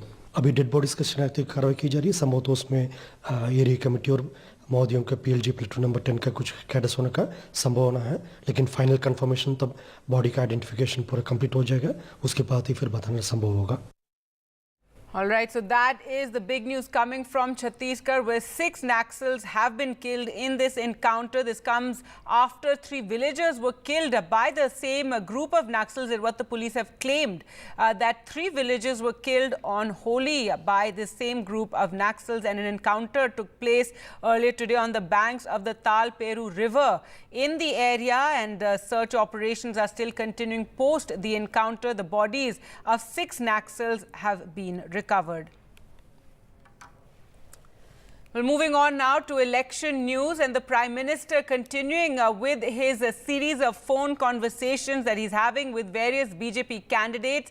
Today spoke with Amrita Roy, a member of the erstwhile royal family there, and BJP's Krishnanagar Lok Sabha candidate. She is fighting the election against Trinamool Congress leader Mahua Moitra, who is a sitting MP of the area. Now, during the conversation, he said that BJP was committed to uprooting corruption in the country. He also said that he was working to ensure that money looted from poor people in West Bengal and attached by the ED was returned to them. Remember, Mahua Moitra, who was removed from Lok Sabha, is also facing ED and CBI probes. Let's listen into this conversation. Amrita ji नमस्कार। नमस्कार मोदी जी, आपका बहुत आभारी हूँ। आप मुझे chance दिए हैं लोगों की सेवा करने के लिए। हम 100% कोशिश करेंगे। आपका चुनाव अभियान कैसा चल रहा है? अभी तो हम निकले हैं, तो एक बीजेपी को उनका पिता का देहांत हो गया, हम इधर ही आए हुए हैं, तो अभी वापस जाके हम प्रचार में ही निकलेंगे। अमृता जी, आप महाराजा कृष्णराय चंची की विरासत को आगे ले जा रही है। एक बात आपको हम शेयर करना चाहेंगे, हम क्या कह सकते हैं? जी जी जरूर, मुझे अच्छा लगेगा। ये जो महाराजा कृष्णचंद्र का हम फैमिली है, तो उसका भी ये लोग विरोध कर रहे हैं। क्या बोल रहे हैं कि वो ब्रिटिश के साथ साथ दिया था, फिर वो मैंने हम लोगों को गद्दार समझते हैं। क्यों किया वो नहीं बोल रहा है। इतना जमीन दान किया, इतना सब लोगों के लिए किया, भलाई के लिए किया, वो सब नहीं बोल रहे हैं। लेकिन क्या बोल रहे हैं, तो हम बोला कि क्यों किया ऐसा महाराजा कृष्णचंद्र, अगर नहीं करते तो हमारा सनातन धर्म तो पूरा खत्म हो जाता है कि नहीं।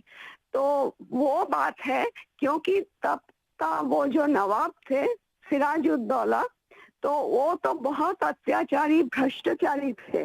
तो उसीलिए उन्होंने तो अकेला नहीं किया, बहुत सारे राजाओं के मिलन हुआ, उसके बाद सभी ने किया।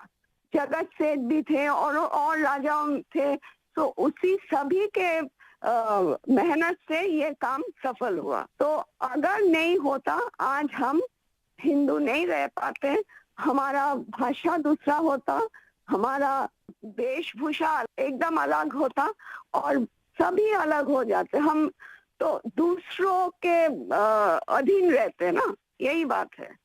अमृता जी, बचपन में हमारे यहाँ हम लोगों को जो पढ़ाया जाता था, उसमें कृष्णचंद्र राय की समाज सुधार का काम, बंगाल के विकास का काम, बंगाल के विकास के मॉडल, ये सब सुनने को मिलता था बचपन में। अब देखिए, ये वोट बैंक की राजनीति करने वाले लोग हैं, तो बहुत ही अनाप शनाप आरोप लगाएंगे और 300 साल पहले की घटना निकालेंगे, 200 साल पहले की घटना निकालेंगे और बदनाम करने का प्रयास करेंगे। ये खुद अपने जो वर्तमान पाप है उसको छिपाने के लिए वो ऐसी चीजें ढूंढते रहते हैं। लेकिन जब भगवान राम की बात आती है, तो वो कहते हैं कि सबूत कहाँ है, इतनी पुरानी बात क्यों निकालते हो। लेकिन जब कृष्णचंद्र राय की बात आती है तो वो तुरंत निकालते हैं। तो इस प्रकार से उनके दोगलापन होता है और आपको इसका बिल्कुल मन में प्रेशर नहीं लेना चाहिए। आपने तो बंगाल का उज्जवल भविष्य और आपका स्वयं का जीवन भी लोगों के लिए रहा है। हाँ जी। और आपके सामने बंगाल की विरासत को बचाने की भी चुनौती है, और आप इसे कैसे देख रही हैं? आप? हम पॉजिटिवली देख रहे हैं।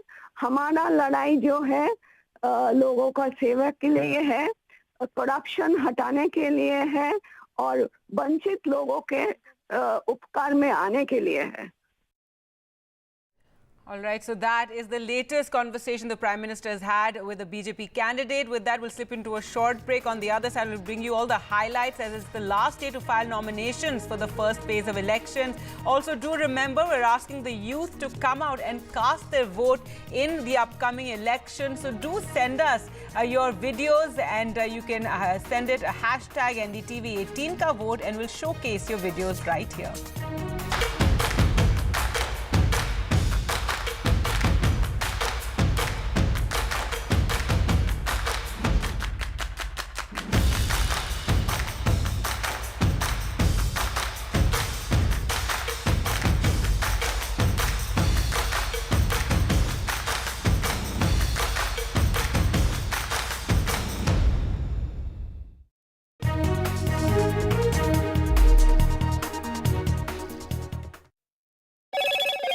Hello, Moto.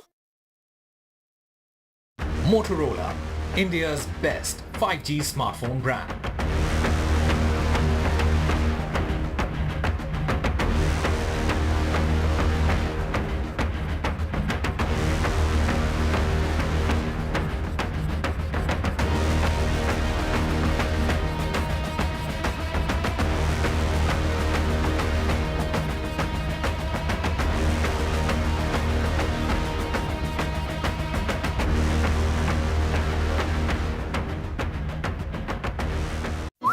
Chief Justice D.Y. Chandrachud, NDTV, big exclusive. We provide justice to common citizens, and there is no case which is too small even for the highest court of the nation. CGI का काम करने का अलग अंदाज. Sometimes I get emails even in the middle of the night, and I'm always available to answer those emails. 25 crore final judgments and orders. This data is available online. As on 29 February 2024, 3.09 crore cases have been heard on video conferencing mode. Chief Justice Chandrachud से जुड़ी अनसुनी बातें. 3:30 बजे सुबह मेरा दिन शुरू हो जाता है. My best friend, who is my wife, Kalpana, both of us are vegans. खबरों में आपका भरोसा. NDTV.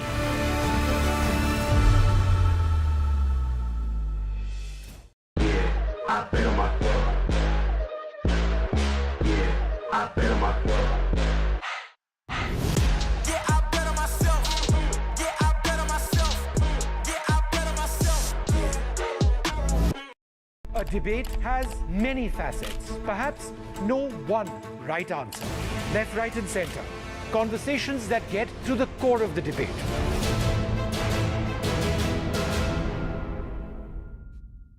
Hello and welcome to NDTV Auto. What I have with me today is real special. It is the latest EV from Audi, Q6. What's special about it is it's based on a completely new platform, PPE, Premium Platform Electric. This platform Audi has developed for their electric vehicles, and it has a lot to offer.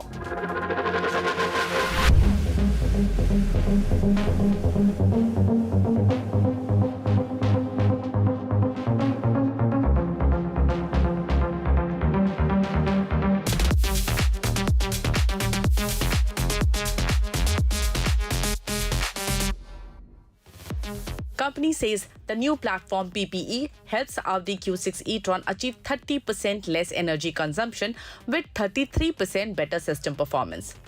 With the Q6, Audi is also introducing its electronic architecture E3 1.2, which allows customers to experience digitalization directly in the vehicle, making Audi Q6 e-tron a truly tech marvel. So here it is, all that you need to know about Q6 e-tron. Audi Q6 e-tron is the upcoming EV from Audi's stable and is expected to come to Indian shores by the end of this year. International launch is expected in second half of this year. It is a 4.7-meter SUV which will occupy the space between Q4 and Q8 e-tron. It will come in two variants, Q6 e-tron Quattro and the more powerful SQ6 e-tron. What we have today with us is the S variant. What I want to show you, the first in the look of Audi Q6 are these DRLs. They are matrix LED DRLs with active signature. That means you can change the pattern that gets projected from these DRLs, and they also move while the car is on the move. That means you can actually have an active DRL. And I believe this feature is the highlight of Audi's upcoming baby. Up front is the grille. Now what I want to show you is this single frame grille. Audi is calling it inverted single frame grille, and it looks very interesting. It's all closed off but looks very nice with these piano black inserts given here, and then we have seen these very flattish Audi logo in other products, but here there is a little bit of 3D element in the logo. Now you have to notice this very prominent shoulder line which goes all the way to the tail lamp. The rear looks quite interesting with its almost wrapped around feel to the D pillar. And the most interesting part of the rear are these OLED tail lamps. These are second generation digital LED tail lamps with 6 OLED panels. These light up to make various patterns, and each panel has 60 individual elements that can light up with varying intensity, giving it a 3D effect. The charging point is available on either side of the car. On the driver's side, you have the AC and DC charging point, and on the passenger side, you just have the AC charging point. On that note, let me tell you also all about the charging of this car.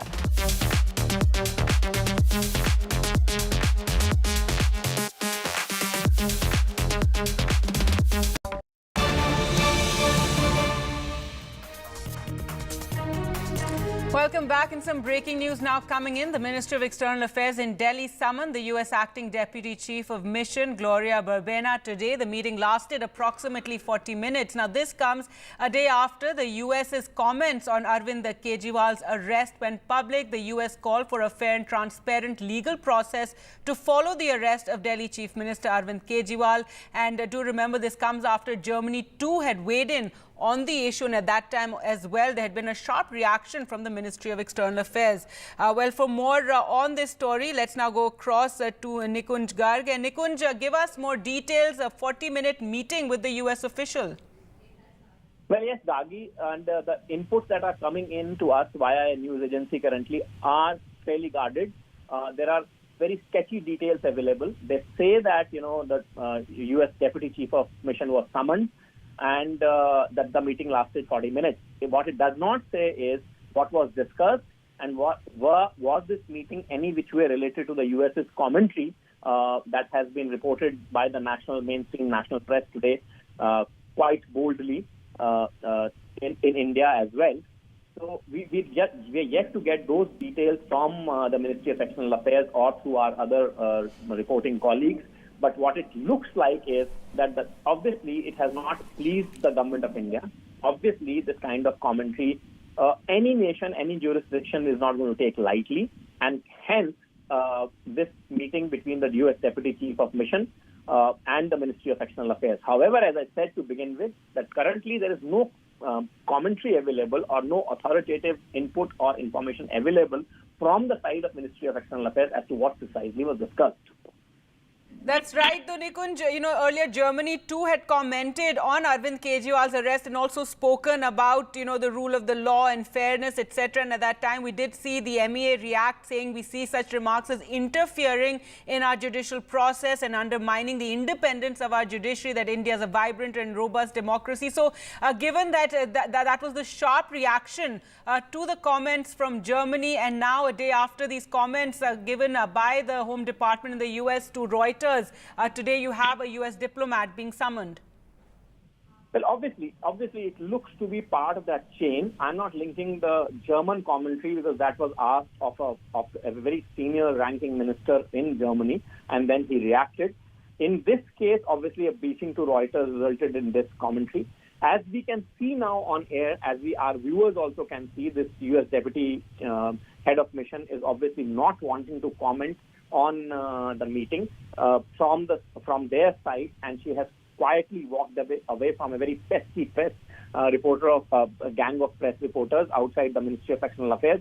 But what we clearly know is that the meeting took place in the Ministry of External Affairs and lasted for over 40 minutes. And this certainly comes in the backdrop of the American commentary on the matter, which, as I said, was quite fairly boldly reported in the mainstream national press today. And as I said, no jurisdiction, no country, no democracy particularly is certainly going to entertain this kind of freewheeling commentary and will certainly register its protest. Whether you can stop this kind of commentary by other nations is something completely different. But India, for sure, will register its protest as a matter of principle. And that's what it seems the Ministry of External Affairs has done after the Germans with the Americans too. Right, absolutely. But also the fact that you have these comments coming from US and Germany on the arrest of the Delhi Chief Minister also shows that this is a grabbing attention.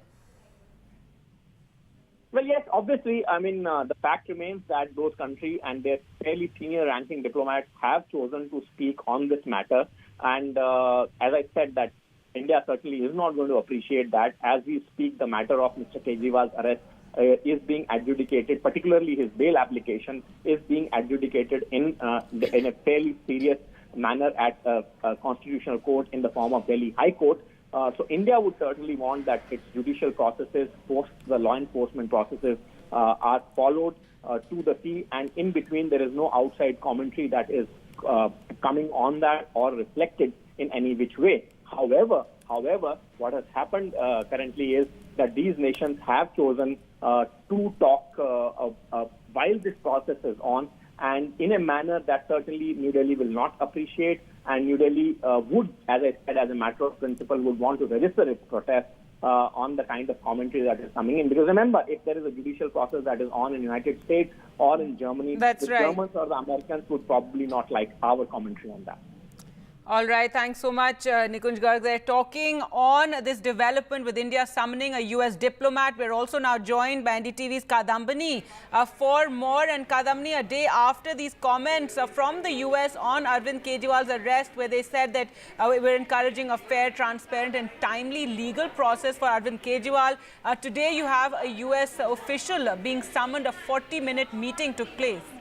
Well, it's quite a long meeting which has taken place, and usually these meetings when diplomats are summoned are not so long. So it just shows the seriousness of government's approach, which does not take very kindly to it. If we remember, just within 2 weeks, this is the second time that US has received an earful about something like this. Now, this time, this is about Kejriwal's arrest and other issues. But earlier it was CAA, where the spokesperson for External Affairs Ministry had clearly said that people who do not understand the culture of India, the history of India, should not be commenting. It was a very sharp comment as far as US is concerned. But we also have to see, Gargi, that as far as Delhi is concerned, this it may be a very it may be a city, not a complete state, but it punches much above its weight. Whatever happens in Delhi, it is also reflected in other parts of country, and all the diplomats are watching very closely the Indian elections. If you talk to them off record, they would be saying that they are watching the elections quite closely, and so close to election, something like this is happening. And when the questions are asked about this from any diplomat or any spokesperson of these countries, because we have to remember that these two answers, one which came from State Department spokesperson, another which came from another spokesperson in Germany, both were answers to the questions which were asked to them. So this has to be something which is also should be seen in context of the elections which are taking place, and an understanding and a hope and expectation that these would be free and fair elections, and that is what they are saying. But of course, these are the internal matters. India clearly says that no other country has a right to interfere in its internal matter, and the judiciary is free here, and that is something, the comments which have come like this are sure to rankle, and that is why the summoning and the earful about CAA. That's right. And Kadamni, interesting, when the comments came from Germany, where they also commented on Arvind Kejriwal's arrest and asked for a fair process, etc. We saw a very sharp response and very public response from the MEA, saying that we see such remarks as interfering in our judicial process, saying India is a vibrant and robust democracy with rule of law, etc., etc. However, after the US comments to Reuters today, what we have seen is the summoning of the diplomat and a 40-minute meeting. So far, we don't know what really transpired during that meeting. Well, this is a clear message not only to US or Germany, but it is also a clear message to other countries which might in future want to comment when a question is asked to them about Kejriwal or other internal matters of India. So it should also be looked at, though the details are not yet available, it has not been shared by External Affairs Ministry or the US Embassy, but it has to be seen as a message to other countries as well that India's internal matters are their matter and no other country should be interfering in it. This is what India has been saying again and again on all the matters which pertain to be it an election process. And India has clearly always said the judiciary is free in India, election process is fair and democratic, and there is no way that other country should be commenting about these processes. This should be taken as an interference in the workings and internal matter of India. All right, Kadamni, thanks so much for joining us with those details. So that is the news coming in. A US diplomat there summoned after remarks were made by the Home Department on the Delhi Chief Minister Arvind Kejriwal's arrest. And remember, these comments made by the US was that they're encouraging a fair, transparent and timely legal process for Arvind Kejriwal. So a day after those comments were made, the Ministry of External Affairs today has has summoned the US Acting Deputy Chief of Mission, Gloria Barbena. And as Kadamni was telling us, that meeting lasts 40 minutes. So that is a very, long meeting that was held with the US diplomat. And remember earlier, the Germany too had commented on Arvind Kejriwal's arrest and made some similar comments about watching it closely and a fair process, etc. And that time, the MEA too had responded very sharply, saying that this is undermining and this is interfering in our judicial process.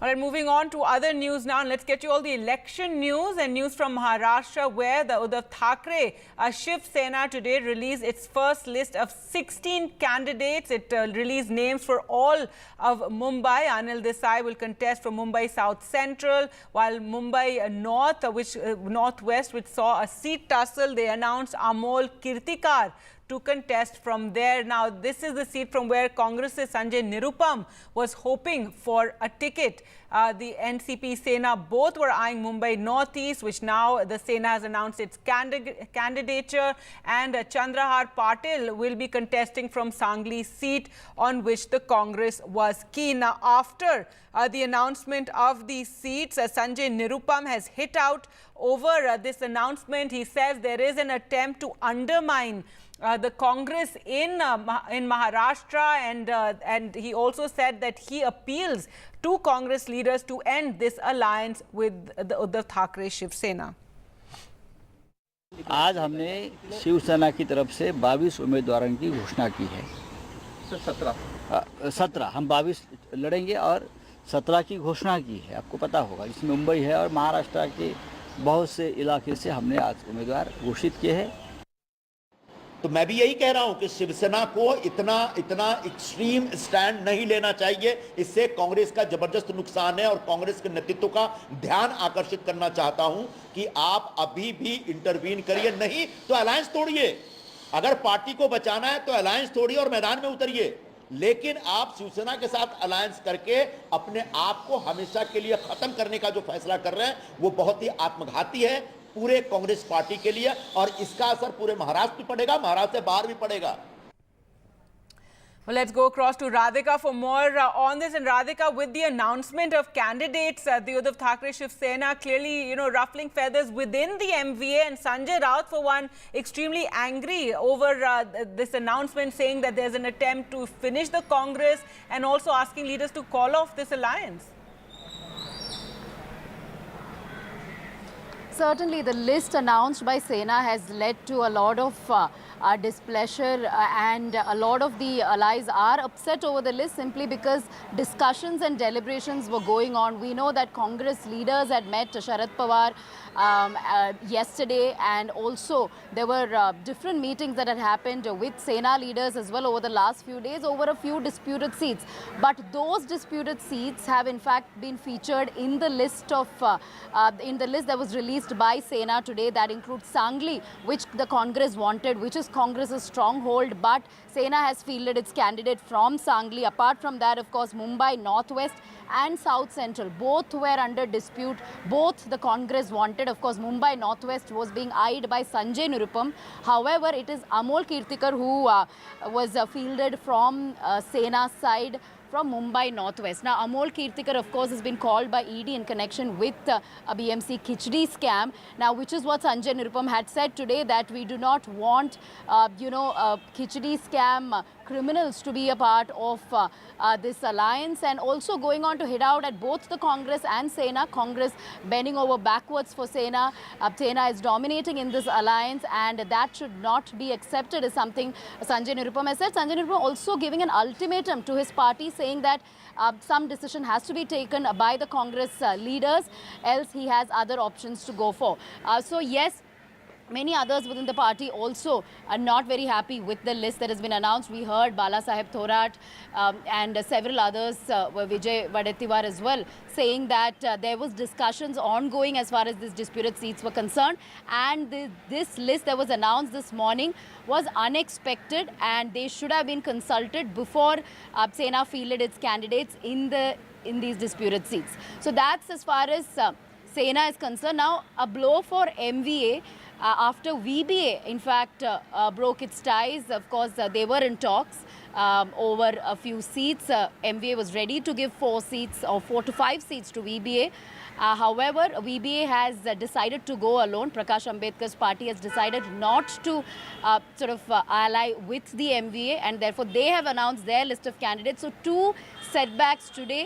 One after Sena released that list. Many within the Congress unhappy, some within NCP also unhappy because Mumbai Northeast was under dispute between NCP and Sena. And the second setback, of course, VBA deciding to go solo. All right, so lots happening there in the MVA in Maharashtra. Thanks so much, Radhika, for joining us. With that, now some breaking news are coming in pertaining to Trinamool Congress leader Mahua Moitra, who has been summoned now by the Enforcement Directorate for questioning in connection with an alleged violation of the Foreign Exchange Management Act. Official sources reveal that Moitra has been asked to appear before the ED officials in Delhi on the 28th of March. Remember, Mahua Moitra was expelled from the Lok Sabha in this case of asking questions in the parliament for a bribe, and that is the case that has been, we've seen the CBI also investigating this matter, and raids also being conducted on Mahua Moitra's residence in West Bengal. She currently is busy campaigning for the Krishnanagar constituency. Let's go across to Mukesh now for more. Mukesh, give us more details. Mahua Moitra being summoned now by the Enforcement Directorate. देखिए, बिल्कुल महua मोइत्रा को ED ने कल यानी 28 मार्च को FEMA के मामले में पूछताछ के लिए बुलाया है। इसके पहले भी एक बार महua मोइत्रा को समन जारी किया गया था, लेकिन वो पूछताछ के लिए नहीं आई थी। उन पर एलिगेशन ये है कि उन्होंने बड़े पैमाने पर विदेशों में काफी पैसा खर्च किया है, जिसमें एक होटल में रुकी थी और उसमें 7 लाख रुपए एक दिन का रेंट था। वो रेंट किसने दिया था, कहाँ से आया था? इसके अलावा उन्होंने कारोबारी दर्शन हीरानंदानी से कई गिफ्ट लिए हैं और ये भी एलिगेशन है कि काफी सारे गिफ्ट विदेश में लिए गए, काफी पैसा विदेश में खर्च किया गया। तो उसको लेकर जो ईडी है वो फेमा के तहत इस पूरे मामले की जांच कर रही है और महua मोइत्रा को उसी मामले में पूछताछ के लिए सम्मन जारी किया गया है। 28 मार्च यानी कल उनको पूछताछ के लिए बुलाया गया है। अब देखना होगा कि वो पूछताछ के लिए आती है या नहीं आती है, क्योंकि इसके पहले भी सम्मन जारी किया गया था, तब वो पूछताछ के लिए नहीं पहुंची थी। तो कल एक बार फिर ईडी ने उनको सम्मन जारी किया है और 28 मार्च को फेमा के मामले में पूछताछ के लिए बुलाया गया है। All right, so that is the breaking news coming in. As Mukesh is telling us, Mahua Moitra has been summoned by the Enforcement Directorate, and this is pertaining to an alleged violation of FEMA, that's the Foreign Exchange Management Act. What sources have said is that Moitra has been asked to appear before the ED officials in Delhi on March 28th. Now, Moitra, in fact, earlier had already written to the Election Commission saying the CBI is throttling my poll campaign efforts. The fact that she is being investigated and summoned at a time when she is busy with electioneering. However, the Enforcement Directorate has summoned her in this case of FEMA violations, and it comes after the ED conducted widespread searches across several locations, including Hyderabad, Delhi, Mumbai, Kolkata, over suspected FEMA violations. So Mahua Moitra now being summoned in this case already. She is being investigated, or the CBI is looking into that cash for query case involving Mahua Moitra and industrialist Darshan Hiranandani. The accusation is that she asked questions in Parliament at the behest of Darshan Hiranandani, and she was expelled from the Lok Sabha over this.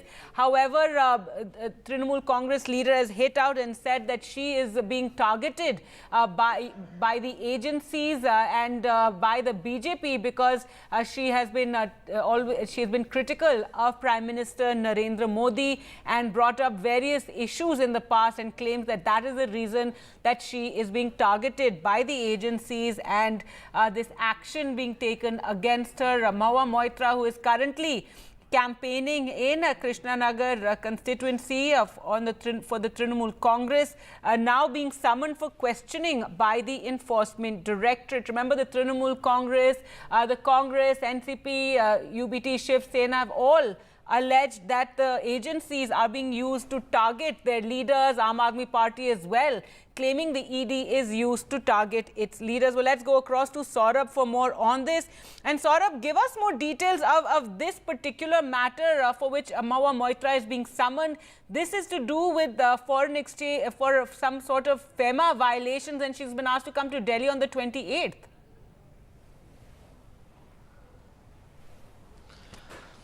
Yeah, that's right. Of course, she's been summoned by the Enforcement Directorate and comes smack in the middle of the election campaign. She's the Trinamool Congress candidate, fought with the Krishnanagar seat. BJP candidate there. Now, this, of course, was again a contest where it was going to be a very, hard fought battle. But obviously, this is something that comes in the middle of the campaign and something that the Trinamool has pointed out when it comes to central agencies, claiming that central agencies have been acting at the behest of the BJP and that they've been, taking on only opposition parties in opposition-ruled states. Now, obviously, there is, of course, an investigation that's going on as far as Mahua Moitra is concerned. You remember she was also expelled from Parliament after allegations of cash for queries emerged against her, or bribes for queries rather, emerged against her. And following that, she was expelled from the Lok Sabha. The Trinamool renominated her this time. Mamata Banerjee had said that she would win by a huge margin again. And of course, this summons comes right in the middle of the campaign, which is something that the Trinamool, of course, is also going to protest about. All right. Thanks so much, Saurabh, for joining us with that. So, Mahua Moitra now being summoned by the Enforcement Directorate in a case of FEMA violations. With that, we'll slip into a short break. More news updates coming up on the other side. Please stay with us.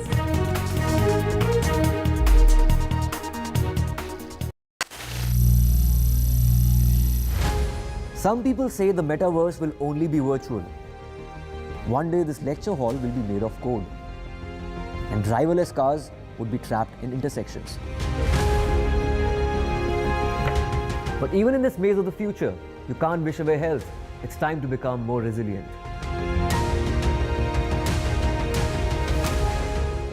10 years of Banega Swasth India, we have grown and achieved so many milestones.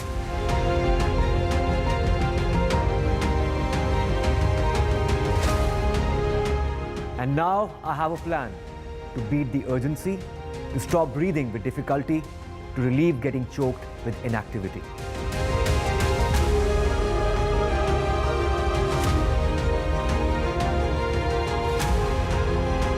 Energize our government, our environment, our society, and ourselves. Everyone, everywhere, every day.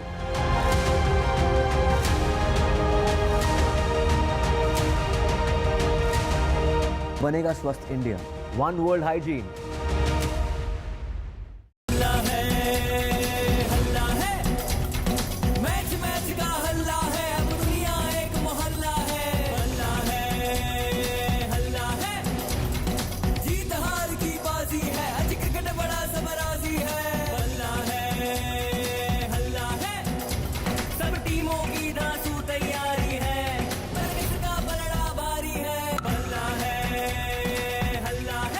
IPL का हल्ला बल्ला और सबसे शानदार coverage सिर्फ NDTV पर।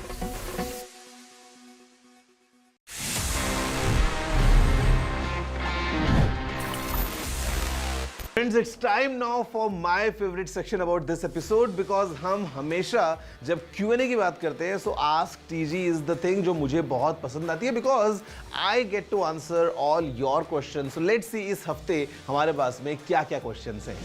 Hi TG, which is the better phone between OnePlus 12 and Xiaomi 14 in terms of camera and performance? Okay, so you have asked that आपको जानना है which is the better device between OnePlus 12 and Xiaomi 14 in terms of camera and performance. So let me get this straight. In terms of camera, Xiaomi might jump slightly ahead of the OnePlus 12. Not by a huge margin, but like let's say slightly ahead. But if I were to recommend you an overall good product in terms of camera, performance, software, like everything combined, I would recommend OnePlus 12 over the Xiaomi, considering Xiaomi doesn't have that kind of brand value in that premium segment. OnePlus, you know, has been there for a long time now, or OnePlus 12 is an amazing smartphone overall. If you combine especially the clean experience of Oxygen OS, yeah, even the camera is fantastic. Xiaomi 14 थोड़ा आगे निकल जाता है, but overall, I would say OnePlus 12 would be a better pick.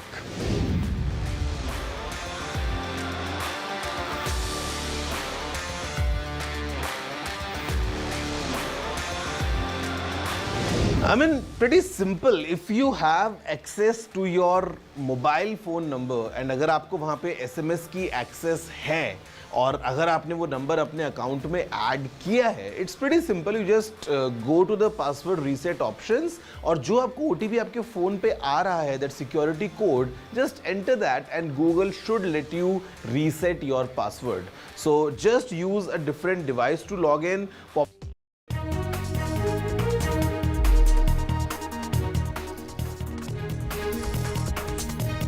Welcome back. Let's get you all the election news now. And today is the last day of nominations for the first phase of elections. So bigwigs filing their nominations today. Nitin Gadkari, the union minister, filed his nomination from Nagpur in a show of strength. He was accompanied by Devendra Fadnavis. Tamil Nadu BJP President Annamalai also filed his nomination from Coimbatore, while DMK leader Dayanidhi Maran filed his papers from Chennai. So today a day of nomination filing, and it's the last day for filing nominations ahead of the first phase. NDTV Sam Daniel spoke with Dayanidhi Maran, who hit out at the BJP, saying the DMK exposed the BJP's claims.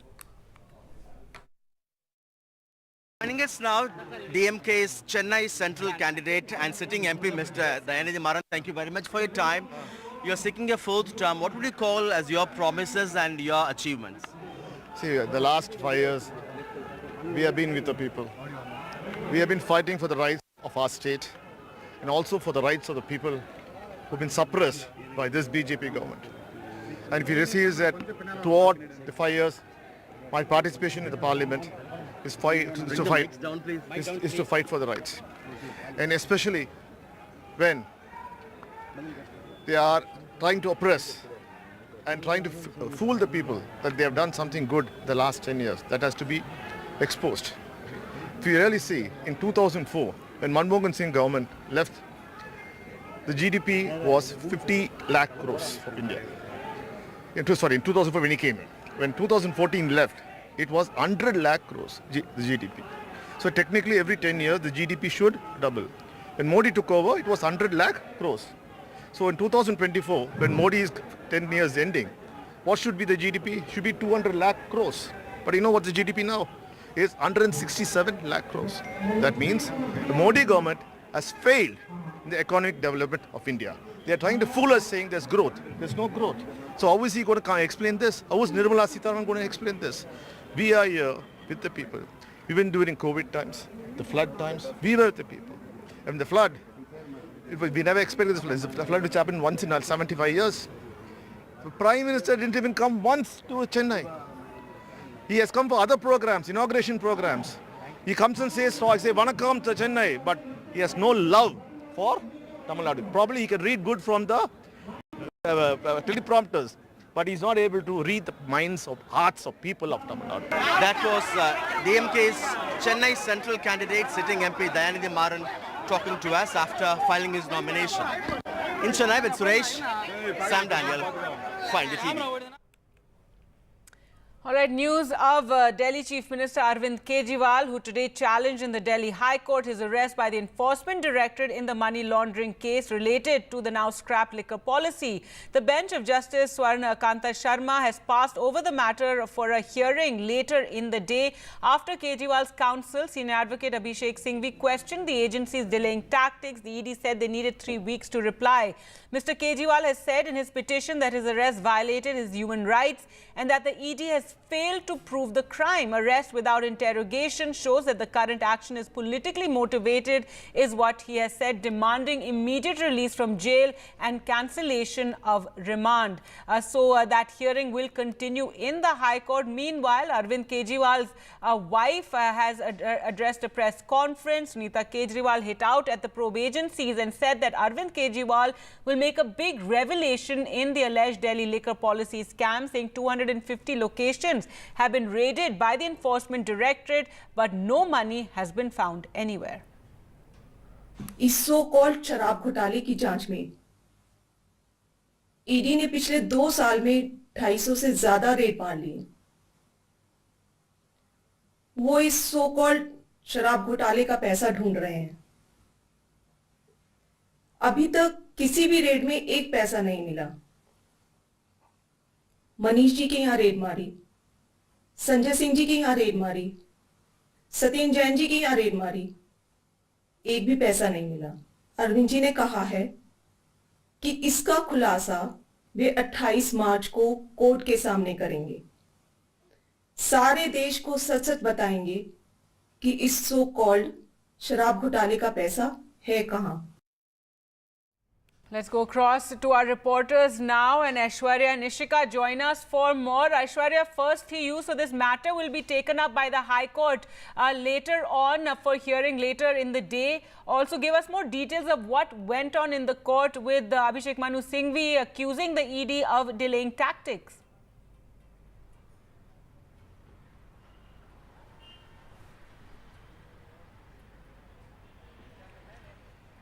Well, for almost 2 hours, Abhishek Manu Singhvi, who was representing Arvind Kejriwal in this case, had submitted all his arguments, and the key highlights of Abhishek Manu Singhvi remain that Arvind Kejriwal had been affected of the fundamental rights. It is the first time when a sitting chief minister had been arrested, and these are gross violations of the PMLA Act. In fact, under Section 50, no statements were recorded of Arvind Kejriwal. He also went on to say that those approvers who were earlier arrested by the enforcement directorate as accused had named Arvind Kejriwal in 3 of the cases, but it is enforcement directorate who never earlier had reached out to Mr. Kejriwal. Kejriwal was not running away from the hearings, and whatever statement, if needed, enforcement directorate could have recorded that. So clearly, for almost 2 hours, it was Abhishek Manu Singhvi who stated that this is just because the elections are around the corner and they wanted to arrest Arvind Kejriwal. If they have powers and they have desire to arrest him, that doesn't mean that they will arrest Arvind Kejriwal. And after all those long hearings, it was from the enforcement directorate, counsel, additional solicitor general SV Raju stood up and stated that he needs at least 3 weeks of time to reply because it is 2 of the lawyers from the side of Arvind Kejriwal who represented on the matter of bail plea. It was lastly stated that at least, if not 3 weeks, but at least 2 weeks time should be given, to which the order is now reserved. The big update coming in from the Delhi High Court is that the order will be pronounced at 4 p.m. today, that whether Arvind Kejriwal will get bail via Delhi High Court, or it would be enforcement directorate would be tomorrow seeking more custody of Arvind Kejriwal. All right. Thanks so much, Aishwarya, for joining us. So will Arvind Kejriwal finally have to go back to the top court? Let's go across to Ishika for more on how the Delhi Assembly session was held today. This is the first session after the Chief Minister's arrest, and the BJP, however, demanding a probe, saying probe how the Chief Minister is giving orders from jail. Let's just listen in to what the BJP has said, and as well as Minister Atishi. आप एक एक करके विपक्ष के सारे नेताओं को jail में डाल दोगे, आप सबके बैंक अकाउंट फ्रीज कर दोगे, आप सबके पार्टी ऑफिस सील कर दोगे चुनाव की घोषणा के बाद।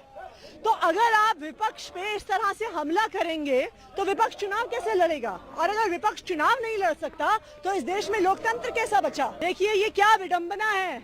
इलेक्शन कमीशन जो एक नॉन पार्टिजन बॉडी होती है, विपक्ष के राज्यों में होम सेक्रेटरी बदल देती है, डीजीपी बदल देती है, सारे अफसरों को बदल देती है, लेकिन ईडी, सीबीआई और इनकम टैक्स के अध्यक्ष नहीं बदल सकती जब तक चुनाव नहीं होता है।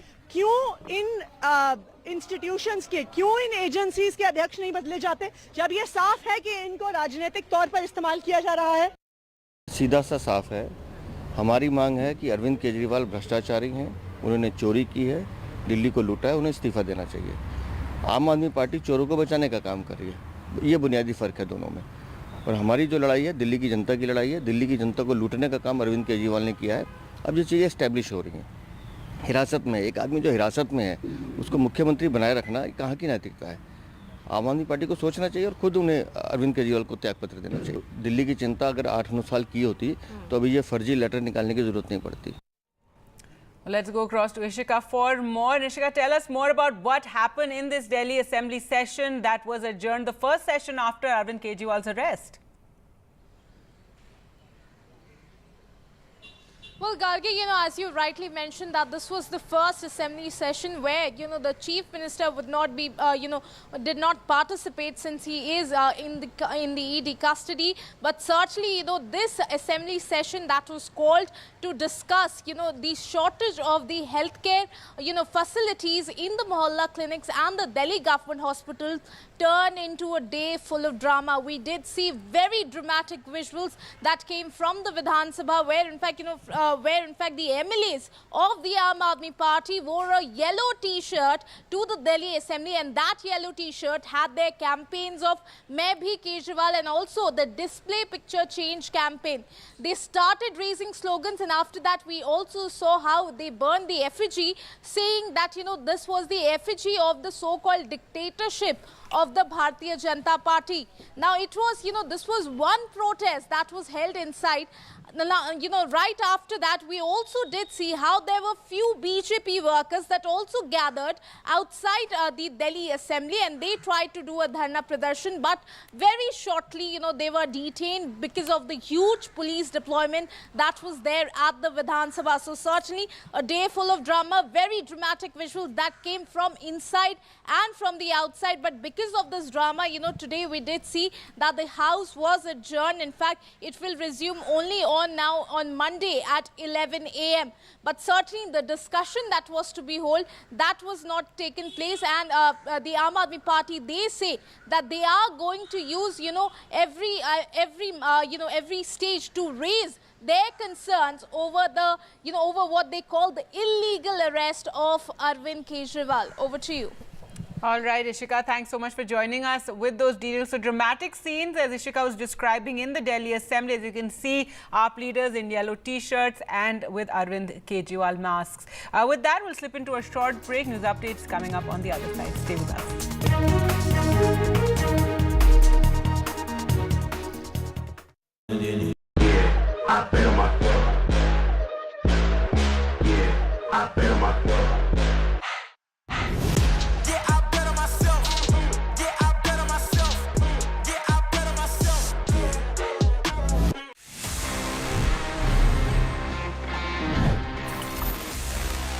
So friends, next I have is this shiny new device coming straight from the Realme factory. This is the all new Realme Narzo 70 Pro 5G.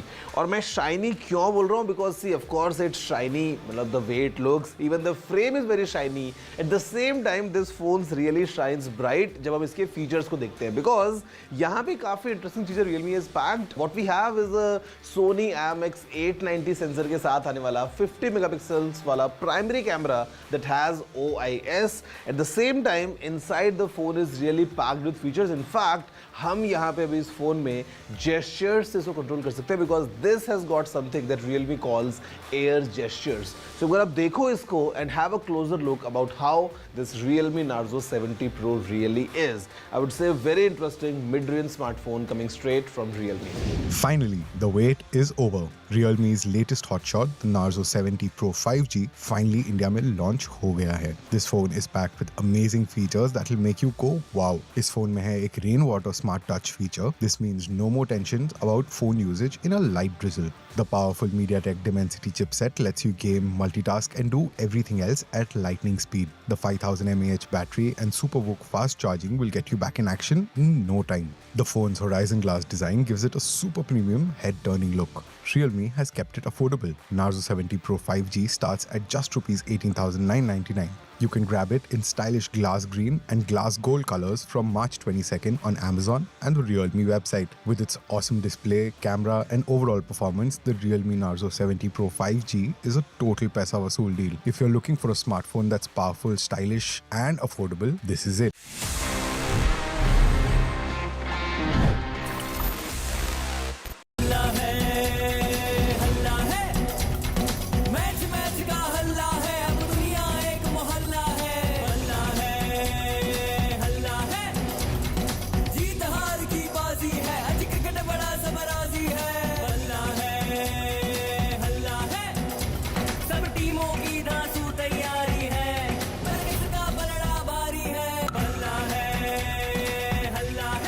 IPL का हल्ला बल्ला और सबसे शानदार कवरेज सिर्फ एनडीटीवी पर।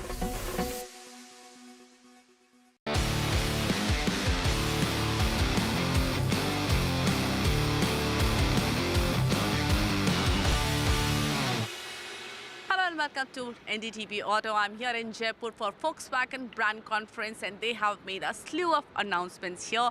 Let's talk more about them with Mr. Ashish Gupta, brand director, Volkswagen India. You know, you have again changed the lineup of Taigun. Yeah. What was the purpose behind it, and will that make things simpler for people? No, I think, the endeavor has been, and if I take you back 2 years when we introduced the Taigun, we introduced it on two-line structure, the dynamic line, which was basically based on the 1 liter, and the performance line, which was based on the 1.5 liter. Over the period of time, what we have also realized is that customers are not differentiated by, engine types. Customers are more and more moving towards style differentiation. What kind of a style appeals to me and what kind of a style does not appeal to me or appeals to another set of customers. So the endeavor this time has been to now put our line structure in place to appeal to style more than the differentiation by the engine line. So that's what we have done. So now we have the chrome line, which is more elegant, for the customers who like that kind of a design language, available both on the 1.5 and the 1 liter, and then the sporty look with more black themed exterior and interior elements, which appeals to customers who are looking for more sporty, rugged kind of an appeal that appeals to them. So that's why today we have launched the GT Plus Sport on the Taigun, and also the GT line, which actually brings the GT-ness of our cars into the 1 liter lineup as well with the GT line. Does this impact pricing? Yes, of course. If you look at the GT line is now has all the GT elements, including 17-inch wheels, including 6 airbag standard, including the black elements in the exterior and the interior, at a price point which is between the high line and the top line. Yeah, so it's a much more accessible, affordable GT. The other big announcement is about ID4, and we have seen ID4 earlier as well. But what is the plan now? When do you think it will actually come to India, will get launched in India? Yeah, I think the ID4 that you saw earlier was a test car, which you saw by accident and not by design. But today we have officially showcased the ID4. So very clearly we are committed to bringing the global electric range into India, starting with the ID4. Our target is to bring this car to India and to start selling it towards the end of this year. What I know it's very early to say, but what will be your pricing strategy? So as you said, too early to say, but any car that you launch has to be competitive in the segment that it is operating in. The ID4 is an A+ SUV. It's a large car. It also comes with class-leading range and all the features that you can think about. So of course it will be competitive priced in its segment. You know, your sister brand, Skoda, they have announced their compact SUV for next year. But as far as we know, Volkswagen has abstained from that project. What is the thinking behind not participating in that compact SUV project? You know, we are, as a group, present as two sister brands, but every brand has its own strategy and its own positioning that they would like to achieve. So our product introductions would typically be in line with how we position ourselves as the brand. Globally, Volkswagen is positioned as a top of volume, so we operate in the premium part of the volume segments. That's what we want to translate into India as well. I think we have been very relatively successful with the Taigun and the Virtus to achieving that kind of a premium positioning in each of the segments that we operate in, and that's what we want to carry forward. You know, you said that last year your growth rate was 8% and this year you are targeting 15% growth rate. So Indian market, we have seen Indian customers leaning heavily towards new product launches. So what is your strategy for getting that 15% growth rate? I know you are going to more touch points as well, but on the product side, what is your strategy? I think, you know, with the current product lineup, and I'm not talking about new introductions now, if you look at it, I would still classify the Taigun and the Virtus as new introductions. The Virtus is not even 2 years old in the market. The Taigun is hardly 2.5 years old in the market. So what we can do as of now is to keep on adding newness into the cars, to keep bringing new features. We added almost 30 new features over the last 2 years into the Taigun, including electric seats, including, you know, subwoofer and amplifier, ventilated seats, a host of features that we have introduced to keep the cars up to date and to keep the cars relevant. That's what we will keep on doing. Today, you know, we also brought in new variants of the car at new price points with the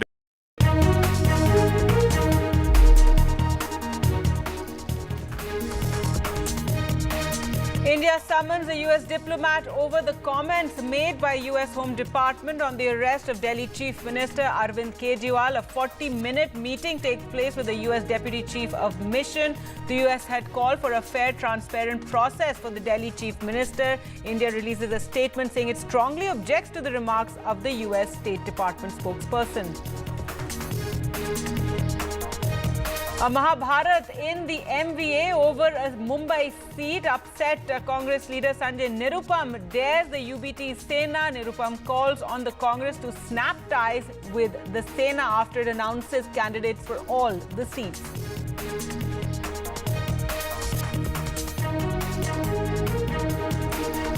Prime Minister Modi today spoke to BJP's candidate Amrita Roy, who's contesting from the Krishna Nagar constituency against Trinamool's Mahua Moitra. He says the BJP is committed to uprooting corruption in the country. The last day of nominations for the first phase of elections, and Union Minister Nitin Gadkari files his nomination from Nagpur. Tamil Nadu BJP President Annamalai files his nomination from Coimbatore, and DMK leader Dayanidhi Maran from Chennai.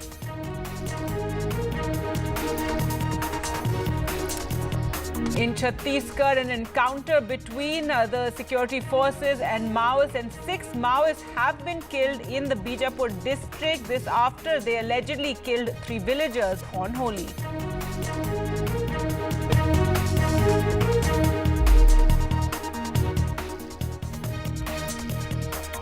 Hello and welcome. You're watching NDTV. I'm Gargi Rawat, and our top story, the government today held a 40-minute meeting with the United States Acting Deputy Chief of Mission, who was summoned to the Ministry of External Affairs office in Delhi's South Block. This comes a day after the US State Department spokesperson said it is monitoring reports of Delhi Chief Minister Arvind Kejriwal's arrest and called on New Delhi to ensure a fair and timely legal process for the jailed AAP leader. The US State Department's comments came in turn days after Germany's Foreign Office stressed that Mr. Kejriwal, like any other Indian citizen facing charges, is entitled to a fair and impartial trial. At that time also there had been a sharp response from the Ministry of External Affairs. Well, let's go across to Kadambani. For more, and Kadambani, the MEA has also released a statement saying it takes exception to the remarks by the US State Department, and India's legal processes are based on an independent judiciary which is committed to timely outcomes. Well, yes, it's a very strong statement, and we can understand what would have transpired in those 40 minutes when the DCM of American Embassy here in Delhi was meeting the officials here in South Block.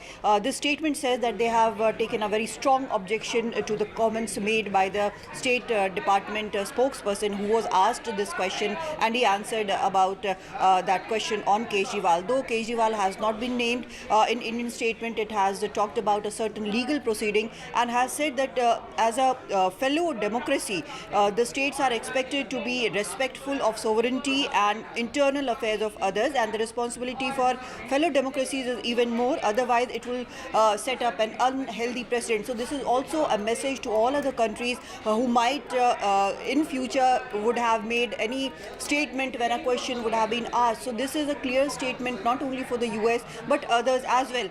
Also, India has always maintained that its judiciary is free and fair, and that is what has been reiterated in this statement by External Affairs Ministry. It has said that India's legal processes are based on an independent judiciary which is committed to objective and timely outcomes. Casting aspersions on that is unwarranted. So it's a very clear, strong statement, and it should stay put to any other comments which might be coming from any other country. That's right, Kadamni, but it also, you know, these developments, first Germany and now the US, show that the arrest of a sitting Chief Minister of New Delhi, attracting a lot of attention. Well, yes, definitely, and we have to keep in mind that this will happen as far as Delhi CM is concerned, because look at Delhi, it is not just a city, it is also the national capital. The central government is run from Delhi. Almost all the embassies are here, situated here. They have a big diplomatic corps here. So whatever happens in Delhi does make sound much more than its size. So it punches much above its weight, and it is being watched all over the world. So a sitting CM being arrested, his bail hearings are going on. That has elicited comments from everyone, and we know, we have talked to different diplomats, and off record they do say that they have an eye on the Indian elections which are taking place. It's a huge exercise in democracy, and everyone is watching. India is in that position where everyone is watching what happens here, which shape the democracy here takes place. So this is something which has been watched, which is being watched by the entire world. And of course, when a sitting CM is arrested, the legal proceedings are on, the comments would be there, but India in this statement and this summoning of German and US envoy is clearly saying that please do not interfere with our internal matters, and the judiciary is fair and free, and in a time-bound manner it would do what is just and right. And Kadamni, the fact that this meeting with Gloria Barbena took place for 40 minutes, quite a long duration for a meeting of this nature. Well, definitely, it's a very long duration for a meeting of this nature, but we also have to see that India's relation with the US has a very wide dimension. To summon a US diplomat here in South Block and to tell that person, that diplomat, that what you are saying, what your State Department is saying, this is not right. And this is also because the first comment came on CAA. Even at that time, the envoy was not summoned, but there was a very sharp comment that those who do not understand the culture and the ethos of India, the history of India, they should not be commenting about it. But after that rebuke, now again this kind of comment definitely would have riled the officials, and a strong message was deemed necessary so that this does not happen again. All right, Kadamni, thanks so much for joining us with all those details. So that's the big development today, a top US diplomat being summoned for a 40-minute meeting in the South Block. This after the US commented on the arrest of Delhi Chief Minister Arvind Kejriwal.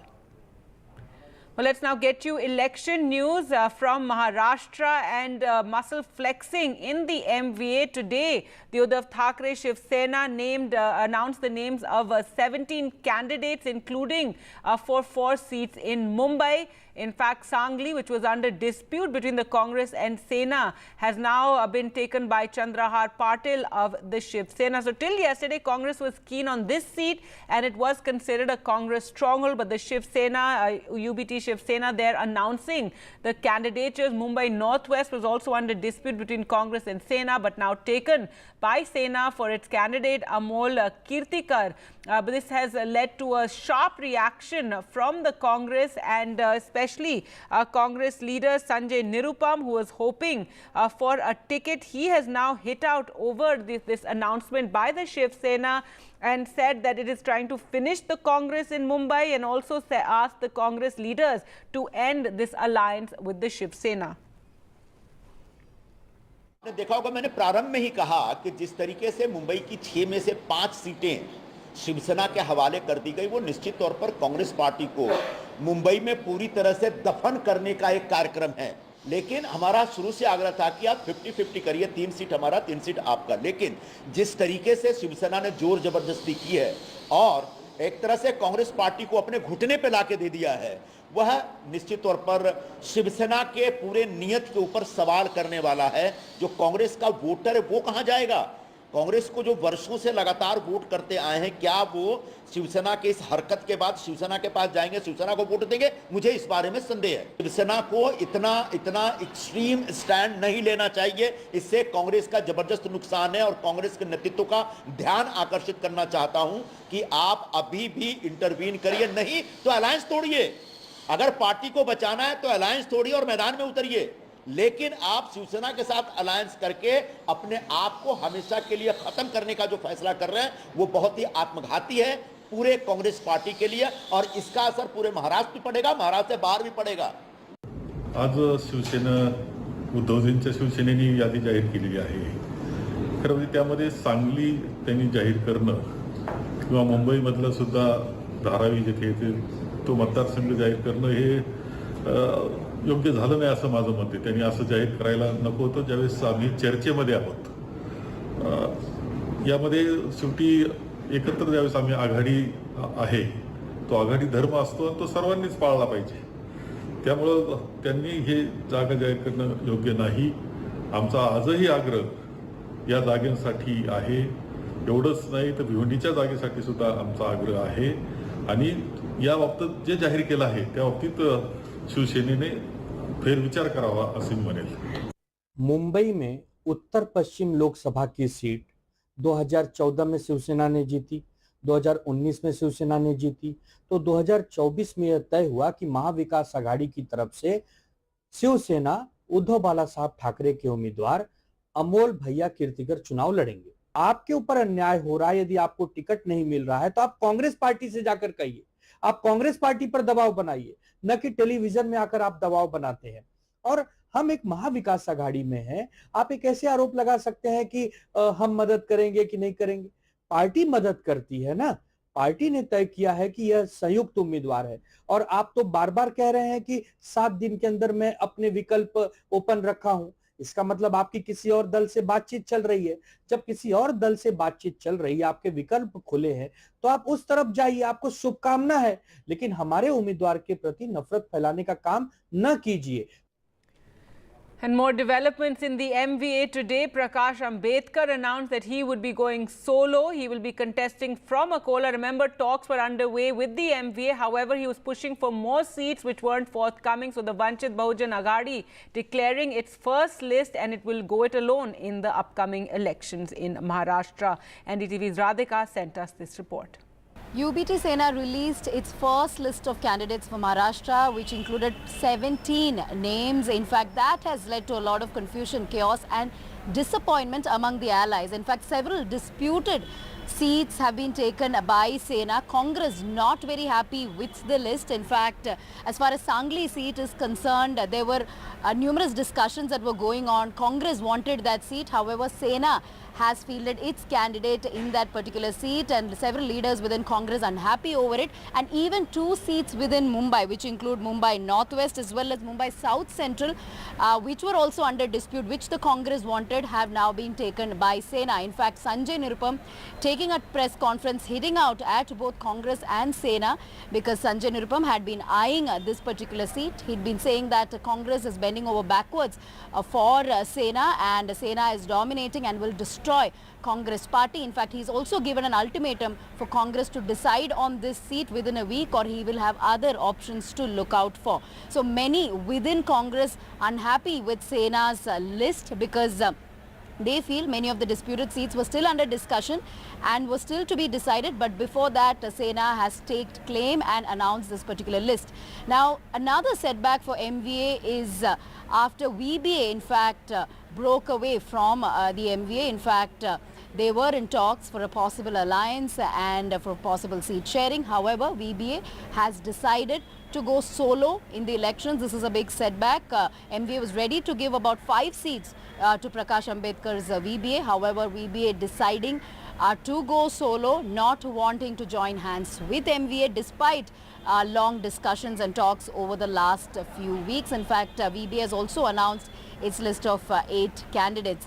Now, this is as far as the entire Sena list and the reaction to it, and also VBA breaking away ties and deciding to go solo is concerned. As far as Mahayuti is concerned, we are yet to come up with they are yet to release a list for both Shinde Sena as well as for of Ajit Pawar NCP. Most likely it will come out with names tomorrow. BJP has of course released its list of at least 23 candidates. There are many disputed seats among the Mahayuti also, so those differences need to be ironed out before a formal announcement by Sena and Ajit Pawar NCP is made. Most likely there will be some sort of consensus on the seats tomorrow. Right, moving on to news now from West Bengal, and the Prime Minister today continued with his series of phone conversations with candidates. Remember, yesterday he spoken to a candidate who was from Sandesh Khali. Today he spoke with Amrita Roy, a member of an erstwhile royal family there, and BJP's Krishna Nagar Lok Sabha candidate. She's fighting the election against Trinamool leader Mahua Moitra.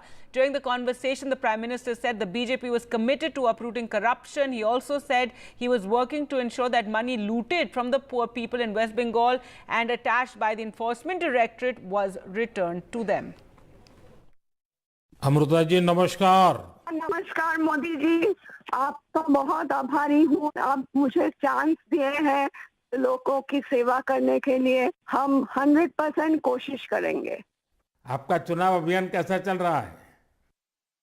अभी तो हम निकले हैं, तो एक BJP को उनका पिता का देहांत हो गया, हम इधर ही आए हुए हैं, तो अभी वापस जाके हम प्रचार में ही निकलेंगे। अमृता जी, आप महाराजा कृष्णराय चंची की विरासत को आगे ले जा रही है।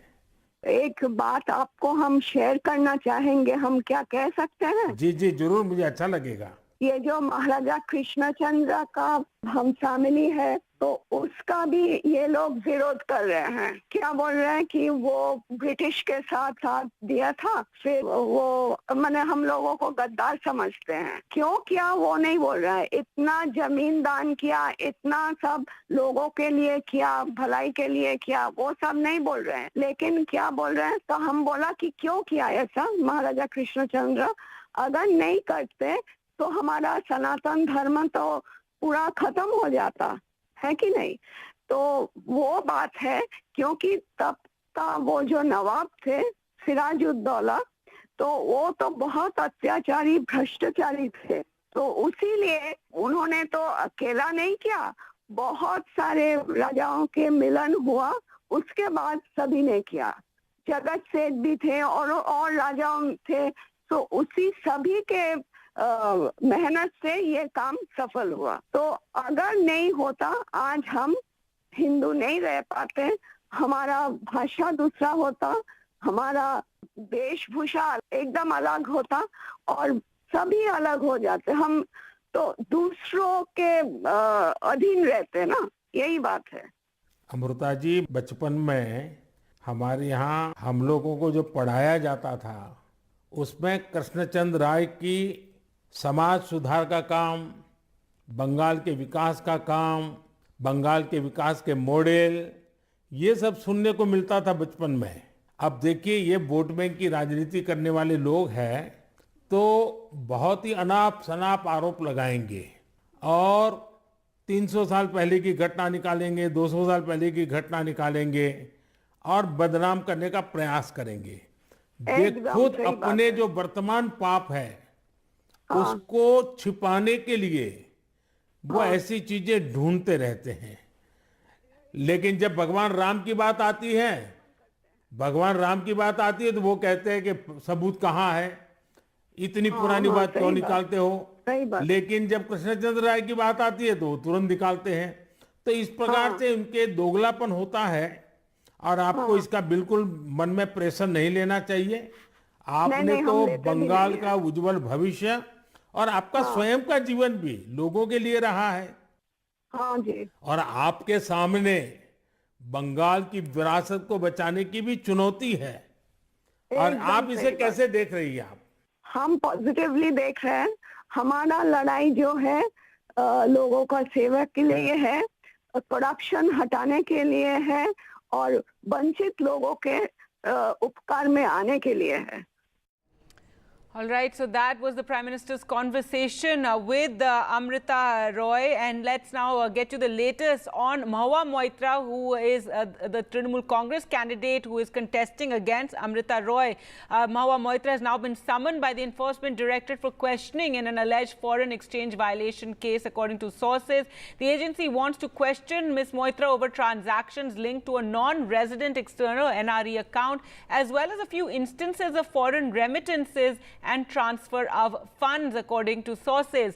The agency's summons, that's its third to the former Krishnanagar Lok Sabha MP, came days after the CBI filed a police case and raided Mahua Moitra's Kolkata home in the cash for query case that led to Ms. Moitra's hugely controversial expulsion from Parliament in December. The Trinamool Congress has said that Mahua Moitra is being targeted for being outspoken against the government, central government, and criticizing Prime Minister Narendra Modi. So Trinamool Congress claiming that the agencies are being used against Mahua Moitra. And now she has been summoned in this new case, an Enforcement Directorate case related to FEMA violations.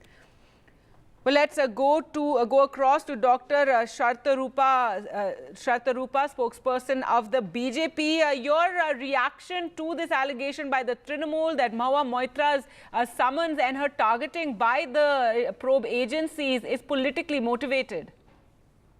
Good afternoon, Gadkari.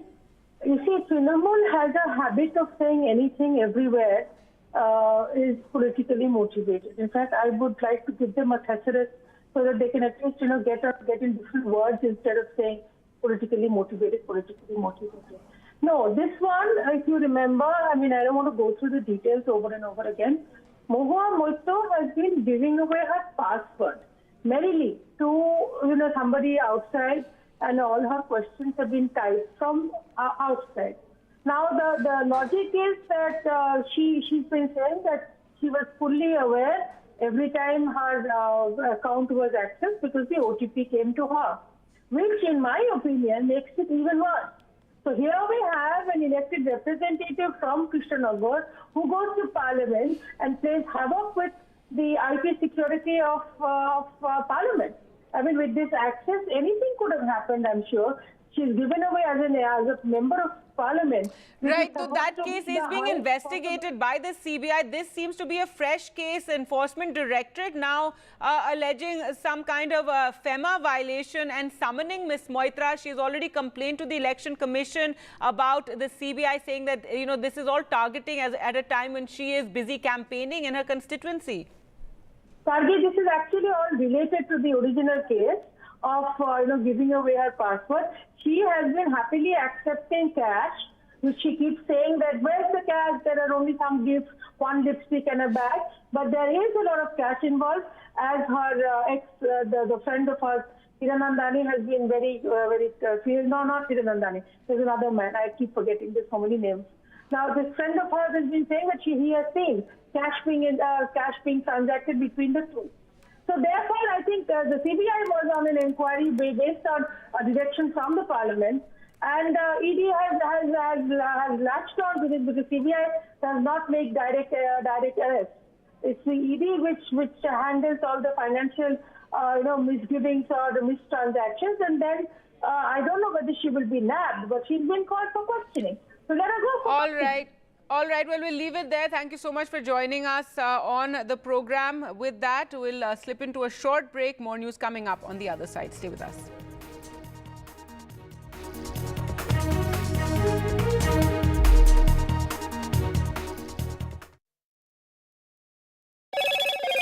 Hello, Moto. Motorola, India's best 5G smartphone brand.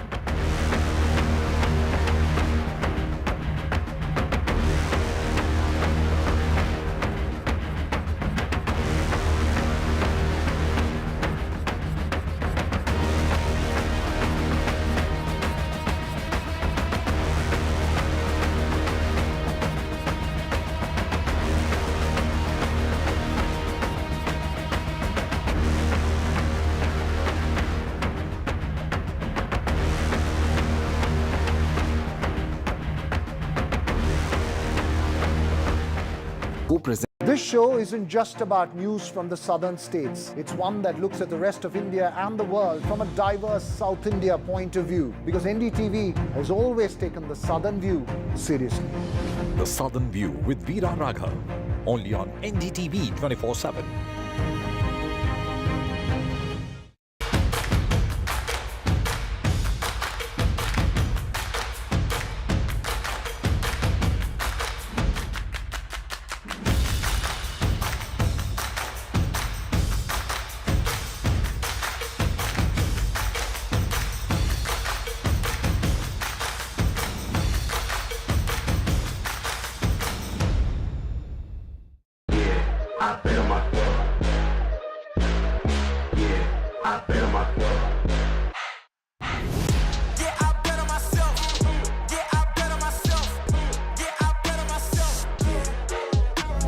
When there's too much talking but very little being said, too many voices but hardly any being heard, you turn to a show that puts you front and center.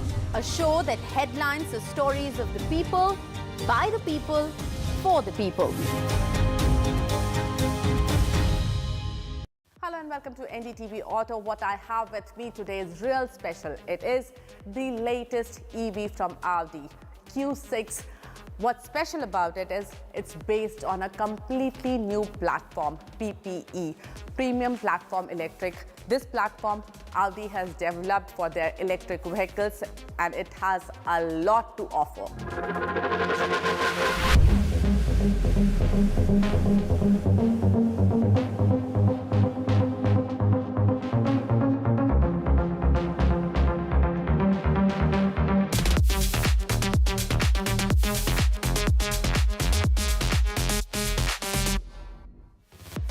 Company says the new platform PPE helps Audi Q6 e-tron achieve 30% less energy consumption with 33% better system performance. With the Q6, Audi is also introducing its electronic architecture E3 1.2, which allows customers to experience digitalization directly in the vehicle, making Audi Q6 e-tron a truly tech marvel. So here it is, all that you need to know about Q6 e-tron. Audi Q6 e-tron is the upcoming EV from Audi's stable and is expected to come to Indian shores by the end of this year. International launch is expected in second half of this year. It is a 4.7-meter SUV which will occupy the space between Q4 and Q8 e-tron. It will come in two variants, Q6 e-tron Quattro and the more powerful SQ6 e-tron. What we have today with us is the S variant. What I want to show you, the first in the look of Audi Q6 are these DRLs. They are matrix LED DRLs with active signature.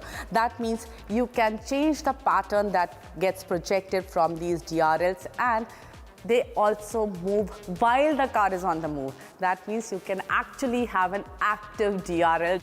And I believe this feature is the highlight of Audi's upcoming baby. Up front is the grille. Now what I want to show you is this single frame grille. Audi is calling it inverted single frame grille, and it looks very interesting. It's all closed off but looks very nice with these piano black inserts given here, and then we have seen these very flattish Audi logo in other products, but here there is a little bit of 3D element in the logo. Now you have to notice this very prominent shoulder line which goes all the way to the tail lamp.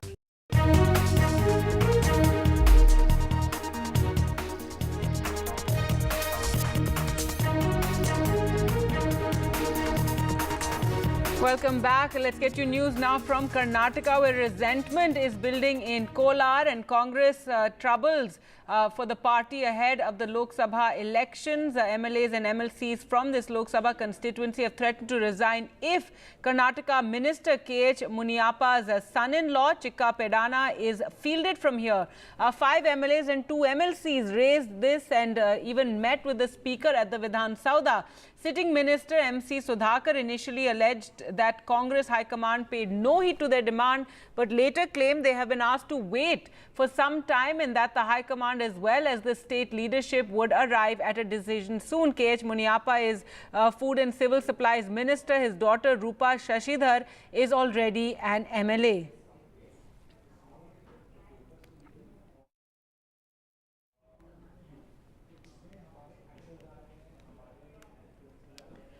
And today is the last day of nominations for the first phase of the election. So some big names are filing their nominations. Union Minister Nitin Gadkari filed his nomination from Nagpur, where it was a show of strength. He was accompanied by Devinder Fadnavis and Praful Patel as he filed his nomination there. Also, Tamil Nadu BJP President Annamalai, who had taken out a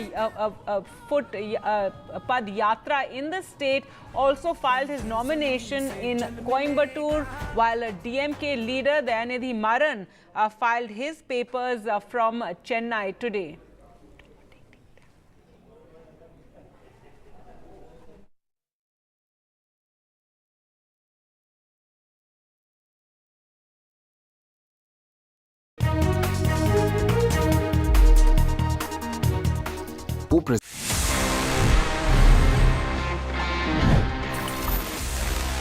trekking की बात से in fact याद आया, guys, did you know कि आप अब track कर सकते हैं about your contribution towards a healthier environment. Because अगर आप ऊबर यूज करते हैं तो आई एम श्योर आपको अभी पता होगा कि उसमें देयर इज एन ऑप्शन कि आप इलेक्ट्रिक व्हीकल्स को बुक कर सकते हैं if you prefer going sustainable. लेकिन अब यहाँ पे एक ऑप्शन आ गया है जहाँ पे आपको ऊबर दिखाता है कि आप क्या सेव कर रहे हैं कंपेयर टू अगर आप एक नॉर्मल व्हीकल में जाते हैं तो आप कितने कार्बन एमिशंस होने से रोक रहे हैं, और वो आपको दिखाता है in form of trees being planted. तो कहीं ना कहीं ये एक अच्छी चीज़ है जहाँ पे you can keep track of your your contribution, कि आप अपने डेली हैबिट्स में जब आप सुबह ऑफिस के लिए ऊबर ले रहे हैं, जब आप शाम को कहीं बाहर जा रहे हैं, अगर आप एक ईवी यूज करते हैं, so how much essentially are you contributing towards the environment. This service is live now in multiple Indian cities. तो next time you book an Uber, I would request कि अगर आप एक इलेक्ट्रिक व्हीकल यूज करते हैं, it will kind of contribute towards the environment, or you can clearly track in form of number of trees being planted. So I'm sure normally we friends sometimes we see each other's Uber ratings कि किसको कितने star मिले हैं, किसी कितनी rating है. तो I'm sure going next this could be a thing that we all might track कि अच्छा मैंने कितने trees को plant किया by going electric, या कौन आगे जीत रहा है. It's a nice thing. Did you know this? If yes, amazing. If no, please let me know. You know the address. It's tg@ndtv.com.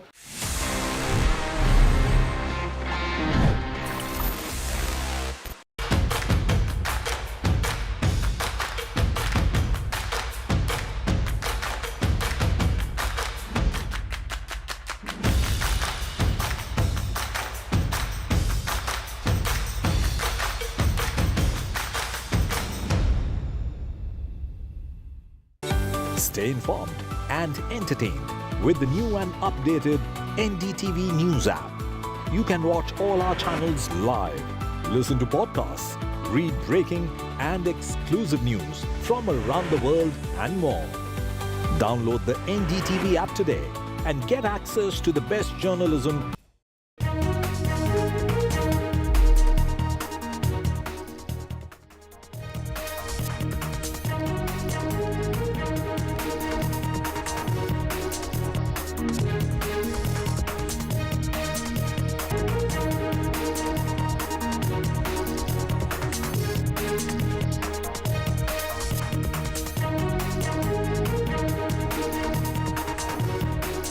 Welcome back. Let's get you news from Karnataka now. In resentment in Kolar, Congress troubles for the party ahead of the Lok Sabha elections. MLAs and MLCs from this constituency have threatened to resign if Karnataka Minister K.H. Muniappa's son-in-law Chikka Pedana is fielded from here.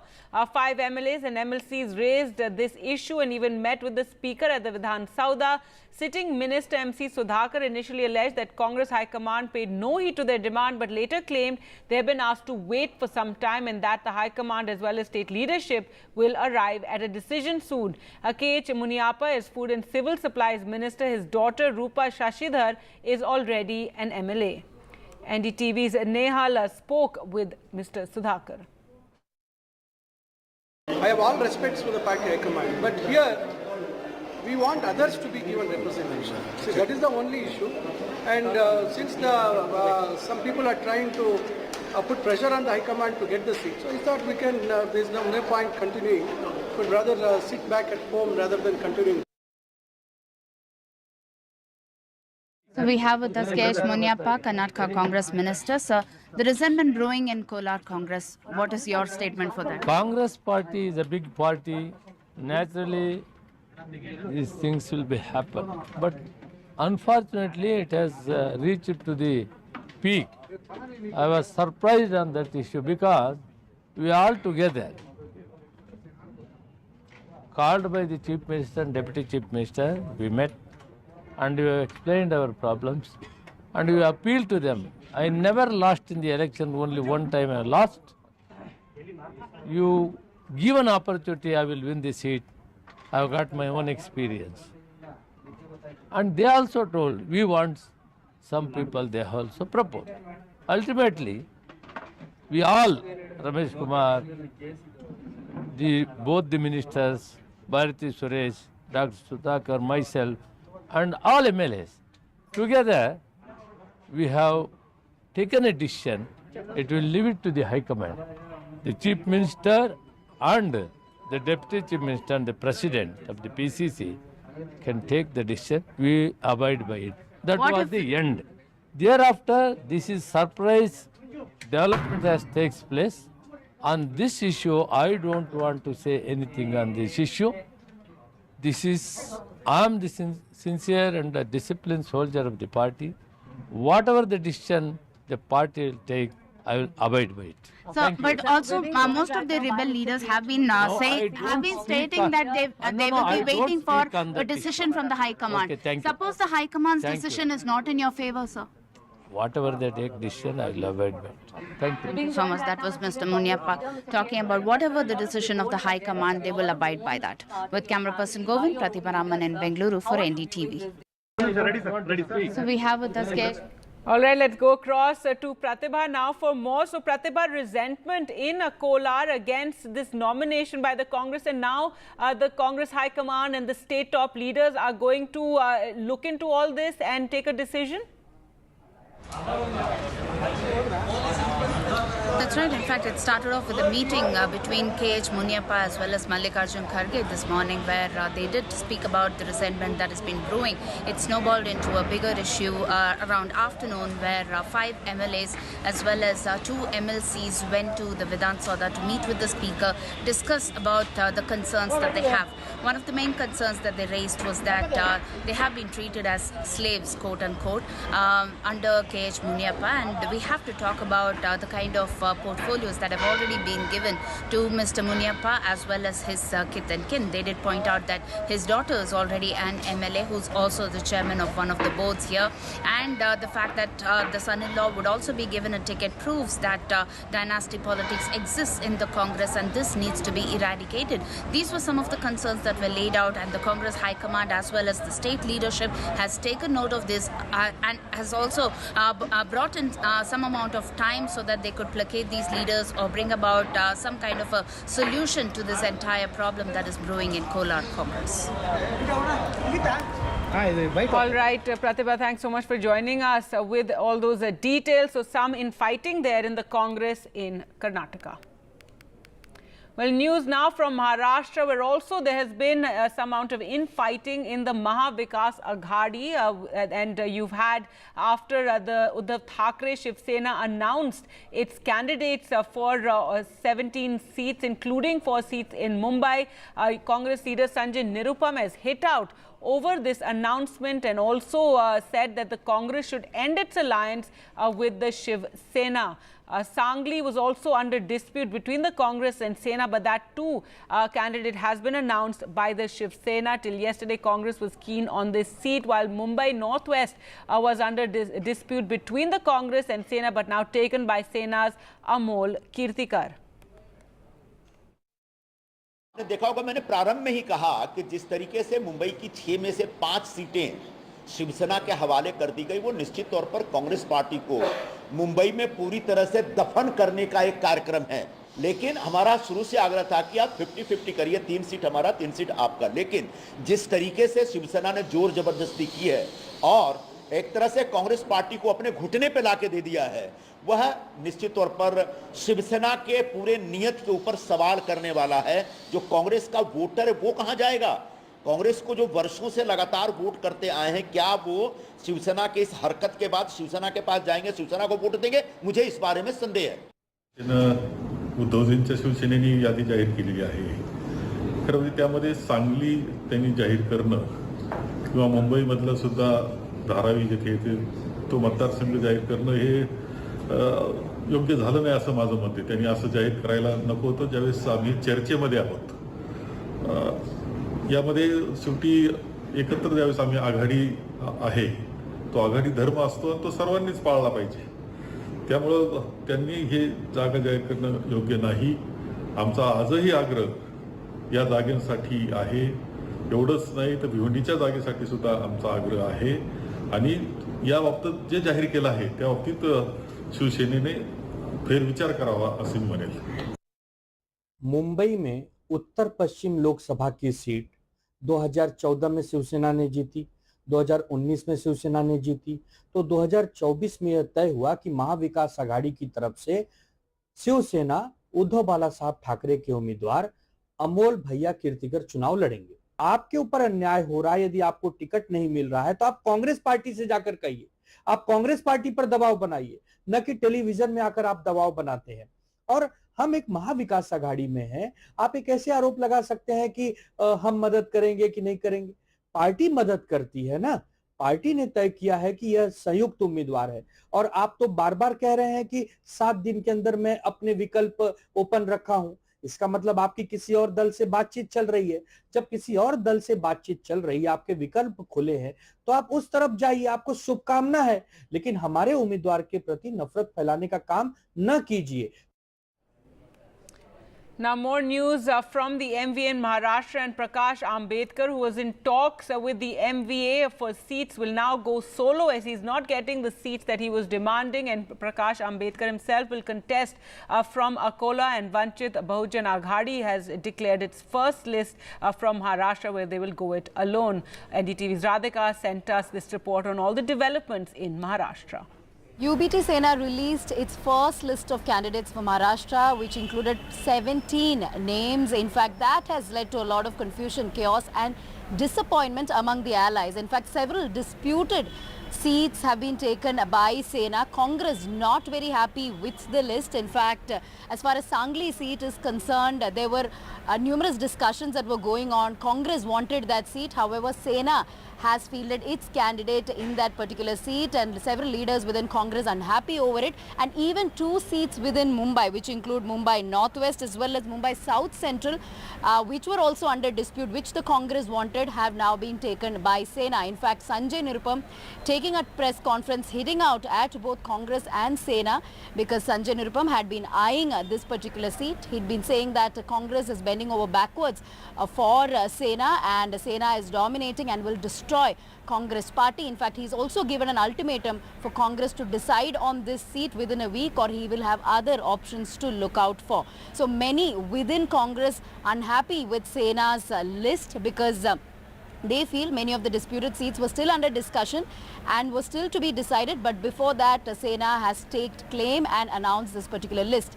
Now another setback for MVA is after VBA in fact broke away from the MVA. In fact, they were in talks for a possible alliance and for possible seat sharing. However, VBA has decided to go solo in the elections. This is a big setback. MVA was ready to give about 5 seats to Prakash Ambedkar's VBA. However, VBA deciding to go solo, not wanting to join hands with MVA despite long discussions and talks over the last few weeks. In fact, VBA has also announced its list of 8 candidates.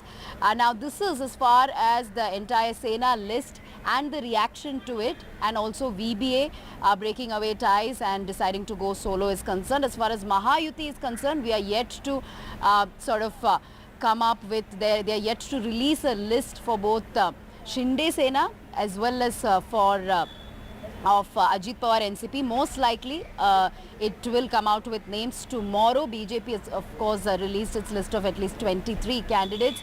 There are many disputed seats among the Mahayuti also, so those differences need to be ironed out before a formal announcement by Sena and Ajit Pawar NCP is made. Most likely there will be some sort of consensus on the seats tomorrow. In other news, the government today held a 40-minute meeting with United States Acting Deputy Chief of Mission Gloria Barbena, who was summoned to the Ministry of External Affairs office in Delhi South Block. And details were not released, but this comes a day after a US State Department spokesperson said it is monitoring reports of Delhi Chief Minister Arvind Kejriwal's arrest. Arvind Kejriwal, the first sitting Chief Minister to be arrested. The spokesperson also called on New Delhi to ensure a fair and timely legal process for the jailed Aam Aadmi Party leader. The US State Department's comments came in turn days after Germany's Foreign Office also stressed that Mr. Kejriwal, like any other Indian citizen facing charges, is entitled to a fair and impartial trial. The Indian government had reacted strongly to the comment, summoning the German envoy and labeling the Foreign Office spokesperson's remarks as blatant interference in internal matters. So now summoning the US diplomat as well. And the India statement has said that that India's legal process is based on independent judiciary and that casting aspersions is unwarranted.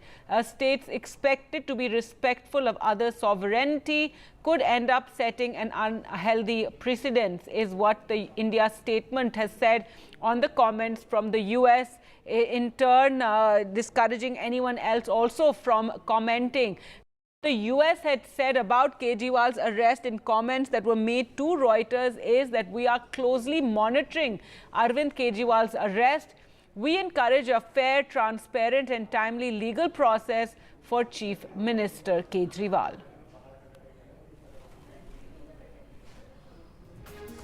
All right, so the US diplomat being summoned a day after that statement by the US Home Department. With that, we'll slip into a short break. Do remember, we're encouraging all of you to come out and cast your vote for the upcoming elections, especially those who will be voting for the first time. And do send us your video messages at #NDTV18 vote, and we'll show them right here.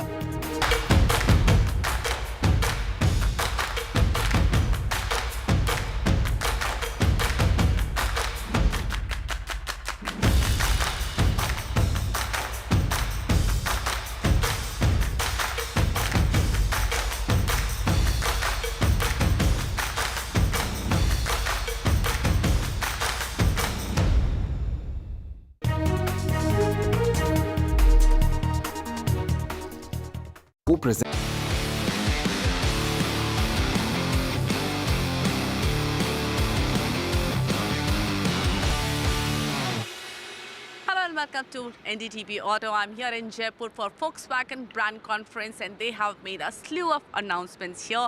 Let's talk more about them with Mr. Ashish Gupta, brand director, Volkswagen India. You know, you have again changed the lineup of Taigun.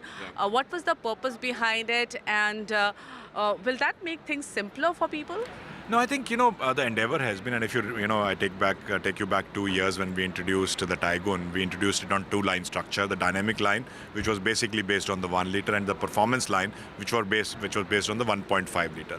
Over the period of time, what we have also realized is that customers are not differentiated by engine types. Customers are more and more moving towards style differentiation. What kind of a style appeals to me, and what kind of a style does not appeal to me or appeals to another set of customers. So the endeavor this time has been to now put our line structure in place to appeal to style more than the differentiation by the engine line. So that's what we have done. So now we have the chrome line, which is more elegant, for the customers who like that kind of a design language, available both on the 1.5 and the 1 liter, and then the sporty look with more black themed exterior and interior elements, which appeals to customers who are looking for more sporty, rugged kind of an appeal that appeals to them. So that's why today we have launched the GT Plus Sport on the Tygoon, and also the GT line, which actually brings the GT-ness of our cars into the 1 liter lineup as well with the GT line. Does this impact pricing? Yes, of course. If you look at the GT line is now has all the GT elements, including 17-inch wheels, including 6 airbag standard, including the black elements in the exterior and the interior, at a price point which is between the high line and the top line. Yeah, so it's a much more accessible.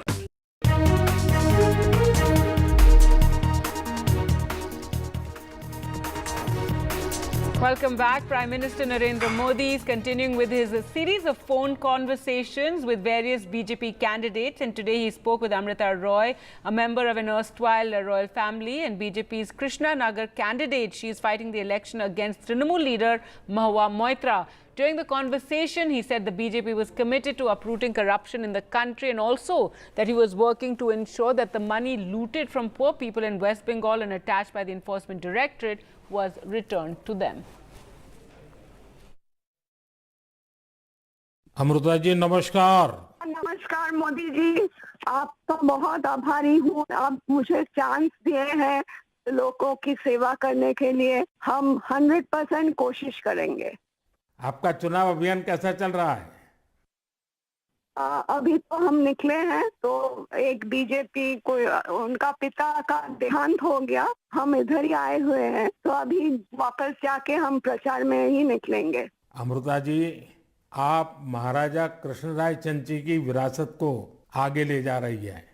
एक बात आपको हम share करना चाहेंगे, हम क्या कह सकते हैं? जी जी जरूर, मुझे अच्छा लगेगा। ये जो महाराजा कृष्णचंद्र का हम फैमिली है, तो उसका भी ये लोग विरोध कर रहे हैं। क्या बोल रहे हैं कि वो ब्रिटिश के साथ साथ दिया था, फिर वो मैंने हम लोगों को गद्दार समझते हैं। क्यों किया वो नहीं बोल रहा है। इतना जमीन दान किया, इतना सब लोगों के लिए किया, भलाई के लिए किया, वो सब नहीं बोल रहे हैं। लेकिन क्या बोल रहे हैं, तो हम बोला कि क्यों किया ऐसा महाराजा कृष्णचंद्र, अगर नहीं करते तो हमारा सनातन धर्म तो पूरा खत्म हो जाता है कि नहीं।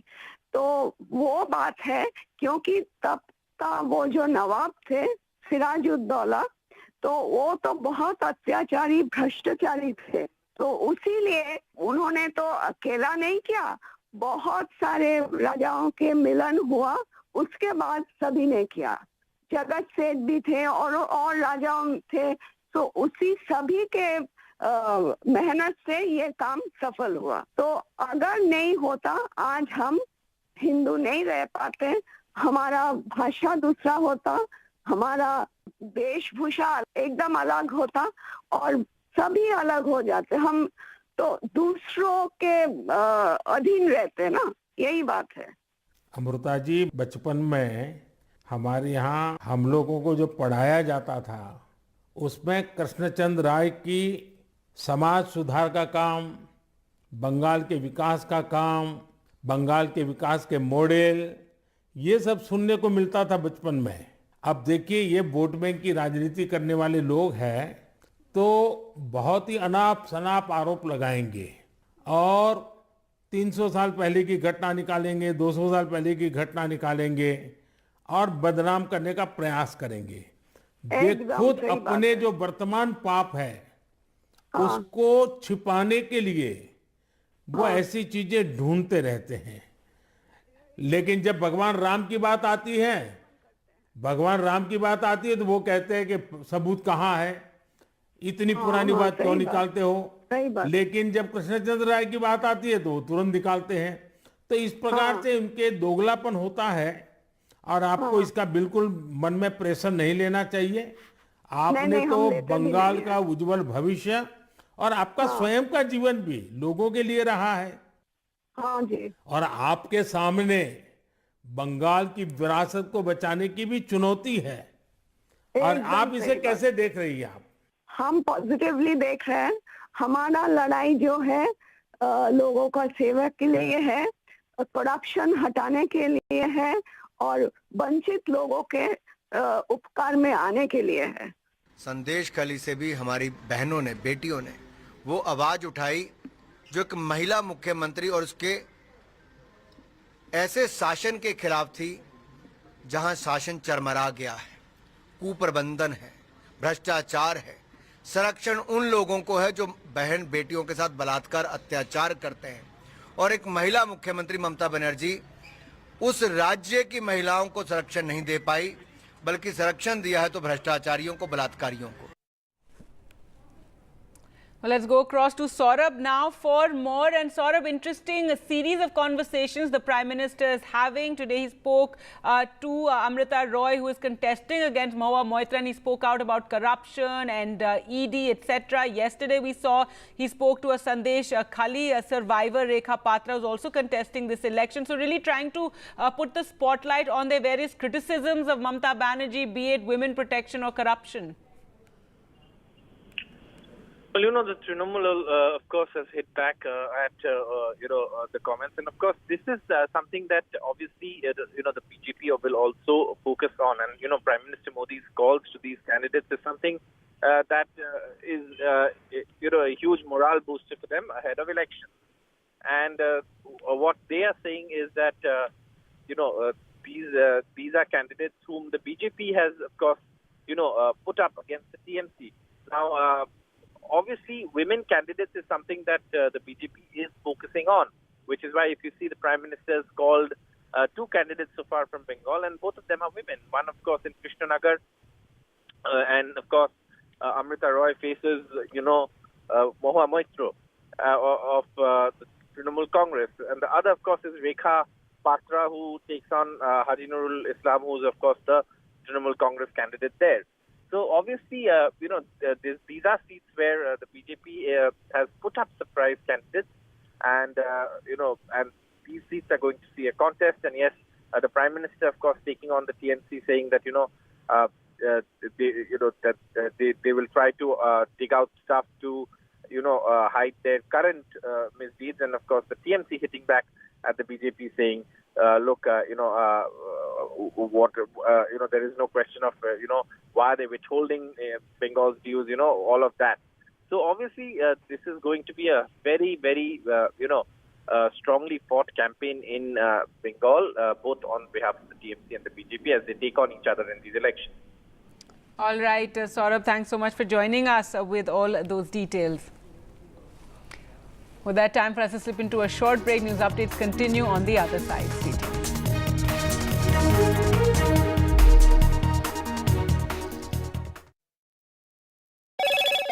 Hello, Moto. Motorola, India's best 5G smartphone brand.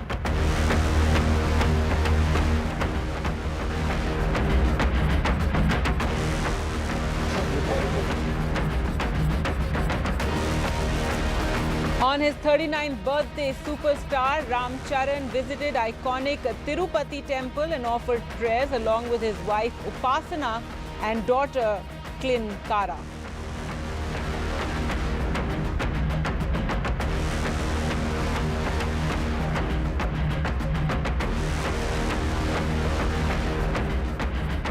Co-President Chief Justice D.Y. Chandrachud, NDTV big exclusive. We provide justice to common citizens, and there is no case which is too small even for the highest court of the nation. CGI का काम करने का अलग अंदाज. Sometimes I get emails even in the middle of the night, and I'm always available to answer those emails. 25 crore final judgments and orders. This data is available online. As on 29th February 2024, 3.09 crore cases have been heard on video conferencing mode. Chief justice Chandrachud से जुड़ी अनसुनी बातें. 3:30 बजे सुबह मेरा दिन शुरू हो जाता है. My best friend, who is my wife, Kalpana, both of us are vegans. खबरों में आपका भरोसा. NDTV.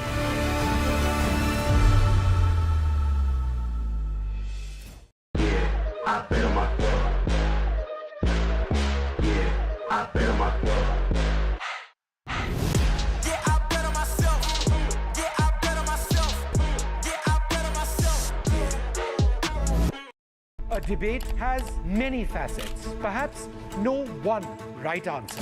Left, right and center. Conversations that get to the core of the debate.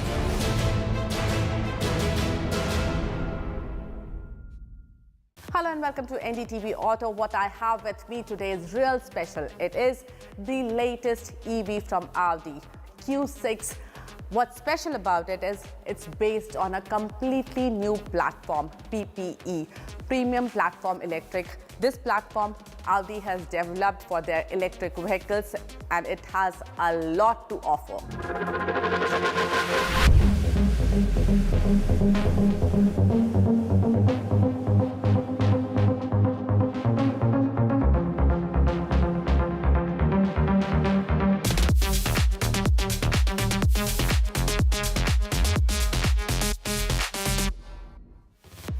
Company says the new platform PPE helps Audi Q6 e-tron achieve 30% less energy consumption with 33% better system performance.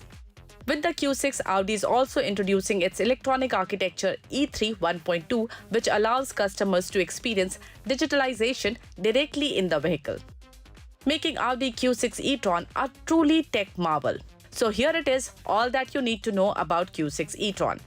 Audi Q6 e-tron is the upcoming EV from Audi's stable and is expected to come to Indian shores by the end of this year. International launch is expected in second half of this year. It is a 4.7-meter SUV which will occupy the space between Q4 and Q8 e-tron. It will come in two variants, Q6 e-tron Quattro and the more powerful SQ6 e-tron. What we have today with us is the S variant.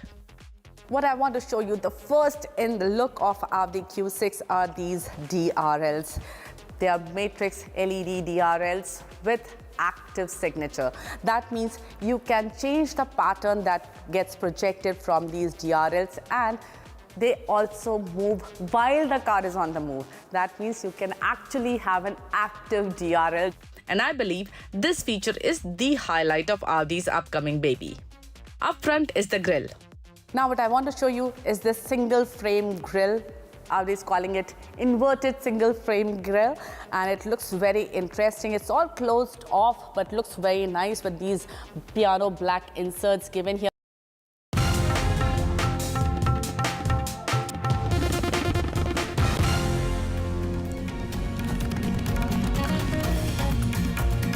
India summons a US diplomat over comments made by the US State Department on the arrest of Chief Minister Kejriwal. A 40-minute meeting took place with the US Deputy Chief of Mission. US had called for a fair, transparent process for the Delhi Chief Minister. A Mahabharat in the MVA over a Mumbai seat. Congress leader Sanjay Nirupam upset after Uddhav Thackeray Shiv Sena announces candidates for Mumbai seats. He dares the UBT Sena, also calls on the Congress to snap ties with the Sena. Prime Minister Modi today spoke to the BJP's candidate from Amrita Roy, who is contesting from Krishna Nagar, which is the constituency that Mahua Moitra too is contesting. He says the BJP is committed to uprooting corruption in the country. And it's the last day for nomination filing for the first phase of the Lok Sabha elections. Today, Nitin Gadkari filed his nomination from Nagpur. Tamil Nadu BJP President Annamalai from Coimbatore and DMK leader Dayanidhi Maran from Chennai.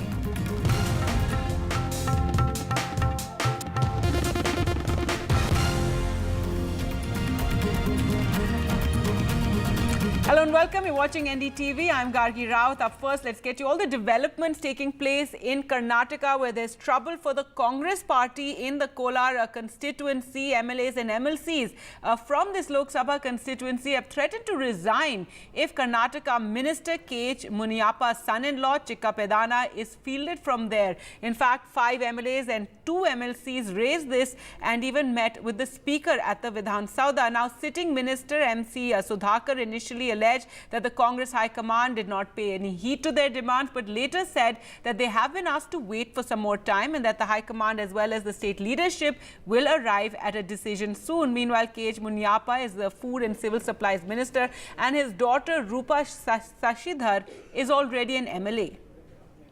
I have all respects for the party High Command, but here we want others to be given representation. See, that is the only issue. And since some people are trying to put pressure on the High Command to get the seat, so I thought we can, there's no point continuing, but rather sit back at home rather than continuing. We have with us K.H. Muniappa, Karnataka Congress Minister. Sir, there is going in Kolar Congress. What is your statement for that? Congress party is a big party. Naturally, these things will be happen. But unfortunately, it has reached to the peak. I was surprised on that issue because we all together, called by the Chief Minister and Deputy Chief Minister, we met and we explained our problems and we appealed to them. I never lost in the election, only one time I lost. You give an opportunity, I will win the seat. I have got my own experience. And they also told, we want some people, they also proposed. Ultimately, we all, Ramesh Kumar, both the ministers, Bharati Suresh, Dr. Sudhakar, myself, and all MLAs, together we have taken a decision. It will leave it to the High Command. The Chief Minister and the Deputy Chief Minister and the President of the PCC can take the decision. We abide by it. That was the end. Thereafter, this is surprise development that takes place. On this issue, I don't want to say anything on this issue. I am the sincere and a disciplined soldier of the party. Whatever the decision the party will take, I will abide by it. So, but also most of the rebel leaders have been stating that they will be waiting for a decision from the High Command. Okay, Suppose the High Command's decision is not in your favor, sir. Whatever they take decision, I will abide by it. Well, let's go across to Pratibha now for more. And Pratibha, the minister, they're saying he'll abide by whatever the decision is. And the reason for this rebellion is, as you know, Mr. Muniappa already a minister, his daughter is already an MLA, and now his son-in-law getting the ticket from Kolar. That's right, and that apart, 5 MLAs as well as 2 MLCs have been talking about how they've been facing hardship under his leadership, and also they want new faces and new people to get enough opportunities in the Kolar Congress belt, and that is precisely why they have been driven to take such an extreme step of at least resigning at this point in time to ensure that new faces would actually emerge in Kolar Congress. This was the statement that was made by one of the sitting ministers in Karnataka, and that is Mr. Sudhakar, who made this statement. And he did also mention that all of them would huddle at Bengaluru after submitting their resignations by meeting the Speaker at Vidhan Sauda. But once they met the Speaker at the Vidhan Sauda, I think the High Command as well as state leadership intervened and asked them to wait for a while before they would arrive at a common decision. And when I did question Mr. K.H. Muniappa on this, he did mention that initially when the suggestion was made for fielding his son-in-law, all of them were in concurrence with this idea, and they said that whatever decision would be taken by the High Command, they would abide by it. It came as a rude shock, is what Mr. Muniappa said. But we'll have to wait and see whether there would be a common ground that would be achieved by the High Command as well as the state leadership ahead of the Lok Sabha election. Gargi. All right, thanks so much, Pratibha, for joining us with all those latest developments. So, trouble for the Congress there in the Kolar seat.